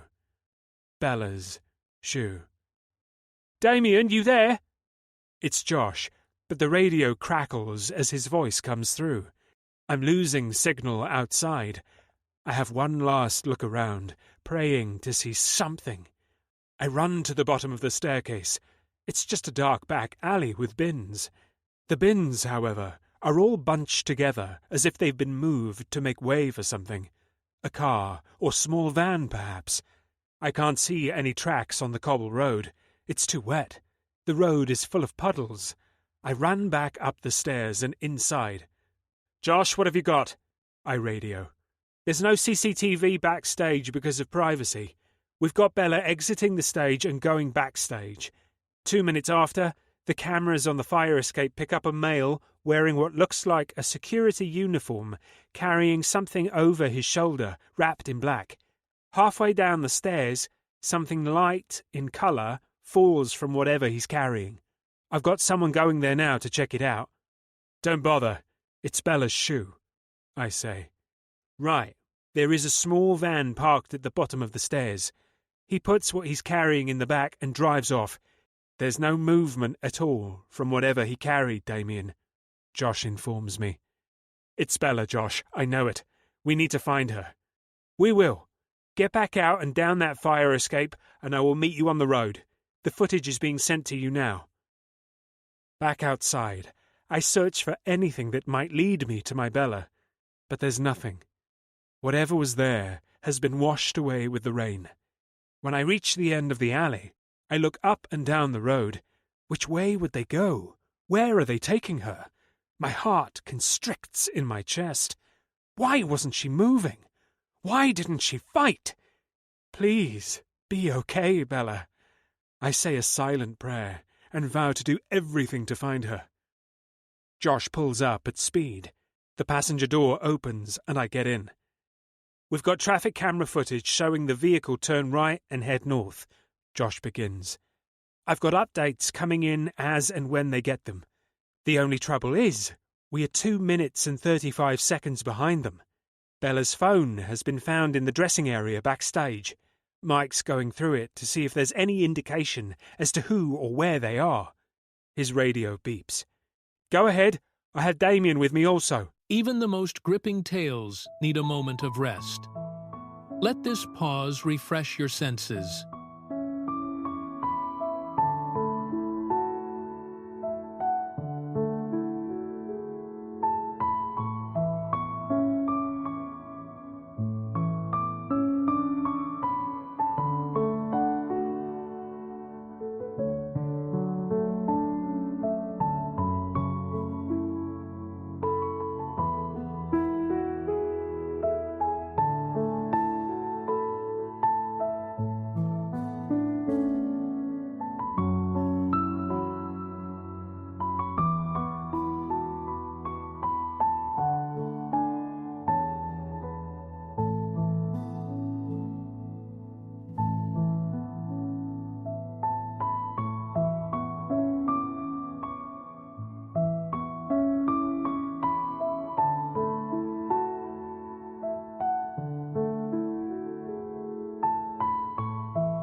The vehicle has entered a multi-story car park and hasn't left. It arrived 1 minute ago, and you were about 1 minute to 2 minutes away. I have sent the location to your car. The sat-nav beeps, registering its destination. Floor it, Josh, I instruct, and Josh drives as quickly as he can in London city traffic, beeping for cars to move and mounting pavements to get round waiting taxis. It's only minutes until we get there, but it feels like hours. We enter the car park, which has 5 floors. We drive round each floor at speed. The car wheels skid and brakes screech, echoing through the building as we turn round to go up the slope to the next level. We reach the top level, but there are hardly any vehicles up here. A couple of cars and a dark blue van parked at the end in a shadowy corner. Josh drives to it. I am out of the car before he stops. The back doors are open. It's empty apart from a blanket and something sparkling in the back. Bella's other shoe. They've switched transport, I hear Josh radio through to surveillance. I frantically look through the car to find any sort of clue as to where they may have taken her. Nothing. I get out my phone and make a call. They answer on the first ring. Mr. King, what can I do for you? The familiar voice inquires. Mr. Graves, you said when I last saw you that if there was anything you could do for me, I should ask. Well, I need a gun, and I need it urgently. Mr. King, I would have thought a man in your line of work, and with your reputation, would already own a gun? He responds. I own many guns, Mr. Graves, but they are all either in New York or registered in my name. I need an unregistered gun, one that cannot be traced back to me. He understands immediately. Let me make a call, and I will text you the address to collect it from. The call ends. I never would have thought in a million years I would be taking Mr. Graves up on his offer of help, but needs must. He will be able to get me what I need much quicker than any other contact I have. Back in the car, Josh finishes on the phone and turns to me. I've got a team looking at all the vehicles which have exited the car park since this van drove in. There's 24 altogether. I've got someone bringing in Rebecca and a team looking for Claire's brother and his associates. I had Chloe on, hysterical, and Bella's father demanding answers. I've managed to put them off for a while, but you're going to have to speak to them soon. What do you want to do now? It's your call. Before I speak to anyone, I need answers. Take me to Rebecca, I reply. We pull into the empty car park of our new London office. We've only just signed the lease, so the building is completely empty. Some of our team have taken her inside already. My blood boils as I get out of the car and enter the building. I need answers, and she is going to give them to me. As I walk down the hallway, I can hear Rebecca shouting. Why am I here? This is kidnap, you know. I'll have you all arrested or worse. I demand you let me go. Rebecca is sitting at a table. Mike and James from my team are pressing firmly on her shoulders, preventing her from getting up. Guys, thank you. I will take it from here, I say. Whichever way this goes, I don't want them being involved. They exit the room, and Rebecca stands up. Sit the hell down! I shout as I boot one of the chairs next to her. It flies across the room, smashing the window. The colour drains from Rebecca's face, and she sits down. Good. She knows I mean business. Where is Bella? Rebecca looks me in the eyes, her expression a little confused, like that wasn't what she expected me to say. I'm not sure, but I expect she'll be still at the show, she says. Either she is a really good actress with an amazing poker face, or she's telling the truth. I decide to switch my approach. How well do you know Pete? She doesn't look as surprised at this question. Quite well. We have been dating for about 6 months. And are you aware how I know Peter? I ask. Yes. You killed his sister. Fury builds inside me, but I must hold it together for Bella. Regardless of what he may think I have done, kidnapping an innocent young woman is absolutely ludicrous. Rebecca looks at me as if trying to read my face. I'm holding myself together by a thread. I'm getting nowhere. The more time goes on, the less chance I have of finding her, and the more danger she is in. Everyone knows the first 24 hours are the most important. What's happened, Damien? She looks concerned now. Bella has been kidnapped, and you'd better start talking, because if anyone has hurt her, I will be holding you responsible. Fear fills Rebecca's face. Peter wouldn't kidnap Bella. He wanted her to know the truth about you. He wanted her to leave you and go back to where she came from. He wanted to hurt you, and to show you he could get to you. But this... Peter wouldn't do this. She begins to cry. Then where is he, Rebecca? Where the hell is Peter? And why weren't you at the show tonight? It's all very convenient. I swear to you, I had nothing to do with this.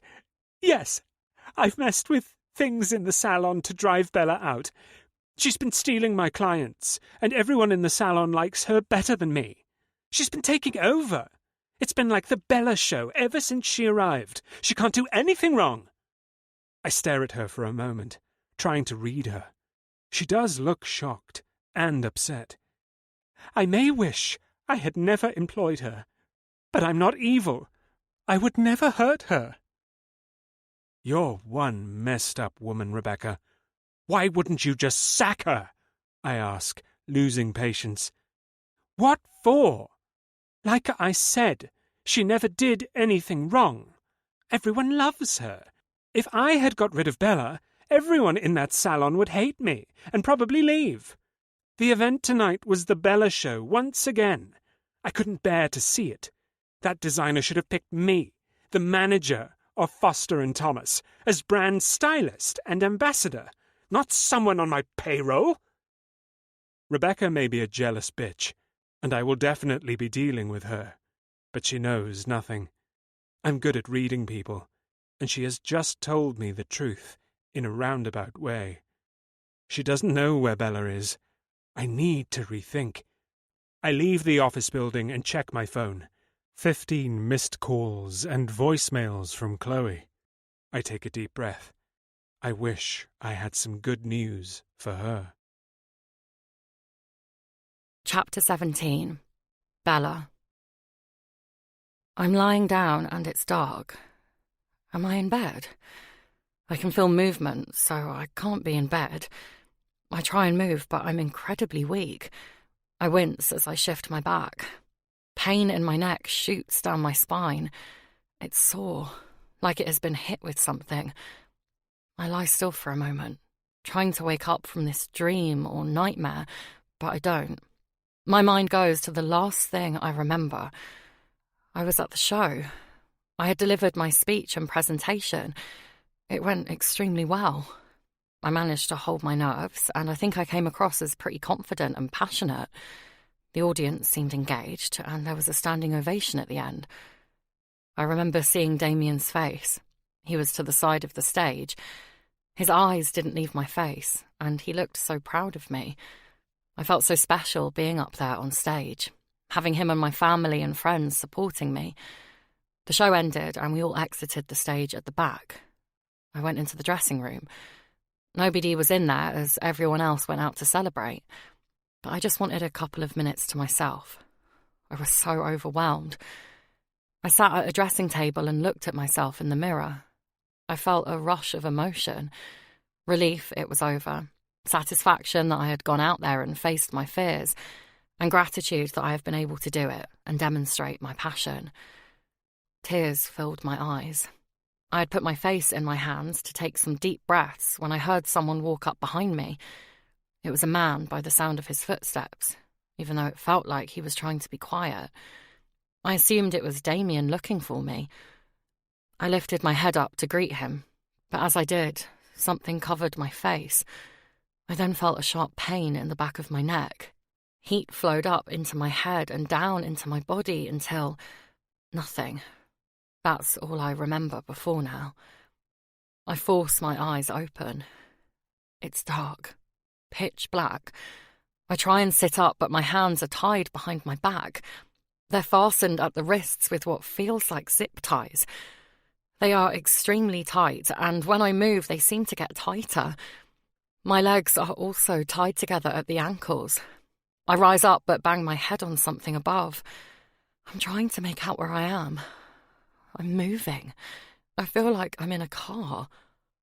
Oh my God. I'm in a boot. I am in the boot of a car. Panic sets in. I can't breathe. Oh my God, I can't breathe. I wake up again. I'm not sure how long I've been out. Maybe a few minutes. Maybe an hour. I need to control my anxiety. I can do this. I do this all the time. Most days, actually. Usually for things like catching the tube or speaking to people I don't know, but still. Right. Deep breaths. Take deep breaths. Okay. So my goal is to assess the situation and find a way to get out. Simple. Here's what I know. My wrists and ankles are fastened with zip ties. I remember seeing a TikTok video about how to get out of them. Unfortunately, I never watched it properly. I'm kicking myself for that now. Well, I would be if my ankles weren't stuck together. Right, I'm in a car boot. I've seen in movies when people are in a car boot, they push out the rear light and wave their hand through. Let's see if I can do that. My hands are behind my back, so I feel with my feet. They are bare, which helps in feeling my way around. I squeeze my toes through the carpet of the boot, around the end of what I think is the rear of the car. It is filthy. I'm getting bits of dirt, and I dread to think what else, stuck in between my toes. I work my feet through the gaps in the carpet, and I feel wires. I follow these with my toes and think I feel the rear light. I feel around for a bit longer, until I'm sure this is what I'm going to do. I push on the light with my feet. It won't budge. I keep trying, pushing and kicking it as much as I can, but I'm too weak, and it's well and truly stuck in. I begin to panic again. Just breathe, Bella. I need to do something. I cannot give up. I decide to have one more go. I'm going to use all my strength, bringing it from all of my body.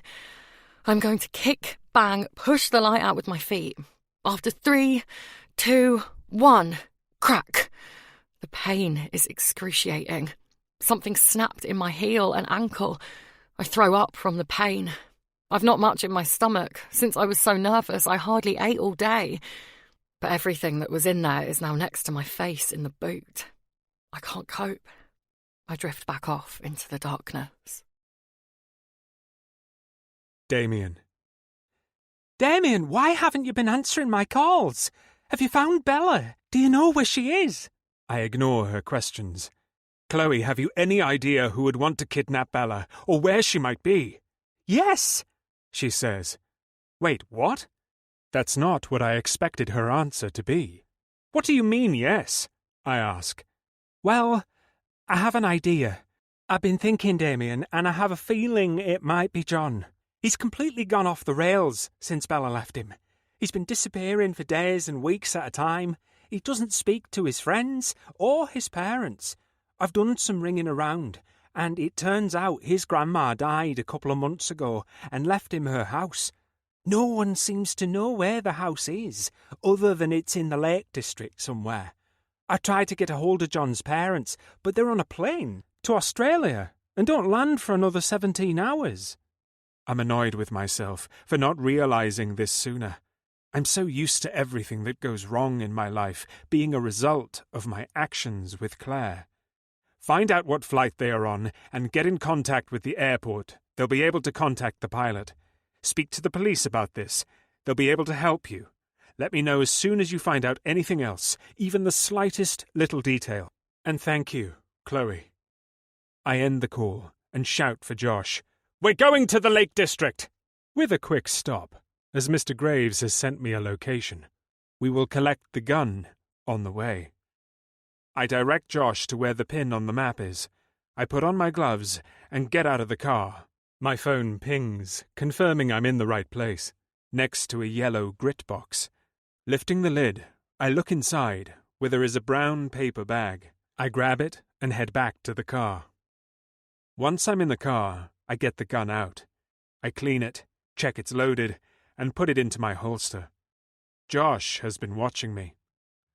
I think I know the answer to this, mate, but why aren't you using your own gun? Because today I won't be using my gun to wound and disarm. I shall be using it to kill. Josh just nods. It's going to take us around 5 hours to get to the Lake District from London. The Lake District is also 912 square miles in size, and we don't yet know where this house is. I hope to God my gut instinct is right, and that is where she is. We are about 2 hours behind them now, after all the messing about I've done. I should have rung Chloe sooner. What has happened to my Bella? Bile threatens to release from my stomach. I mustn't let my feelings take over. I need to channel it into adrenaline and get the job done. Find Bella, kill the abductor, and bring Bella home. The first 2 hours passed quickly, but now time is moving disturbingly slowly. I can't help my mind wandering to Bella and what she is going through. If he touches her... Ah! I punch the dashboard in front of me in frustration. The airbag shoots out, slamming me back into my seat. Shit! My anger rises. I fight with the airbag. I stab it with my pocket knife and push it back into the dash. Come on, Damien, channel it! Shouts Josh. I've worked in many rescue situations like this, and I've never once lost my head. Then again, I have also never had to rescue my love before. My love. It pains me to think that I still have yet to tell her this.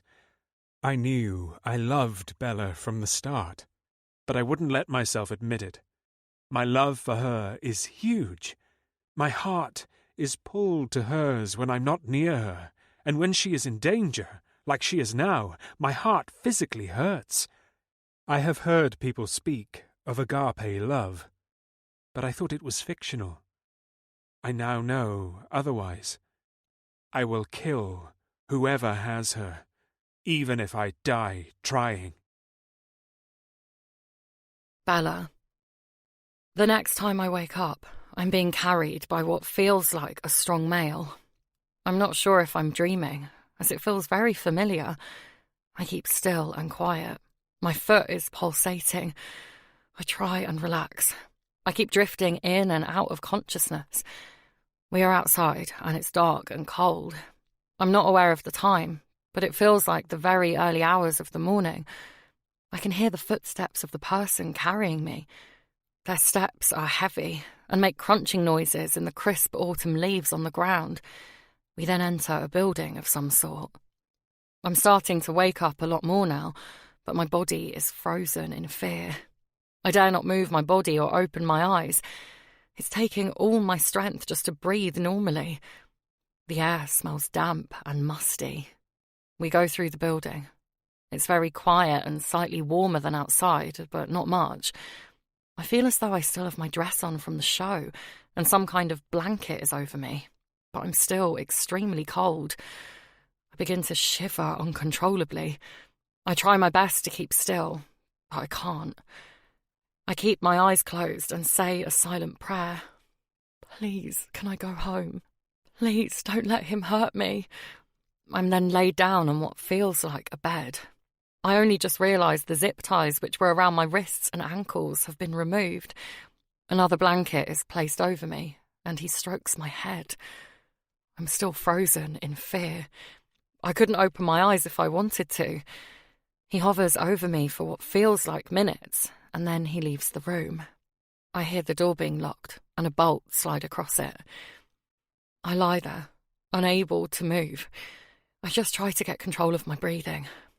I'm shaking so much the bed is rattling. I don't want him to come back in, so I concentrate on slowing my breathing and stopping shaking. I decide to think of all the things that make me happy, to try and take my mind off what is going on. My mind first goes to Damien. God, Damien is going to be frantic when he realises I am missing. He must know I'm gone now. I wonder what he is doing at this moment in time. If I know Damien, he will have all his men out looking for me. I begin to worry about him. I hope he doesn't get hurt while trying to find me. Who knows what this man is and what he is capable of? That's if Damien can find me. My heart sinks.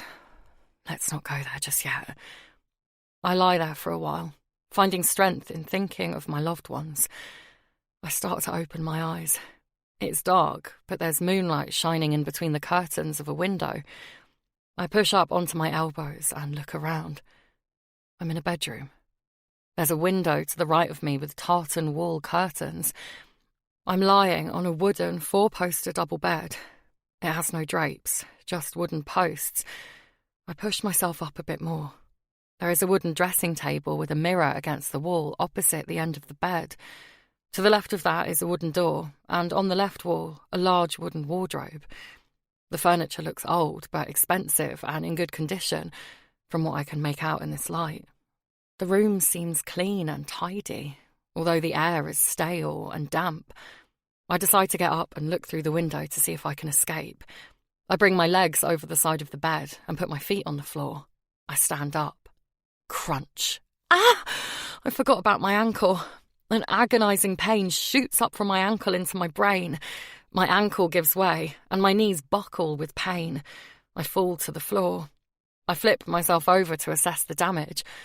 My right ankle is 3 times its usual size.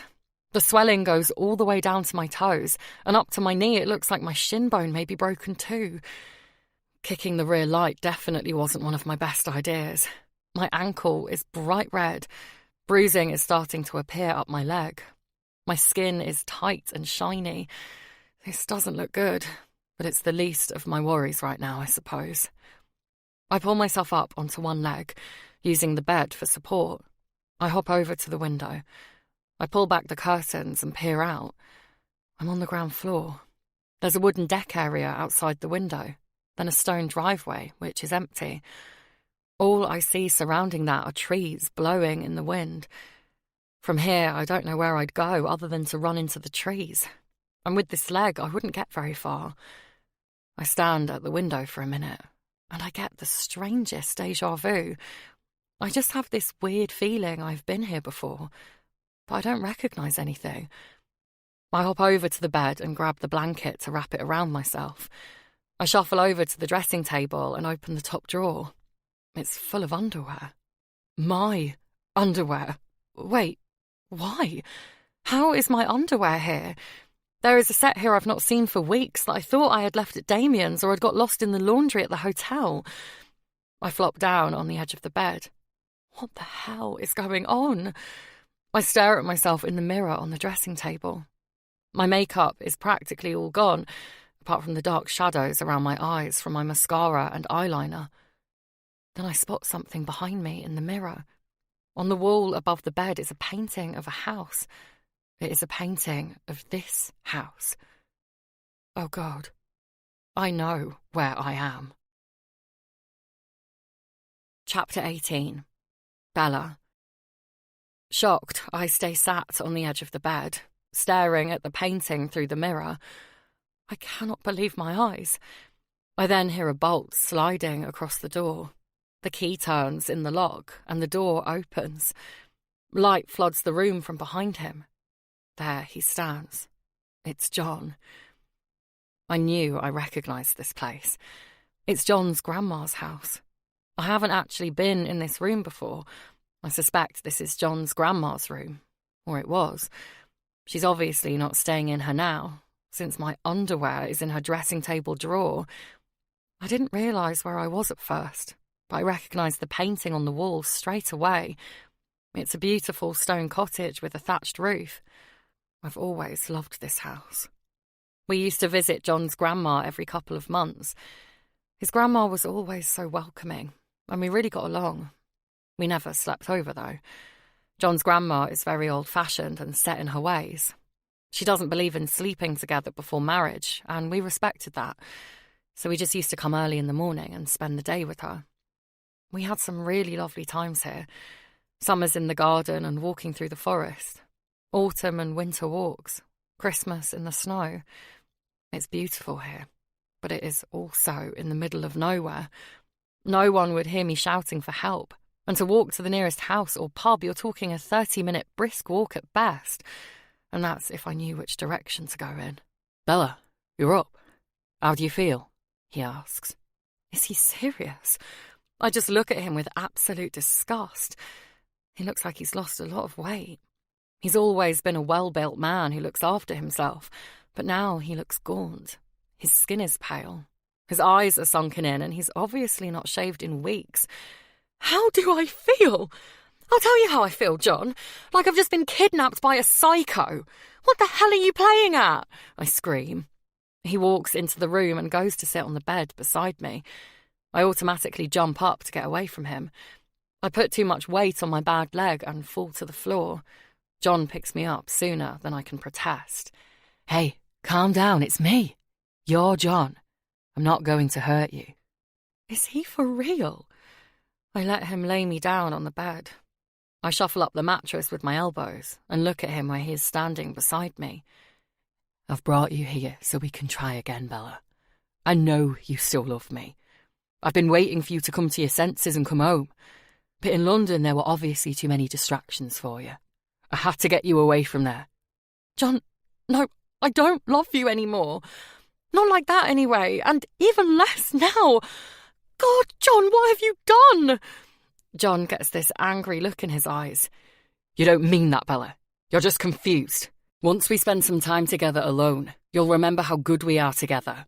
"No, let me go home. It's not going to work. You can't keep me here. And I need to get to the hospital. I think I have broken my ankle and maybe my leg. Please, John, I'm begging, let me go." I rise up off the bed and hop onto the floor. I push past him and go for the door, but he grabs me by the arms, throws me round, and pins me up against the wardrobe. "You're not going anywhere, Bella," he says with his mouth next to my ear. His breath on my skin sends horrible quivers down my body, and it smells putrid. I'm paralysed in fear. "You're mine, Bella. You are going nowhere. Nobody knows you're here. I made sure of that." "You smell so good, baby. I've waited so long to have you in my arms again." He pushes himself against me, and I can feel his erection through his pants. "No, please, no." Sick rises from my stomach, and I let out a sob. "Shh, don't cry, baby. I know you're not ready for me yet. You will be soon." He licks my ear and down my neck. I'm in a nightmare. Surely this isn't real. This can't be happening. Oh God, Damien, please come and find me. John steps back and looks me up and down. I'm still wearing my white dress from the show. "I told you not to wear shit like this. You look like a slut." He grabs the front of the dress at my chest and rips it from my body. It tears at the seams, giving me painful burns on my sides. It falls to the floor. I'm left standing in my underwear. I cross my arms in front of me. I put my head down and close my eyes to hide my tears. Please don't let him touch me. "Put something decent on. Your things are in the wardrobe," he commands as he walks out of the room. He locks the door behind him. I slump to the floor and break down. Crying into my hands, I let my emotions take over for a few minutes. I then get myself together and reach for the wardrobe, using it to pull myself up and open the doors. Inside are my old clothes. Clothes I left at the house in charity bags when I moved out. There are long, frumpy dresses, polo neck jumpers, long skirts, baggy jeans, and loose t-shirts. God, why did I used to wear this stuff? I know why. John. These are the clothes he wanted me to wear. I used to kid myself in thinking that I liked to dress this way, but really I was scared of dressing any other way. I find a brown velour tracksuit, so I put that on with a t-shirt. I sit on the bed when I'm dressed. I'm worn out. The pain in my ankle and leg is getting worse. It's swelling up even more and turning purple. The best thing I can do right now is play him at his own game. I'll get nowhere arguing with him. I need to get him to let his guard down so I can at least make some kind of attempt at escaping. I limp over and bang on the door. John, I'm dressed and... I'm sorry. Can we talk? I may not love him anymore, but I still know him and how his mind works. The lock clicks and the door opens. John is standing there, looking a bit unsure of what I might do.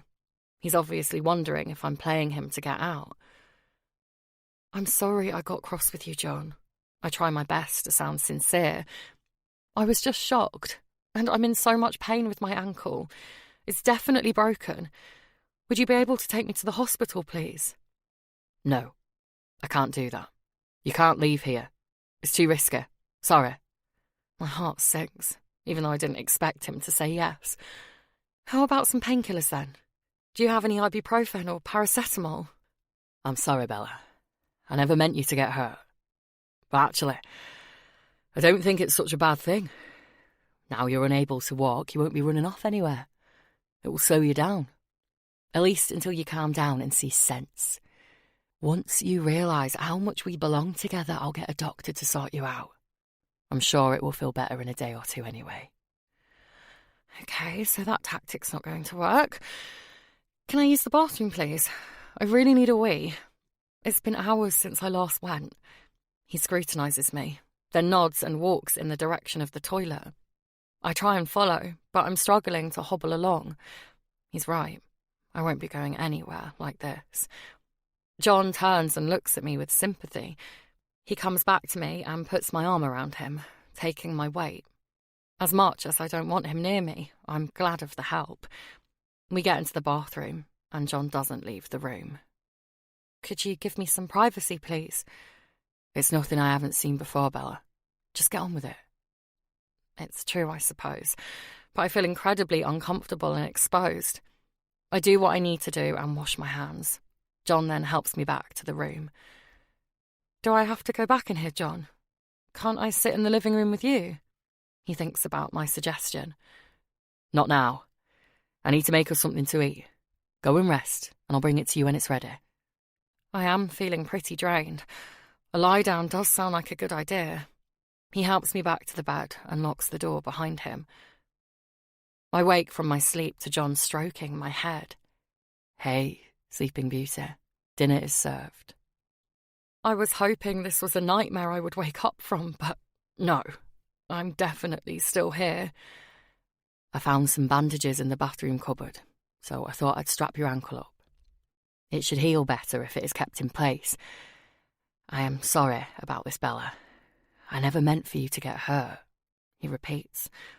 I give John a false smile and nod as he begins to strap up my ankle. Hopefully the support should help with the pain.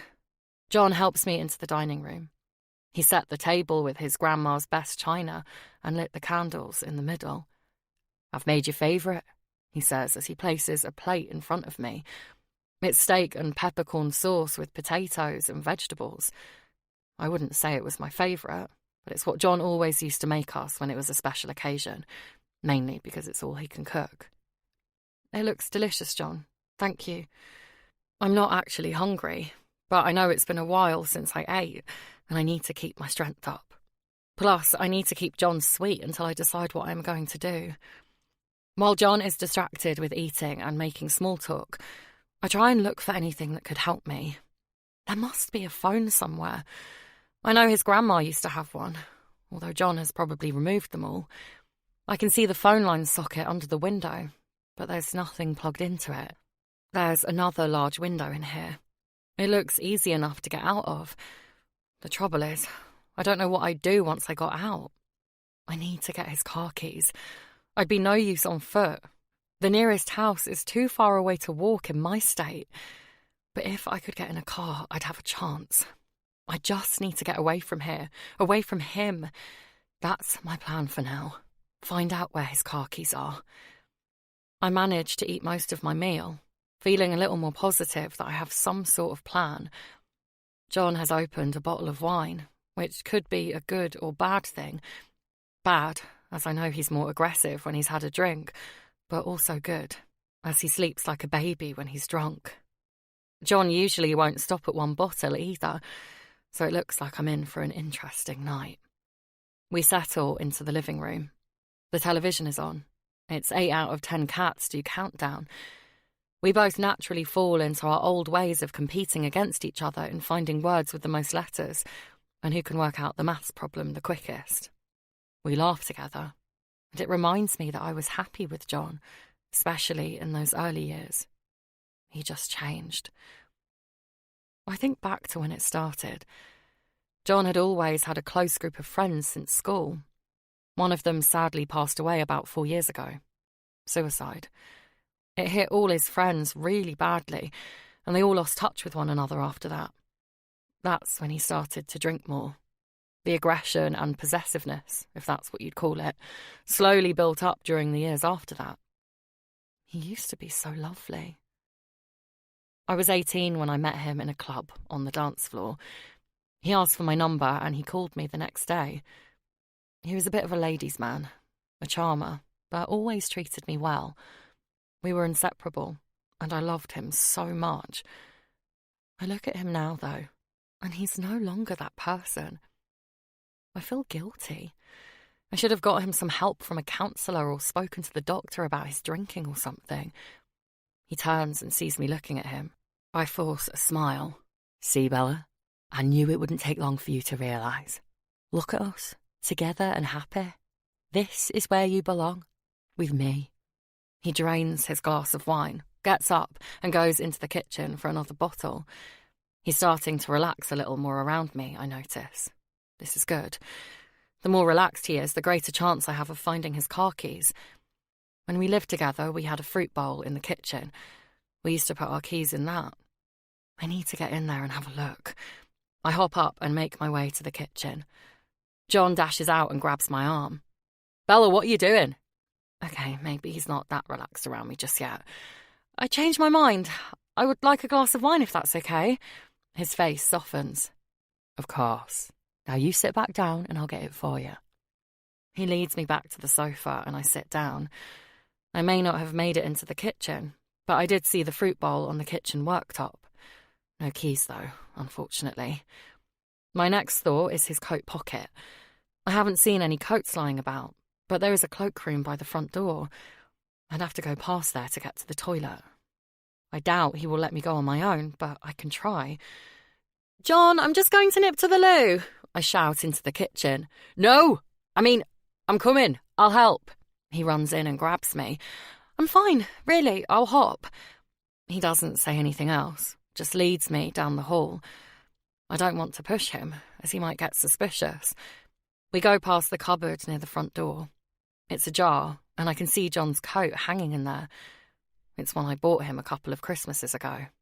I bet the keys are in the pocket. He guides me into the bathroom, saying, I'll be right outside. Shout if you need me, and closes the door. Okay, well, that's an improvement. He left me alone. Baby steps.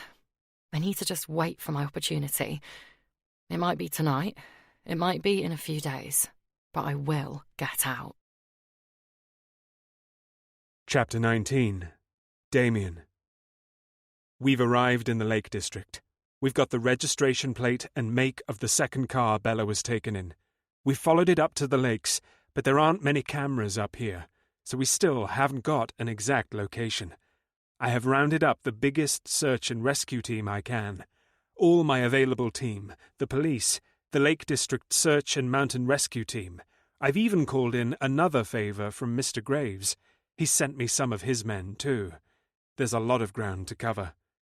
After I've given everyone their orders, and they're all equipped with a first aid pack and some sort of knife, I insist on this, as she will probably be tied up, but I also want everyone to have some sort of weapon.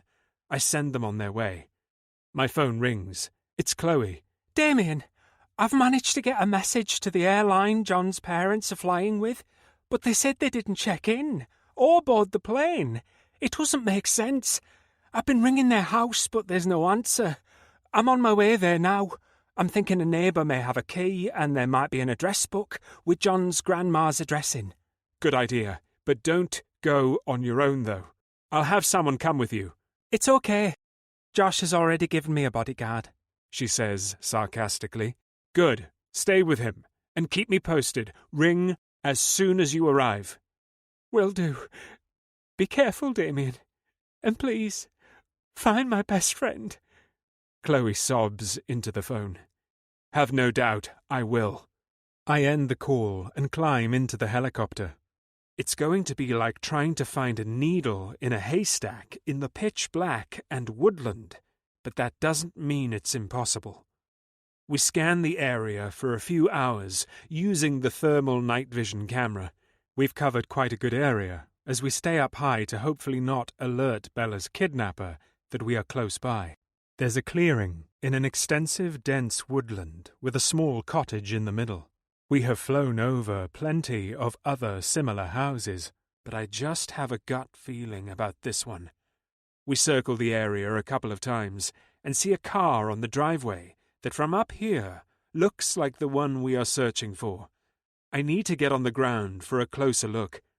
We land about 3 miles away. Hopefully they won't have had any warning I'm on my way. My phone rings. It's Chloe again. We've arrived. We didn't need to go to the neighbours, as the front door was unlocked. They're dead. Damien. Both of them. They've been shot. He's got a gun. You need to find her, please. Chloe cries down the phone. Josh asked Mike to stay with Chloe, and he comes onto the line. Boss, I've located their address book, and I have a Lake District address for Mum. I cross-check the address he recites with our coordinates, and bingo, we are here. I waste no time in heading towards the house. Bella. It's well into the early hours now, and John is very relaxed and pretty drunk. We've reminisced about old times. Well, John has. I've smiled and nodded along. I have had some good times with John, but not this John. When I get out of here, I'm going to get John the help he needs. I know that old John is in there somewhere.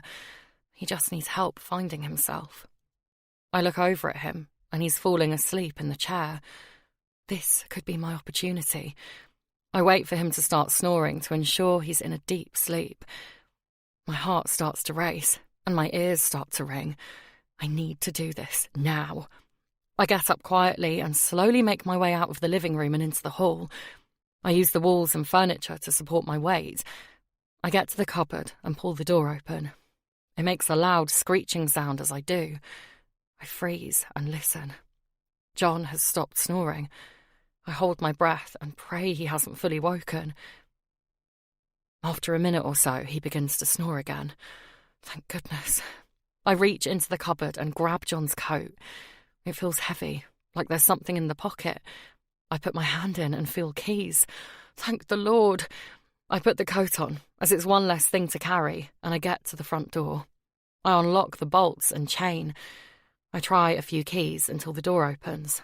I sigh in relief and take a deep breath. I've done it. I put the keys back in the pocket and make my way to the car. My leg is so painful, but I use it anyway. I run as fast as I can. I pull out the keys and look for the car key. It's not here. There's no car key on this key ring.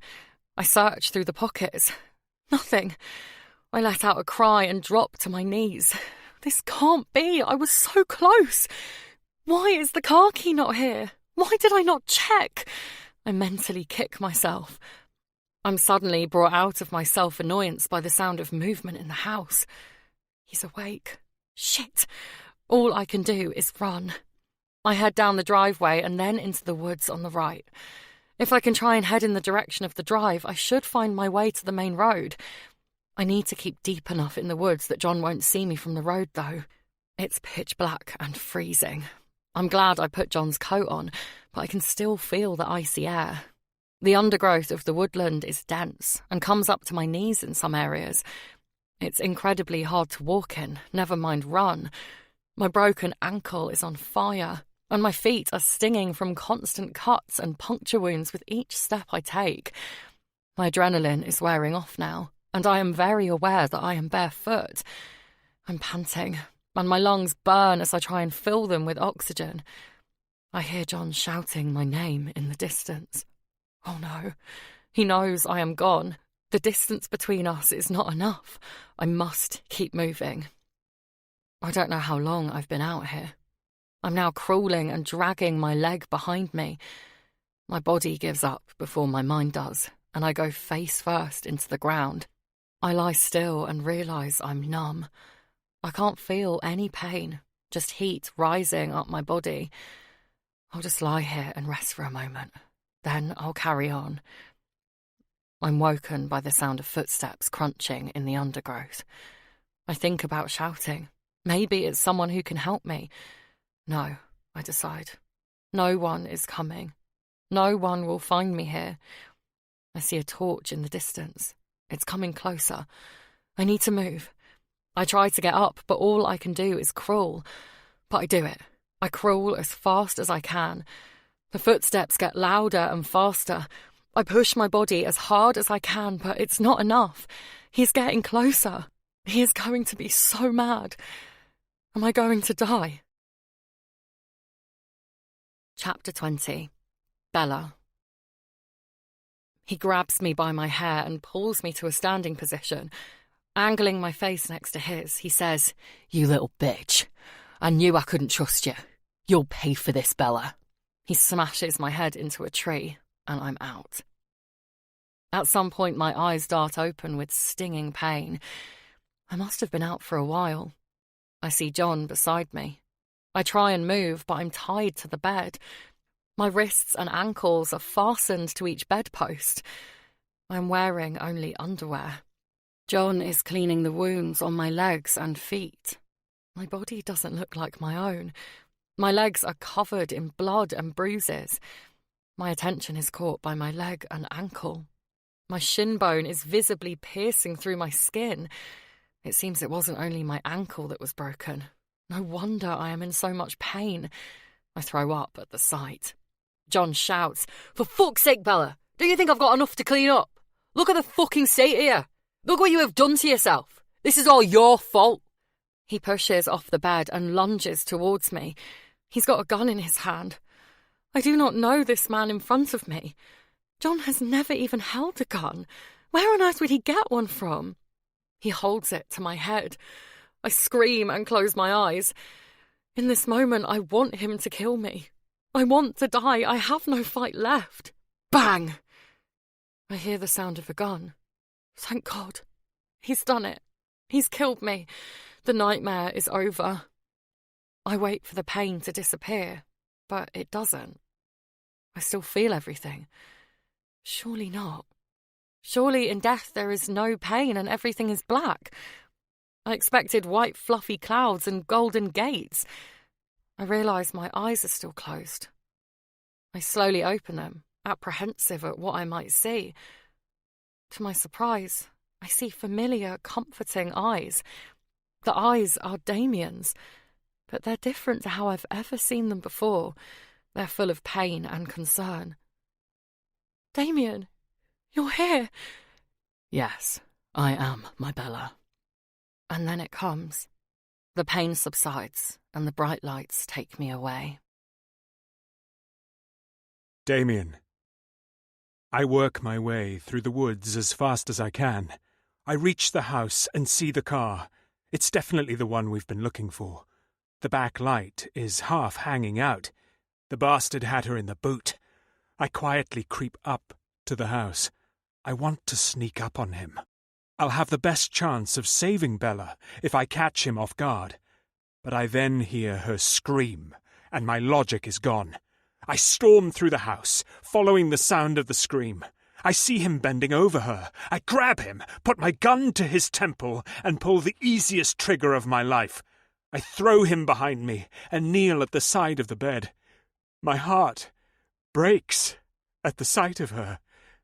Her beautiful body is unrecognizable. She's tied to the bed in her underwear. I regret giving him such an easy death. I now want to torture him like he's done to my Bella. I stare at her, hoping she's still alive. I'm too scared to touch her. Then her eyes flutter, and relief overcomes me. "Damien, you're here," she says. Yes, I am, my Bella, I tell her. But my heart breaks. She didn't think I would come. I took too long. How could I have let this happen to her? Bella's eyes roll back, and her body goes limp. I radio through. Josh! I need the helicopter and paramedics here ASAP! They're on the way, Damien! I found her, Josh! I found her! I hear the helicopter and sirens. It won't be long now, my Bella. We will have you fixed up and home in no time. I need to untie her, but first I need to sort the situation. I wipe the gun and place it in John's hand and press his finger around the trigger. I then leave it on the floor beside him. I take a couple of photos on my phone for my own evidence, and then I untie Bella. I find a clean blanket in the wardrobe and wrap her in it. I take her into the living room, where there are no bits of brain covering the walls. The paramedics come in, followed by Josh and the police. The paramedics want to take Bella from me, but I won't let her go. They treat her in my arms, and then I carry her to the helicopter, where they secure her onto a stretcher. I hold her hand for the entire journey to the hospital. The paramedics work hard, giving her all the treatment they can. Her pulse is faint, but she has one, thank goodness. My Bella is strong and determined, and I know she will get through this. When we get to the hospital, Bella is whisked away for emergency surgery. It kills me not to be at her side. I sit in the family waiting room with her parents and Chloe. There are people coming in and out of the room. People are talking, but I can't speak. It's taking all of my energy just to breathe. I stare at the floor with my head in my hands. My legs bounce up and down. I just can't take it. Her life is in someone else's hands, and I can't do anything about it. Sitting here is driving me mad. I need to get out. I feel guilty and helpless. I stand up and push past everyone lingering in the doorway and the hall. I need some air. Josh follows me out and asks, "How are you doing, mate?" He puts his arm around my shoulder. I shrug it off. I can't do comfort right now. I need to break something. There's a glass bus shelter beside me, so I put my fist through it.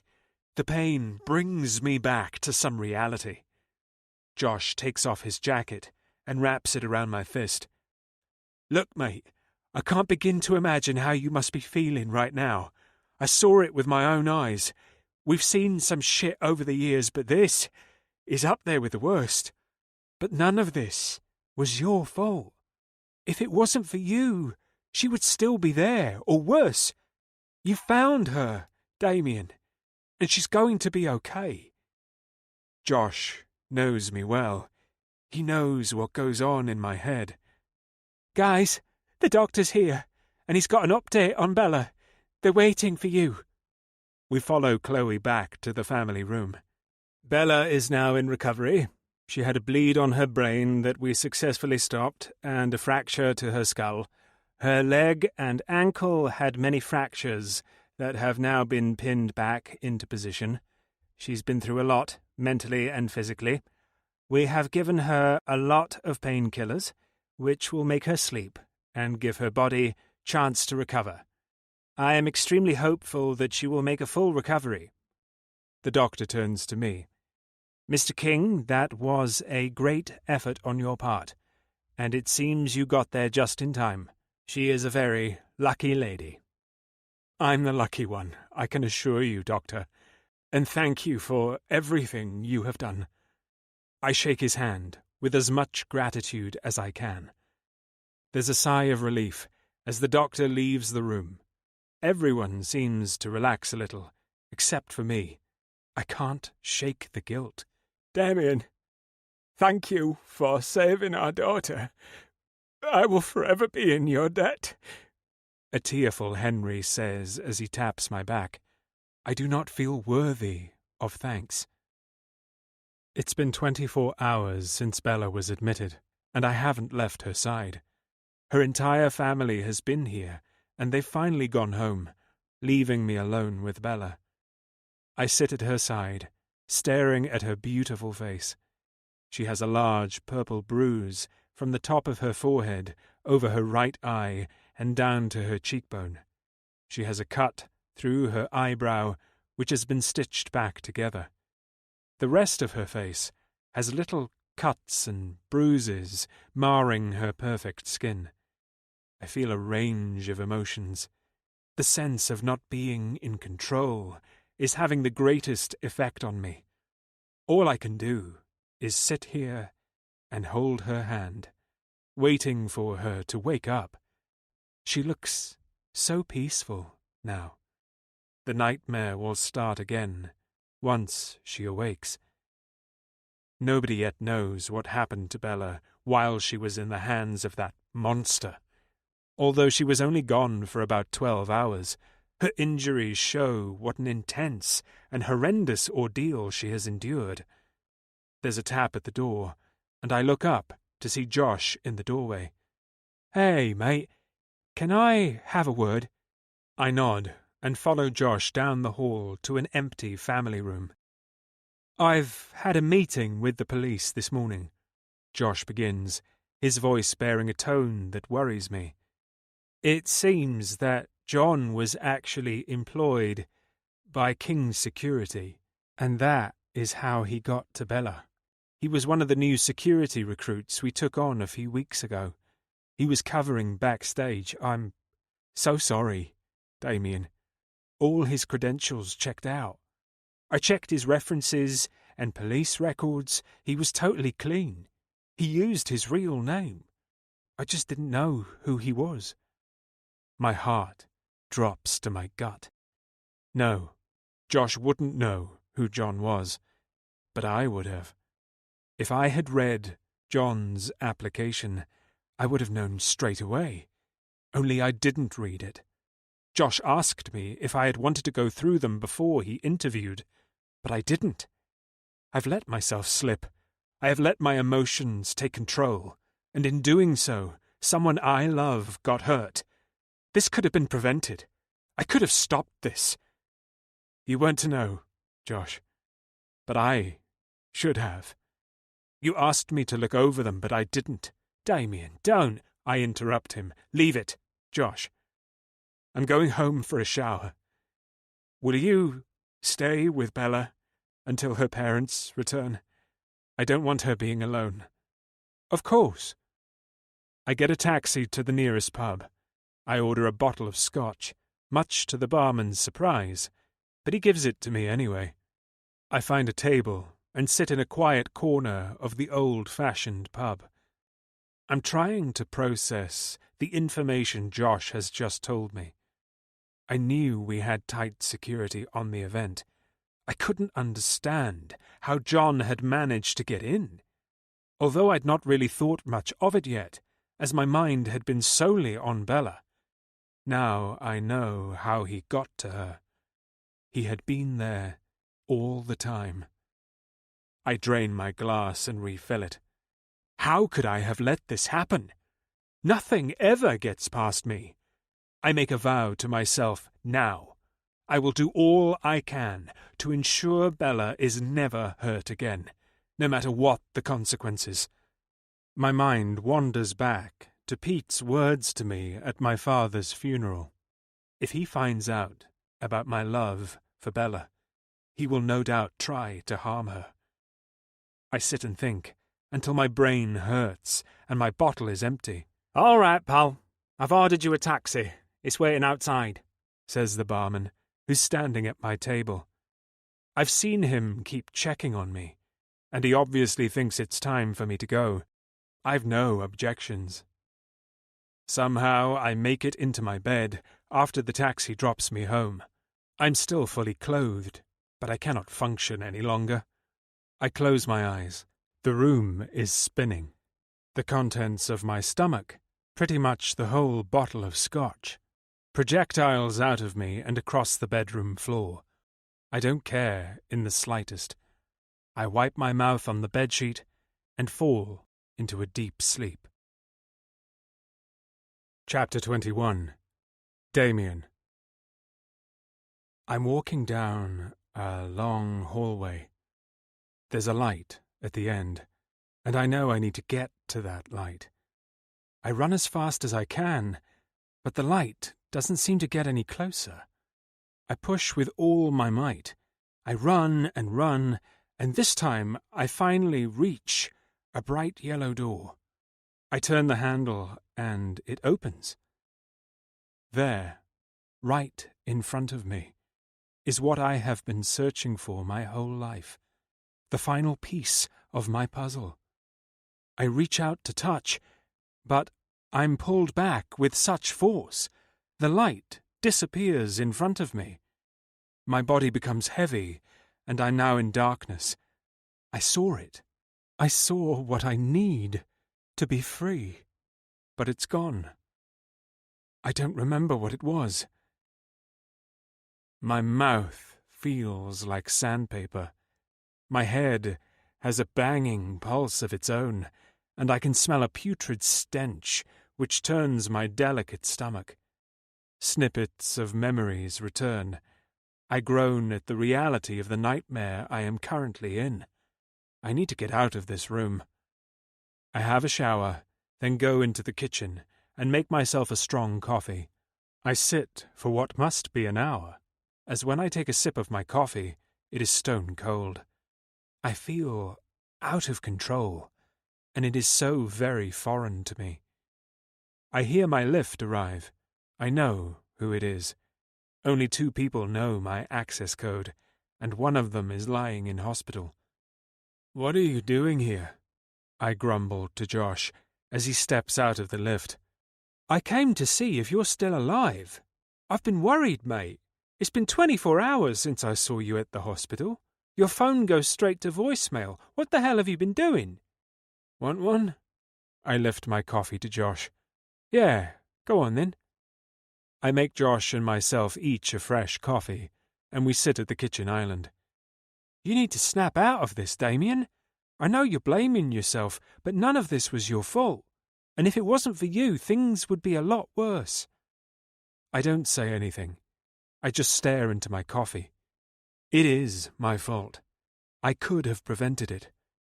Bella's awake, and she's asking for you. Those words constrict my chest. I want nothing more than to be by her side. Knowing she's asking for me breaks my heart. But I cannot go. Not yet. I must stay away until I figure out what is going on in my head, and am sure Bella is safe. I cannot put her at any more risk. Josh is right. I need to snap out of it. I need to get back to my old, controlled self. Josh's phone rings, and he answers it with a question that catches my attention, bringing me out of my anger and self-pity. "What's the situation?"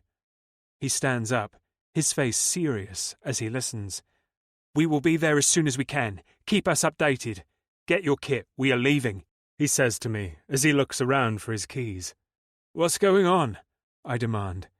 "There's a fire at the hospital. Mike radioed in for backup. He's been watching Bella. When the backup arrived at Bella's room, the hall was filled with smoke, and Mike was unconscious on the floor. He's been stabbed. Bella's bed is empty. The hospital has been evacuated, and they won't let anyone other than the firefighters in. This can't be happening. Am I in a fucking nightmare? Suck it the fuck up, and let's go save your girl," Josh demands, as he stares into my eyes and squeezes both my shoulders. It's all the encouragement I need. Adrenaline rushes through my body. We get some equipment from my office, weapons and fire equipment. I get another phone, which is charged, and I put my SIM card in. On the way down to the car, I hear message after message arrive as my SIM registers in the phone. I've got my work head on now. It's the only way I'll get through this. We set off at speed, and I take out my phone, preparing myself for what's about to come. I've numerous messages from Josh, Mike, Bella, but I can't read those. I need to stay focused. An unknown number has sent 3 messages. Unknown. I told you I would make you pay. And there's a picture of Bella, asleep in her hospital bed. Unknown. Meet me on the roof. Come unarmed and alone. These were sent 30 minutes ago. Shit! Another message comes through as I stare at the phone. Unknown. Waiting. And a photo of Bella on the ground, looking extremely vacant and pale. My adrenaline rises again. I read the messages to Josh, and we come up with our strategy. He phones the team to prepare them, and we are ready when we arrive at the hospital. I'm coming for you, my Bella. Bella. I've been in and out of consciousness all day. Well, I think it's the daytime. I'm never sure how long I've been out. I'm feeling pretty numb. Everyone is fussing around me, Mum and Dad especially, asking me how I feel and what I remember with such sympathy and care. I remember everything. From the moment John grabbed me backstage to Damien finding me at the house. I don't feel anything, though. Not fear, not relief, not pain, although I am confused as to why Damien isn't here. I've asked my parents, the nurses, every visitor I've had, and there's been plenty, saying, "Where is Damien? I need him." But everyone just answers with, "He will be back soon." I really hope he is okay. My visitors finally leave me for a while. It's been like a conveyor belt. One lot leaves as the next arrives. I've still got Mike outside the door, but he stays out there, leaving me to get some rest. I fall asleep quickly. The painkillers I'm being fed through the drip in my arm help me rest. I'm having a nightmare. It's dark. I can't see anything, but I can hear the sound of men fighting. Banging noises, fists hitting skin and bone, and painful screams from a male voice. I wonder if this is a dream or a flashback, but I don't remember any fighting between Damien and John. I then realise my eyes are closed and I am awake. Opening them, I see I'm in my hospital room. I look at the door where the sounds are coming from. There's a loud thud, and Mike's face is pressed up against the small rectangular window in the door. I gasp in horror. Mike's eyes look right through me, then he slowly slides down. I hear the sound of his body hitting the floor. Maybe this is a nightmare. I need to wake up. I hear scuffling sounds in the hallway.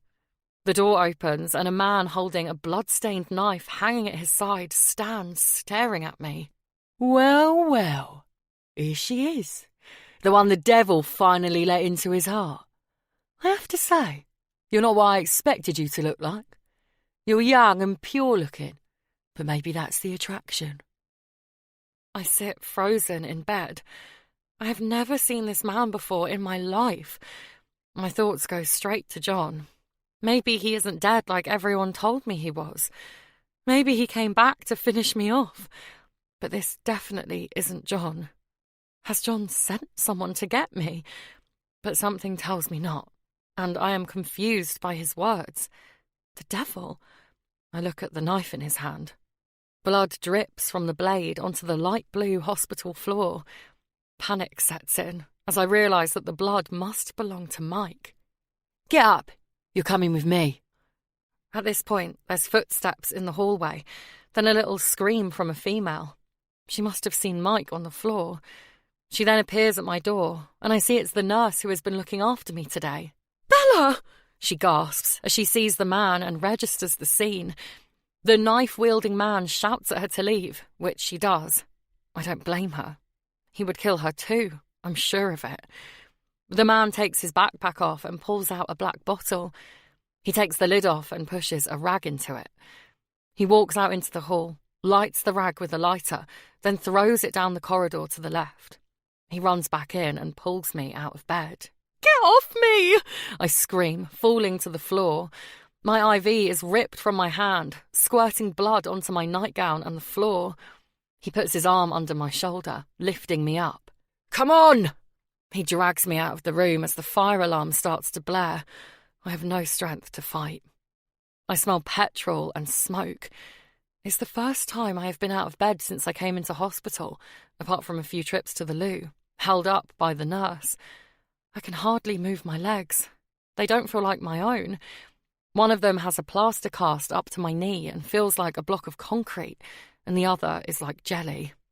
I scramble to keep up with him, but I don't have the energy, and I flop to the floor. He is shouting at me constantly to hurry up, move, and come on. He lets go of my arm and wraps my hair around his fist. He then drags me along the floor.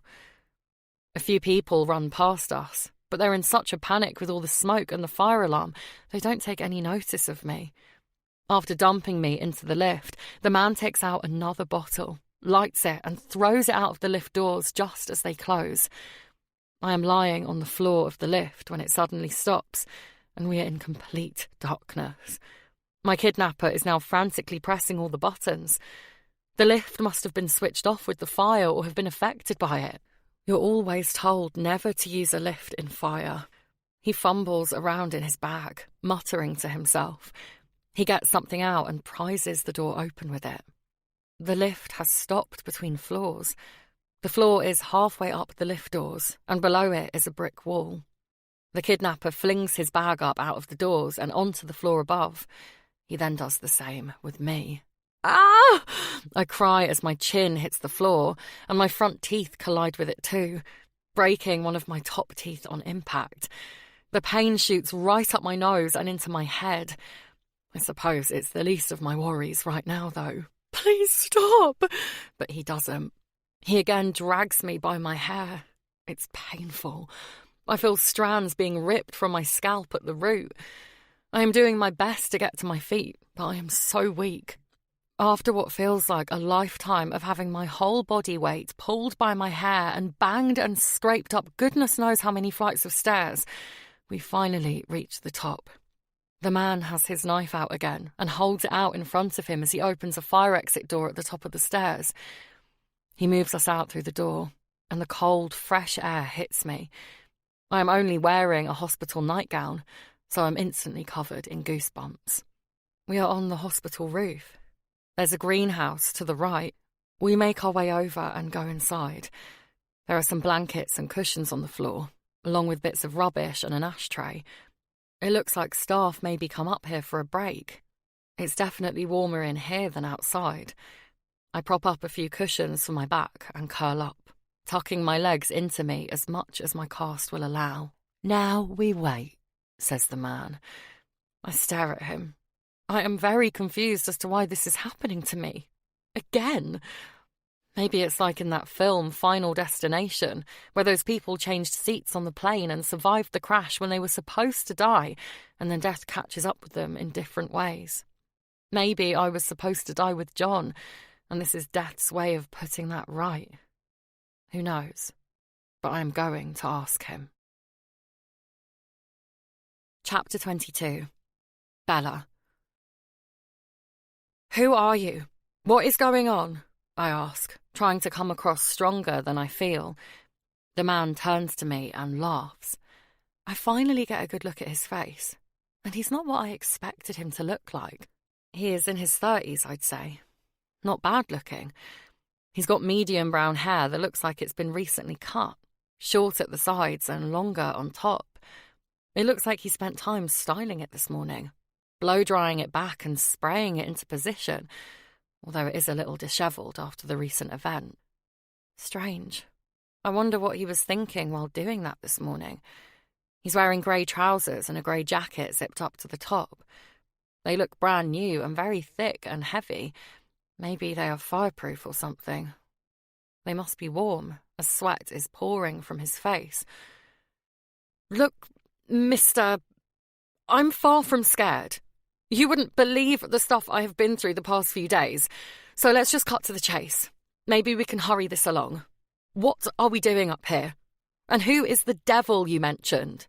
You're feisty. Claire was feisty too. Who the hell is Claire? I wonder, but I don't speak. I just listen and wait for more. He's deep in thought. He looks like he's remembering something happy, then sad, which turns to anger. After a minute or so, he snaps out of it, regaining his control. Today is the day I finally get revenge.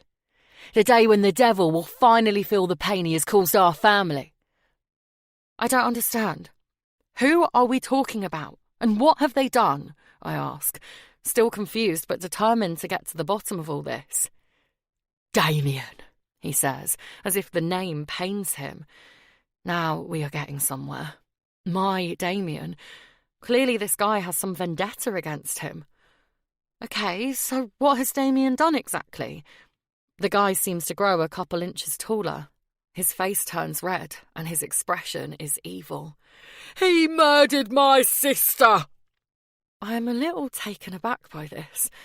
I do not for 1 second think that this is true, but he obviously believes it is, so I'm going to be careful in this situation. Oh my goodness, that's terrible. I'm so sorry. He looks at me, clearly a little surprised by my reaction, bows his head and starts to calm a little. What happened? I ask. He stiffens and glares at me. I am not discussing this with you. He gets out his phone and types something. I assume it's to Damien. For the first time since this guy entered my hospital room, I feel a little scared. Not for me, scared for Damien. I watch him for a few minutes. He's clearly nervous. This is obviously a new experience for him. He keeps checking his phone, and from his reactions, I don't think Damien has even read the messages. Each time he checks, he seems to get a little more panicked. I try assessing the situation. I don't know this guy from Adam, so I'm not too sure how any of this will go. At least I knew John, so I had some idea how to approach him. There's no chance of me escaping this time, although it didn't do much good last time, come to think of it. I couldn't even keep up with him getting up here, so there's no way I will be able to outrun him. My best and only option is to try and make friends with this guy and wait for Damien to arrive. That's if he does arrive. He's not been to see me at the hospital since I regained consciousness. Maybe he doesn't want to be in our relationship anymore. Maybe everything with John has made him realise he doesn't want to be in a relationship. This hurts my heart to think about. But there's definitely something going on with Damien. We can get through it, I'm sure. I just need to see him. Maybe all this with whatever his name is has got something to do with why he hasn't been. I hope he is okay. What's your name? I ask him, as he looks at his phone for the 100th time. Pete, he answers, straight away on reflex, then looks at me with a scowl, realising what he has done. He obviously didn't want to tell me that. Hello, Pete. I'm Bella, but you already know that. Pete just looks at me, trying to read me, I think. He sighs and leaves the greenhouse. Don't move, he calls at me as he closes the door behind him, as if I could. I sit up and watch him through the window. He opens the door we came out of and looks down the stairs. He obviously doesn't see anything, so he shuts it and paces up and down, staring at his phone and biting his fingernails. After a few minutes of working himself up, he comes back into the greenhouse. Everything okay? I ask, giving him a little smile. He looks at me, confused. Yep, this is my plan. Kill him with kindness. Pete doesn't respond. He bends and gets a rope out of his backpack. He sits it in front of me, not saying a word. He takes my hands and ties them together, and then he ties them to my legs. I don't bother to resist. He ties them tight, but he's the gentlest he has been with me. He mutters something under his breath, but I don't catch what it is. I will be back soon. Stay here and be quiet, he says without making eye contact. Pete disappears back into the hospital. He has taken his backpack with him.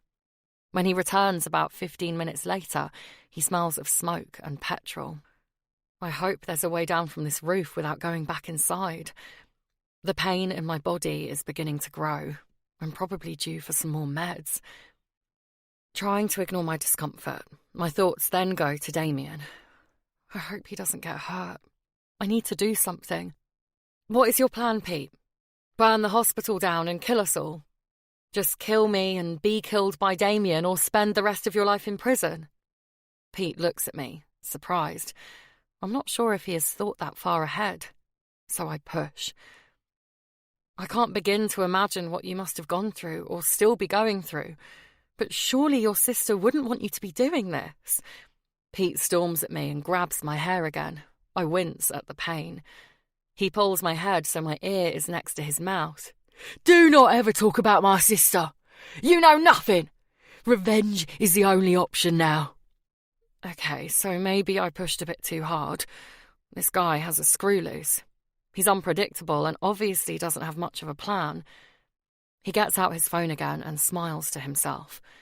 Damien must have read the messages now or has replied.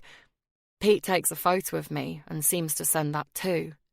Won't be long now, princess. He smiles to himself. I feel sick. Damien obviously now knows I'm here. He will have a team sorting out my rescue, I'm sure.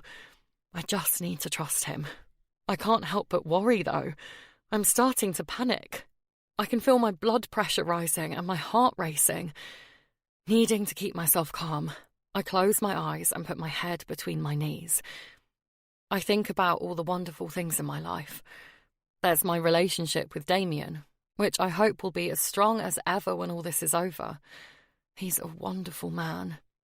There are my parents, who love me unconditionally and would do absolutely anything for me. I hope they aren't too worried about me. I have already put them through hell with the John situation. Then there's my friends, like my absolute best friend Chloe, without whom I wouldn't be who I am today. All my friends and colleagues at the salon, especially Katie, who made me feel at home from the start. I love my work, which is more of a passion to me. I have so much to be thankful for. Once I get down off this rooftop, though, I think I'm going to book a holiday. I need a break. I'm not sure how long I spend lost in my own thoughts, but Pete's behaviour changes, and it pulls me back to reality. Something must be going on. Pete grabs my legs and cuts the rope between them, just leaving my hands still tied. He then pulls me up and drags me out of the greenhouse and onto the roof. The wind has picked up, and I shiver and shake in the cold. Pete puts his left arm around my front, holding my arms down against my body. My hands are tied at the wrists, so I can't really move. I'm also realising that I am becoming weaker and weaker by the minute. I think I was running on adrenaline before, and it is quickly fizzling out. I feel very lightheaded. With his right hand, Pete pulls out his knife and holds it to my throat. Pete, please, don't do this. I feel his head dip and his hand drop a little, but only for a second, and then it's back up, the cold blade resting below my voice box. There's a banging sound coming from the door to the roof. The door opens with a fast, powerful swing. Smoke comes billowing out of the building. 2 large figures appear out of the smoke. They're wearing oxygen masks on their faces, yellow helmets and thick fireproof suits. I assume they must be firefighters until one takes off his mask and I hear his voice. Damien. What the hell are you doing, Pete? Damien demands. I am finally going to get justice for my sister. You killed her, Damien. You broke my parents' hearts. Damien doesn't reply. He just lets him speak. We have never been the same since. You ruined our lives, you murderer! Pete is getting angrier. He tightens his grip on me, and the knife pushes into my neck. Damien's eyes meet mine. He's speaking to me through them.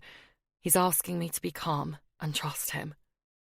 I do, I say back with a tear in my eye. He understands and puts his eyes back on Pete. I am sorry, Pete. I never meant for Claire to get hurt. Do not say her name! You have no right! Pete's anger rises even more, and he pushes the knife further into my neck. I feel my skin break under the sharp blade. The release of warm blood runs down my neck onto my chest. I see the pain in Damien's eyes as he looks at me. It's me you want, not Bella. Please, Pete, let her go. I will do whatever you want. Just let her go. She's done nothing wrong, Damien pleads.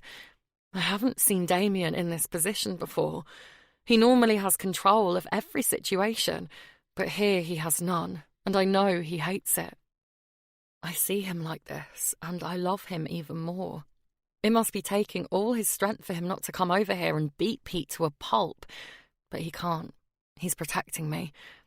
I see Damien's eyes flicker to his left, just for a second. Has he seen something? Pete then starts to talk about his sister and their time growing up, how she used to look out for him. I get a glimpse of the man he was before his sister's death.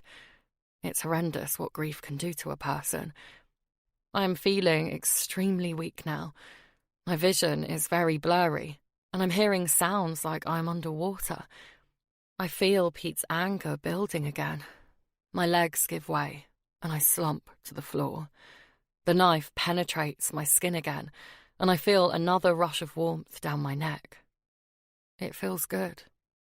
I am so cold. It warms me up for a moment. I hear Damien shout, and there's a bang as I hit the cold, hard floor.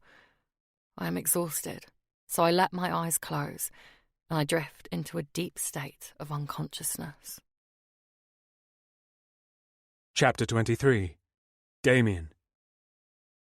He's down! I shout into my microphone. We had a sniper on the roof next door. They shot Pete in the back of the head. We won't have to worry about him anymore. I push his body away from Bella and assess her situation. She is breathing, thank goodness, and her pulse is a little faint, but it's there. She has 2 cuts on her neck, the bastard. If he wasn't already dead, I would be killing him now. They're bleeding, but seem to be stopping. I think they're surface wounds, thank goodness. I pull out my first aid kit and quickly bandage her neck. I wrap her in a fireproof blanket and put a spare oxygen mask on her face. I lift Bella into my arms and carry her back into the building.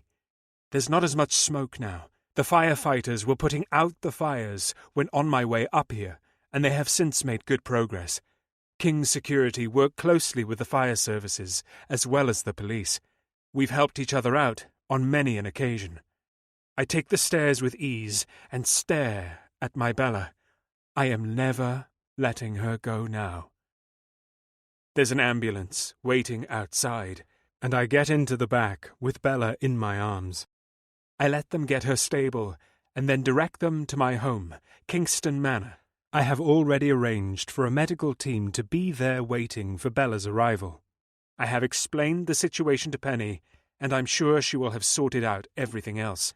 This time, I will not be leaving Bella for a moment. Everything is in hand at Kingston. Bella is set up comfortably in our room. She has a medical team on hand 24 hours a day. Thankfully, I have the influence and money to have better care for Bella in my home than any hospital.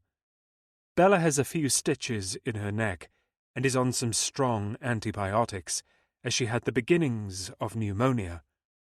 Bella's parents and Chloe are also staying with us. Josh is here a lot, too, keeping an eye on things. On one thing, or rather, person, in particular, if I'm not mistaken. "Hey, my beautiful Bella, how are you feeling?" I say, as I walk into our room. Bella is sitting up in bed, reading. It has been a week since the hospital incident, and she is getting stronger by the day. Now that it has quietened down, with visitors, and you're feeling better, I wondered if we could have a chat. I think I have some explaining to do. Bella puts her book down and straightens herself in bed. She takes a deep breath and looks a little worried. That's if you're up to it, of course. "Yes, it's fine, Damien. Please go on." I sit on the end of the bed and gather my thoughts. I have known I needed to speak to Bella about Pete and explain. I haven't wanted to upset her or slow her recovery, so I haven't yet discussed what happened with her. I have also been putting it off because I am not sure how Bella feels now, and how she will feel after I explain. Bella obviously knows that Pete was angry at me, and that he was willing to take her life because of that. She also must know that he blames me for his sister's death, but she hasn't mentioned anything to me about it. With family and friends visiting, the police, and the medical team's presence, we haven't really spent any time alone, apart from at night, when I get into the sofa bed at the other side of the room while Bella is asleep. Okay, well, I am going to start from the beginning. I take a deep breath. When I was in college, I met a girl called Claire. She was so beautiful. Everyone wanted to date her, and unfortunately for her, the only person she wanted to date was me. At the time, I thought it was great. I had what everyone else wanted. After a while, Claire started getting very serious. She was talking about engagements and moving in together. It was definitely not what I wanted. I just wanted to have fun. I tried to explain to her that we were too young for that, and we should enjoy life. Claire didn't get the message at all. I even broke up with her a few times, but she still came back. I was young and naive back then, so I decided the best way to get her to move on was to go with someone else. So I did. I slept with her best friend. I got a friend I had at the time to take photos of us together and email them to her. I bow my head in self-disgust. Bella looks shocked and saddened by my words, but nods to encourage me to go on. A couple of days later, I found out that she had committed suicide. She had written a note saying how much she had loved me and that I had broken her heart. That I had also taken away her best friend, and she could no longer live with the pain. My voice breaks as I finish. I realize I have never actually spoken those words out loud. My family and Josh knew about it all when it happened, but I have never had to explain it to anyone before. Bella takes my hand in hers and gives me a sad smile. She's about to say something, but I stop her. Please, just let me get it all out while I can. I am not used to talking about my feelings. Since then, I have never let any woman get close to me. I have never dated or slept with anyone more than twice. To be honest, there's never been anyone I wanted to see more than that. Until I met you, I have never wanted anyone to be hurt again because of me. But with you, Bella, I just couldn't stay away. I am sorry. I was selfish. My voice breaks again. Bella moves over to me and wraps her arms around my neck. I put my head on her chest, and she kisses the top of my head. She then lifts my face, kisses me gently on the lips, and wipes the fallen tears from my eyes with her thumbs. When you were kidnapped, I completely lost my head. I have never felt pain like that of losing you. And when I found out that I could have prevented it, I realized it was all my fault. I had hurt someone else, and you could have died because of me. What do you mean, you could have prevented it? Bella asks, confused. John was working for King's security. He was one of our new recruits, and his first job was the hairdressing event.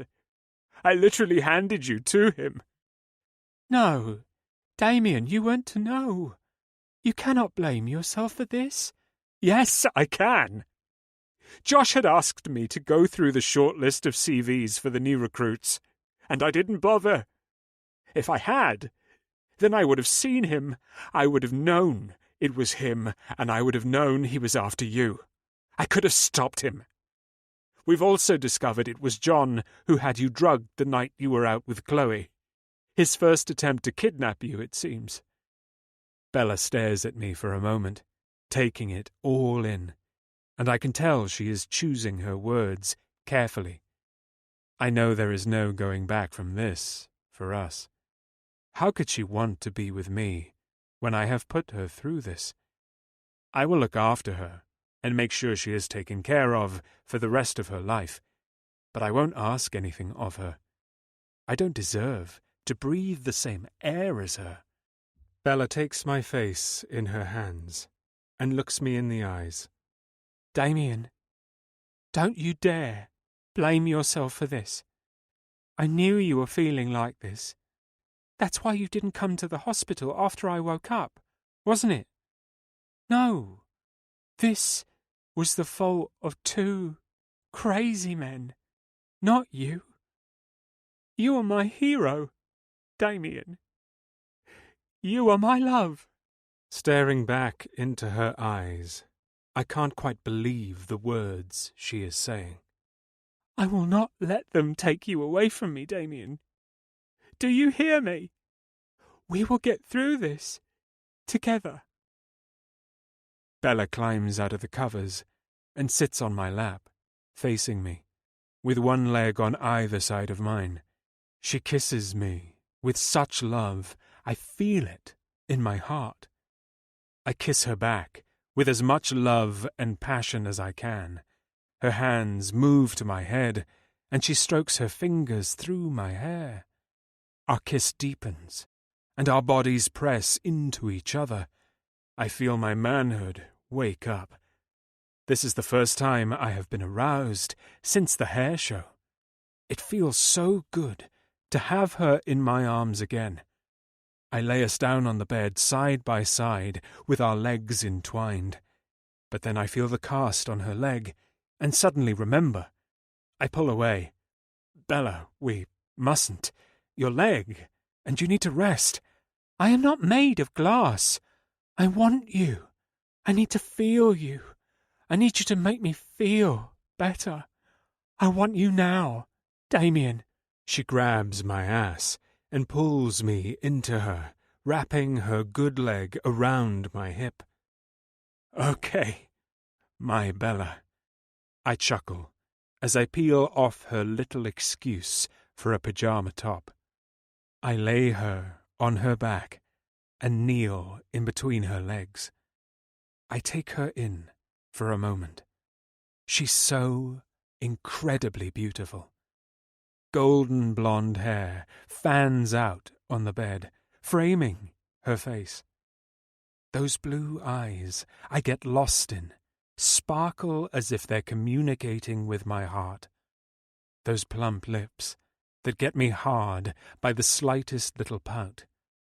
I trail my eyes down her body. Damn, is she sexy, even with the bandages and plaster cast. I don't think, actually, I know, there is not a more beautiful woman in the world. I vow in this moment that I will always appreciate her and what she has given me. But enough of the soppy stuff. I will now take her as mine and show her I am her man and that only I can satisfy her needs. I kiss her face and then down her neck, taking one of her breasts in my hand. I massage it gently, while taking the other in my mouth, sucking and gently biting her nipple. Bella moans in appreciation. I then swap to the other side. I want to make sure every part of her body is taken care of and feels the love and appreciation I have for it. I work my way down her stomach, kissing and tasting her skin. She smells amazing, like strawberries. I run the tips of my fingers down the sides of her body, following my mouth. This must tickle, as Bella wiggles. Her skin covers itself in goosebumps. I love that her body reacts to me this way. I reach her tiny pajama pants, remove them in one quick swoop, and fling them over my shoulder. We won't be needing these. Bella giggles at my comment. I spread her legs and look at her most intimate area, and by God, it is glorious. It's pink, plump, and glistening, ready and waiting for me. What an honor. Bella, you are perfect. Bella smiles at me with such love. I bend down and start with the insides of her legs, giving her feather-like kisses and tickles with my nose. Once Bella gets used to me being here, and I hear her breathing quicken with gasps of appreciation, I move to that special place, the one that belongs to me. Chapter 24. Damien. I swipe my tongue through her slit, gently caressing her clitoris, rotating round and round. Bella's body begins to move with mine in response to the pleasure. This encourages me more. I use my lips, my tongue, and my nose. I absolutely love being able to do this for her. I continue as her body starts to shake. Her legs start to kick a little, and I know she is there. I work faster and apply more pressure, and then I hear it. The sexiest sound in the world. Bella having an orgasm. An orgasm created by me and happening on my face. I am in heaven. I slow to gentle kisses as she comes down. Once her shaking has stopped, I can no longer control myself. I pull off my shirt and pants and slide into her. Wow, it's the most perfect fit. I can feel every part of her inside, and it's sexy as hell. I am so hard. I feel like I could burst. I get to work at claiming my territory. My primal instincts kick in, and I need to claim her as mine. I lift her hips and carefully drape her legs around me so I can enter her deeper. Bella lets out a gasp, but I hold her eyes, and I know she's okay. I bend to kiss her and make love to her mouth as I'm pushing inside her, massaging her sensitive spot. When I pull out of her, her body clenches, pulling me back inside. It's a magical feeling that's sending me over the edge. I know I will never get enough of this. We caress each other's bodies until we both cannot hold out any longer. I sense Bella is close, and I am glad as I am about to lose control. Bella closes her eyes. No, Bella, look at me. Look into my eyes. I need to see you when you come. She does as I ask. We hold each other's gaze as euphoria overtakes us, the moment when our bodies give each other the most intimate love there could possibly be. Our souls connect. We are one. I love you, we say in unison, and my heart grows a little bigger. We hold each other for a while, and then I hear Bella's stomach grumble. It is getting on for dinner time. You need to eat. Let's get washed, and then I will make us food. Sounds great. Thank you. I run a bath for Bella. I make sure it's just the right depth, and nice and warm, with lots of bubbles, just how she likes it. I roll up some towels and put them on the side of the bath so she can rest her plastered leg on them and keep it out of the water. I pick Bella up and carry her into the bathroom. She giggles a little, and puts her arms around my neck. I love you, Damien. I love you too, my Bella. I kiss her on top of her head and put her gently in the bath. I get in the shower, and we both get washed. Once we are dried and dressed, I carry Bella down to the kitchen and sit her on a bar stool at the island. I wanted to make something and bring it up to her, but Bella wouldn't have it. She insisted on coming downstairs. I can't blame her, as she must be getting sick of those four walls. I just don't want her to do too much. I make us some homemade soup and warm, crusty rolls, courtesy of the cook, who has kindly been making sure the kitchen is stocked with quick, wholesome meals for the whole family. Speaking of the family, Bella's mother and father come into the kitchen and join us. Sweetie, you're up. How are you? I'm feeling really good, thanks, Mum.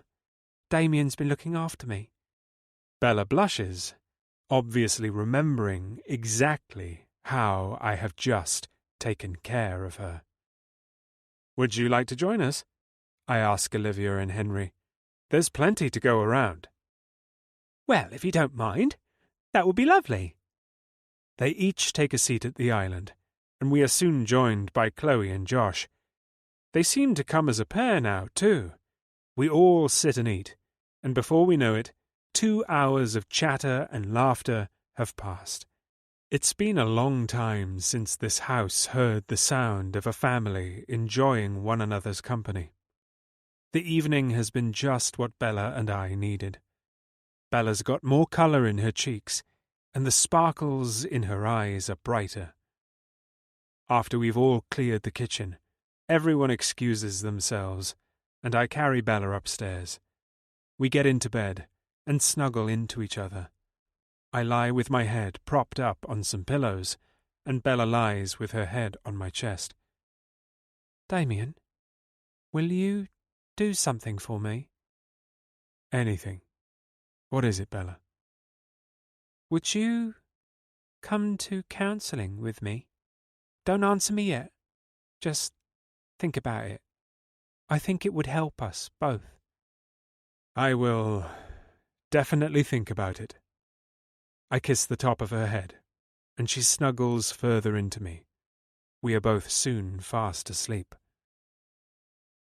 I am here again, running down that hallway, trying to get to that door. I run as hard and as fast as I can. After what feels like 10 minutes, running on a treadmill floor that hardly moves, I reach the door. I take the door handle in my hand and turn it. I walk into the room, and there it is, right in front of me. I see what I have been searching for my whole life. Of course. But just like that, I am awake again. Every time I have this dream, once I see what I am searching for, I wake up. Only this time, I can remember what I saw behind that door. I can still see it now. She's in my arms. It's my Bella. I finally found her. Bella. We are on the way to hospital to get my cast removed. The sun is shining and I am feeling wonderful. I am almost as good as new health-wise. I am the happiest I have been in my life. Damien holds my hand as he drives. He doesn't even let go to change gear. I've been thinking, now that I'm getting my cast off and I'm feeling a lot better, I thought I would move back into the hotel. Damien turns to look at me. He is wearing sunglasses, so I can't read his eyes, but from the expression on the rest of his face, I don't think he is too happy. I am very grateful for everything you have done for me, but I don't want to outstay my welcome. I thought maybe next week. No. Okay, he's definitely not happy. I don't say anything. I just watch him take a breath. He moves our joined hands to his mouth and kisses the back of mine. Bella, my house is your home. You are my home now. I cannot live apart from you. If you would prefer to live in the hotel, then I will come too. But I thought you were happy at Kingston. I smile. I was hoping Damien would feel like this, as I do. We haven't actually had the conversation about future living arrangements, but I know where I want to be, and that is anywhere Damien is. Are you asking me to move in with you, Damien? His face relaxes as he realises he doesn't have a fight on his hands. Yes, I am. Although I didn't think I needed to ask. I thought it was quite clear, Damien answers grumpily. I squeeze his hand and give him a big smile. I just didn't want to assume and for you to think I was taking advantage. You have a beautiful home, but I would live on the streets as long as it was with you. I can assure you, we will never be sleeping on the street. And you, my Bella, can take advantage of me however you wish. He raises his sunglasses and gives me a wink. I melt, feeling like the luckiest girl in the world. Epilogue. Bella. It's been 12 months since I was taken by John and Pete. I've now made a full recovery. I'm back in work at the salon, which is now Bella Hairdressing. Damien kicked out Rebecca along with the franchise and put the sign over the door while I was still in hospital. I don't remember much from the ordeal. I've plenty of scars to remind me, but they're all fading now. The whole thing has affected Damien just as much as me. Damien has been wonderful. He has taken such good care of me. I've had the best doctors and nurses, and every treatment from counselling and psychotherapy to Indian head massage and pedicures. Damien did not leave my side. He comes to the salon with me most days and works from there. He's turned one of the treatment rooms into his office. It was the only way he would let me go back to work. Mike is back at the door and the salon is busier than ever. Mike, thank goodness, has made a full recovery. He had a good few stab wounds and almost died, but thankfully he is now fitter than ever, his words. Mike wanted to come straight back to work, so here he is. Chloe has moved to London. She's living with us until she finds a place of her own. I am hoping something will happen between her and Josh. There is definitely chemistry there. I've never been happier. I also have a little surprise in store for Damien tonight. I found out I was pregnant yesterday, and as it is his birthday today, I thought I'd make it one of his surprises. Life couldn't be more perfect. With Damien by my side, I will want for nothing more. Damien. Today is my birthday, and there is only one thing I want today, and that is for Bella to say she will be my wife. We are going for a meal at our favourite restaurant. I know, however, that she has also invited many of our friends and family as a surprise. Nothing gets past me. But that couldn't be more perfect, really, as I have a surprise for Bella. I am going to ask her to marry me. First, though, I have my counselling appointment. I have been coming to see Dr. McGrain for about 12 months now. It was Bella's idea. We come together and also separately. It has really helped me. I didn't realize how just talking about how you feel and what goes on in your head can make you feel and deal with situations much better. I enter Dr. McGrain's room and sit in the chair with a smile on my face, thinking about Bella and this evening. Damien, you look particularly happy today. Is there a reason for this? There is. Today is my birthday, and the day I am going to ask Bella to marry me. Well, yes, I can see why you would be happy today. Many happy returns. And a proposal. That is fantastic news. Do you think you are both ready for this commitment? I do. I answer quickly and firmly, as I have no doubt in my mind. How does Bella make you feel, Damien? I think for a moment and then smile. She makes me feel like I have remembered everything. I reply, and I laugh. It's true. For years, whenever I left a room, I felt as if I had forgotten something. I never usually had, but that's how I felt. But now, I never feel that way.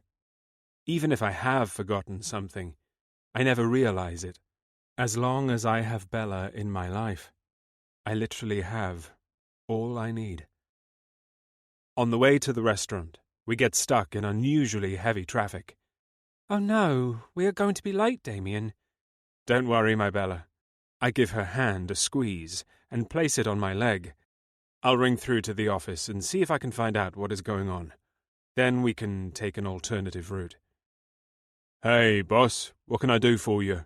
Isn't it your night off? Yeah, we are on our way to my celebration, but we are stuck on Waterloo Street. Do you know where the accident is so we can do a detour? It's not an accident, boss. We've just had a call through. There has been a shooting at a youth centre. A number of casualties, unfortunately. Not Christchurch Youth Centre? Bella asks. Yeah, that's the one. Oh, God, Damien, that's where Chloe works. She is working tonight. Don't worry, my Bella. I'll call Josh now. Chloe will be fine. We will make sure of it. I promise. Hoping we are not too late. This concludes I've Found Her by Joy Mullett. Narrated by Val Carradine and Kitty Kelly. Copyright 2022 by Joy Mullett. This unabridged audiobook is published by arrangement with Joy Mullett, care of Derby Literary Rights Agency, Limited, and was produced in the year 2026 by Tantor Media, Incorporated, a division of Recorded Books, which holds the copyright thereto. Please visit tantor.com for more information on our growing library of unabridged audiobooks.